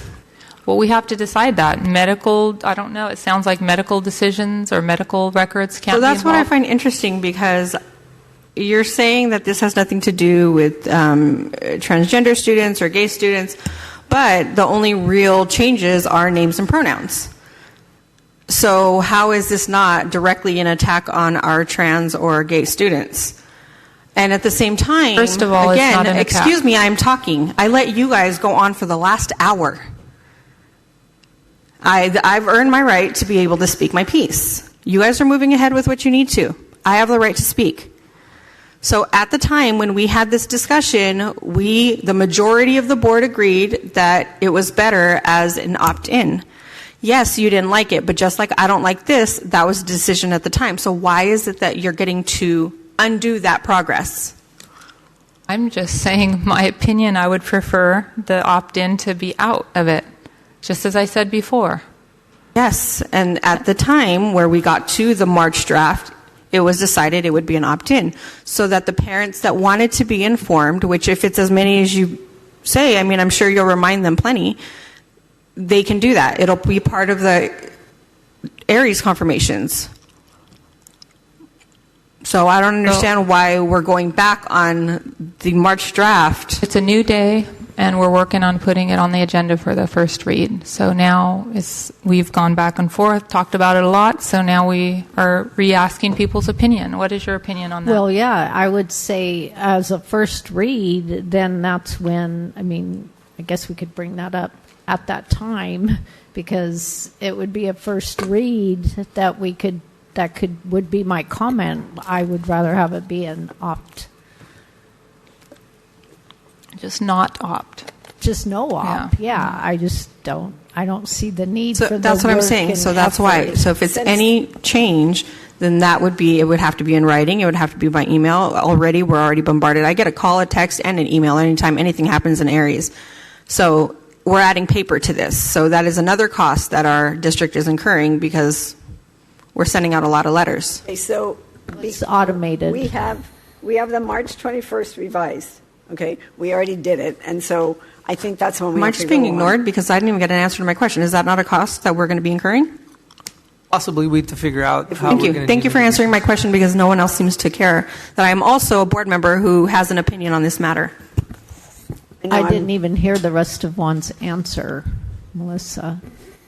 said possibly. It depends on how we decide to do the notifications should the policy, pass. So what I'm saying is, instead of going back to the February 26th, because we have this revised one from March 21st of 2025, this is the one we need to bring for the first read. And if somebody wants to make a change at that point, then we do that. Sure. I know. It's fine. And the board policy is March 31st, the revised. One is March 21st, one's March 31st. Okay. So those are the two we would bring So back. just to clarify direction, the versions that are the most updated will be sent to legal for an opinion with the intent of bringing them to the August 11th meeting as a first read in its current form. Jason will investigate notification the way other districts that have this policy provide notification to parents and can have that information also on August 11th. I would just remind the board that when we have a first read, typically if there are major changes made, then it would come back to the board as a first read again. And so I just want to make sure everybody understands the process that we've followed with respect to changes that are made. Wouldn't it make more sense then for the attorney to see it after the first read? No, before, so we know it's legal, Yeah. right? So it's That's what I would suggest. Some changes are going to be made. well, they could change it maybe. They could suggest the changes, right? And They're then we going to, could, yeah. The hope is that they're going to provide a legal opinion on how it impacts or doesn't impact AB 1955 specifically, and AR 5145.3, and our stipulated judgment. So getting that answered first is, I think, a good idea. So when it comes to first read, it's going to look just like this. It should look like this with their opinion. Yes, with me explaining what legal said about the policy. Now, would we put the unless prohibited by law in there? That's my understanding that we just did ahead of tonight. time, Yes. yeah, before they see it. Yeah. Okay. Okay. So we're good with that one? That sounds good. That is the direction that I understand, yes. Well, since I didn't get in any of my comments, I do have a request for you, Mr. Cabral. Being that, I've heard all night long about how this is, about parent rights, and, anytime that, there has to be the whole need for all of this is because, if a change comes up and we have, it's an important conversation that parents need to be having with their students. So rather than all this ridiculous policy stuff, I would actually like to have us do another workshop, one of our safety workshops.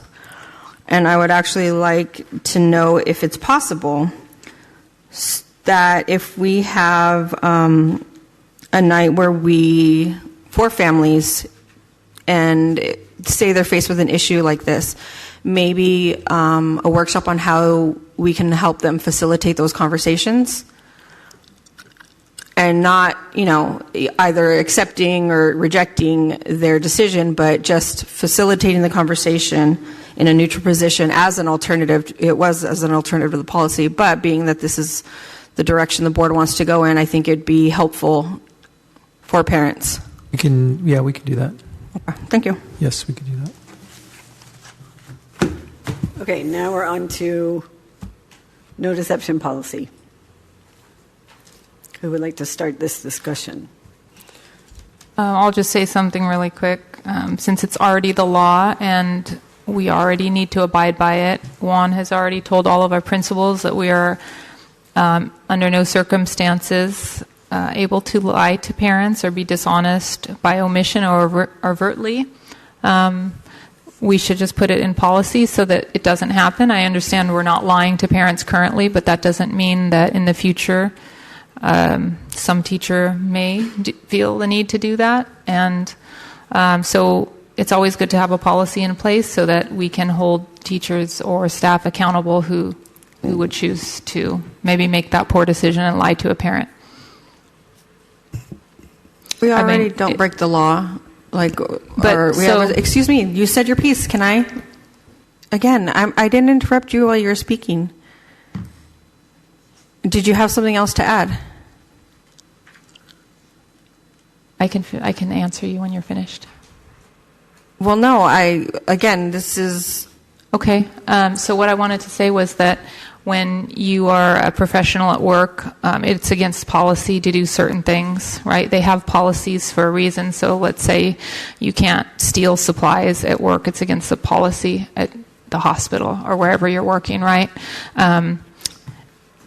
All your employees, you assume, are honest and are not stealing supplies, but that doesn't mean you shouldn't have a policy to fall back on so that when an employee does break the law or go off the rails, then you can hold them accountable. So just because we're not lying to parents, it is the law that we cannot lie to parents, so we need to have a policy in order to hold an employee accountable if that should happen. That's all. But I would assume that, employee theft of supplies is much more common than, right? I mean, is that not an issue? People stealing supplies from their job? That's why they have a policy. I've not heard of that as an issue. I've never heard of that. I've never seen anyone steal supplies at my work. I didn't say at your work. I just said from their job. People, it happens. I mean, Yeah, people take tape home. Pens home. A stapler, whatever. It happens. Scissors. It doesn't. Okay. So I must have picked a wrong. Let's say steal someone else's money. Can I please finish talking? You see what I'm saying? Can I please finish talking? Because I'm stating my piece. I'm not asking you a question. So what I'm saying is, I understand why stealing supplies, yes, would necessitate a policy of if you steal a supply, you get fired. That's understandable. Being that we've never had an issue where somebody's lying to parents, which we don't do, I mean, I would expect that if that were something that were happening, we would hold our superintendent accountable because that is his job and that is why we hired him. But you yourself said that we weren't lying to families. So if you and I were great friends and you asked me to house sit for you, I would absolutely do that. If for some reason as you're leaving I said, I won't steal from you, don't you think that would cast some doubt in your mind that what a random thing to say, I wouldn't even think that you would steal from me, but now that you've mentioned it, now I'm going to think about it. So what I'm saying is I feel like this policy, that this introduction of this policy isn't necessarily building trust, which I agree we do have to do. There's been a history of issues in this district, and the only way you can do that is not with some empty policy that we have no real way of knowing if it's going to work, but through actions and over time. And I think that the staff in our district and our superintendent have earned the right to show us that we can trust them.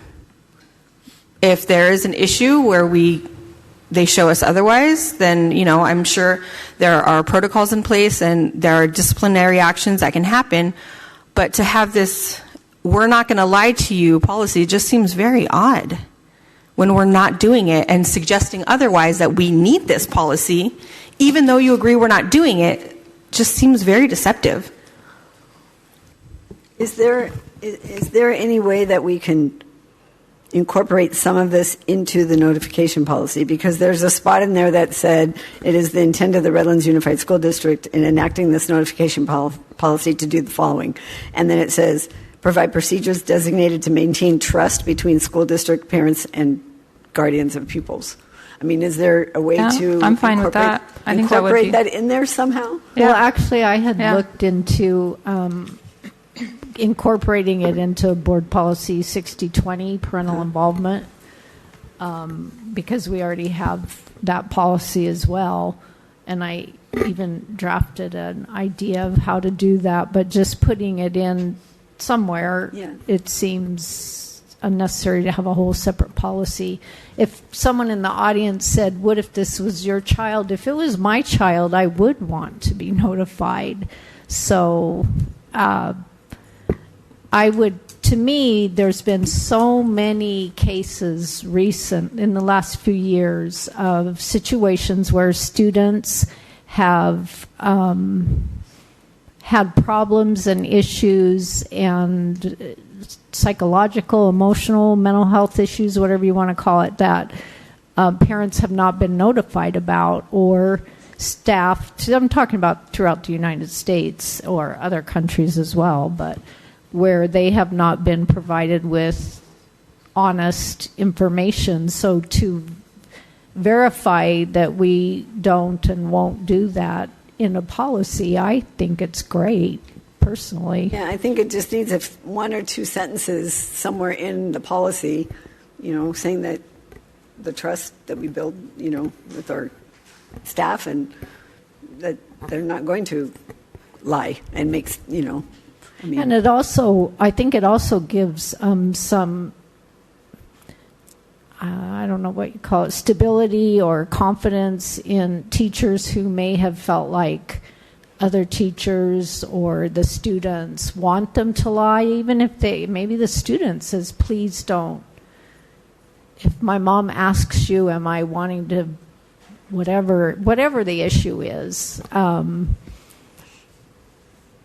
please, if she asks you, don't tell her. That it adds stability for the staff too, to know that no, I can't keep that secret. Yeah. Does this seem like something that can be done? I think incorporating into sounds very doable. Figuring out where. I know we also have 4019, which is professional standards, which HR uses to hold employees accountable, and that could also be an avenue to explore as far as putting that in there. I do think that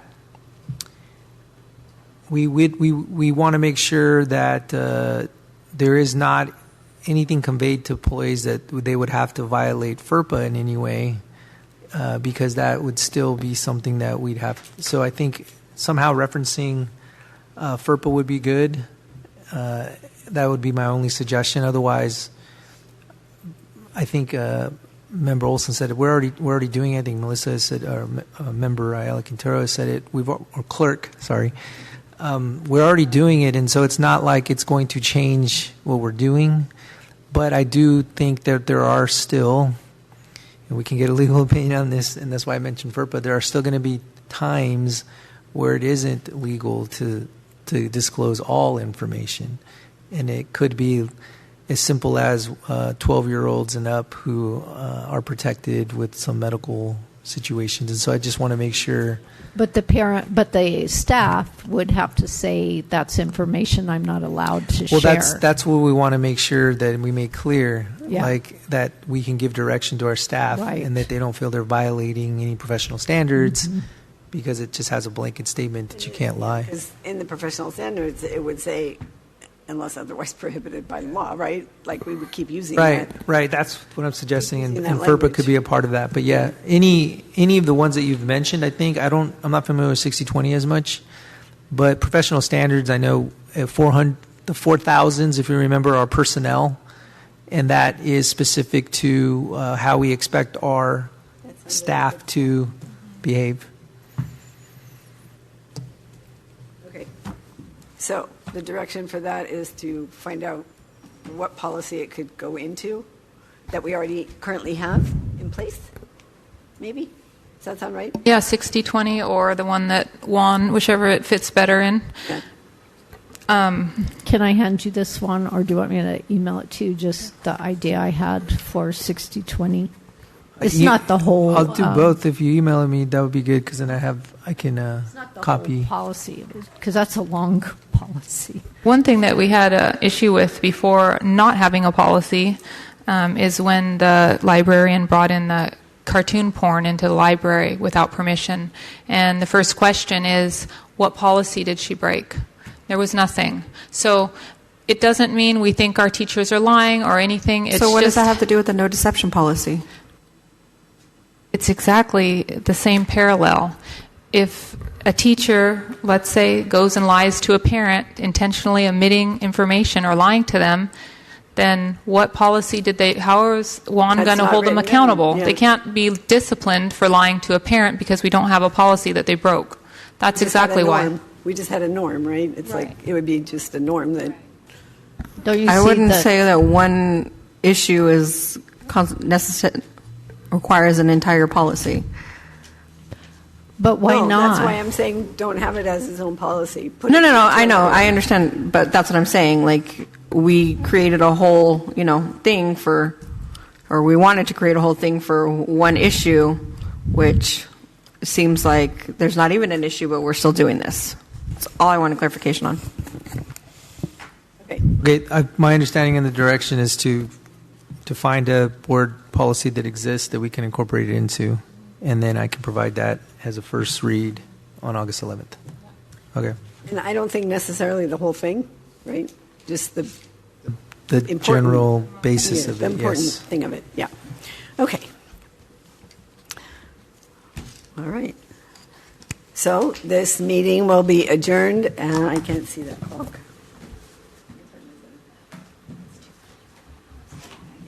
10:30. 10:30 on the dot.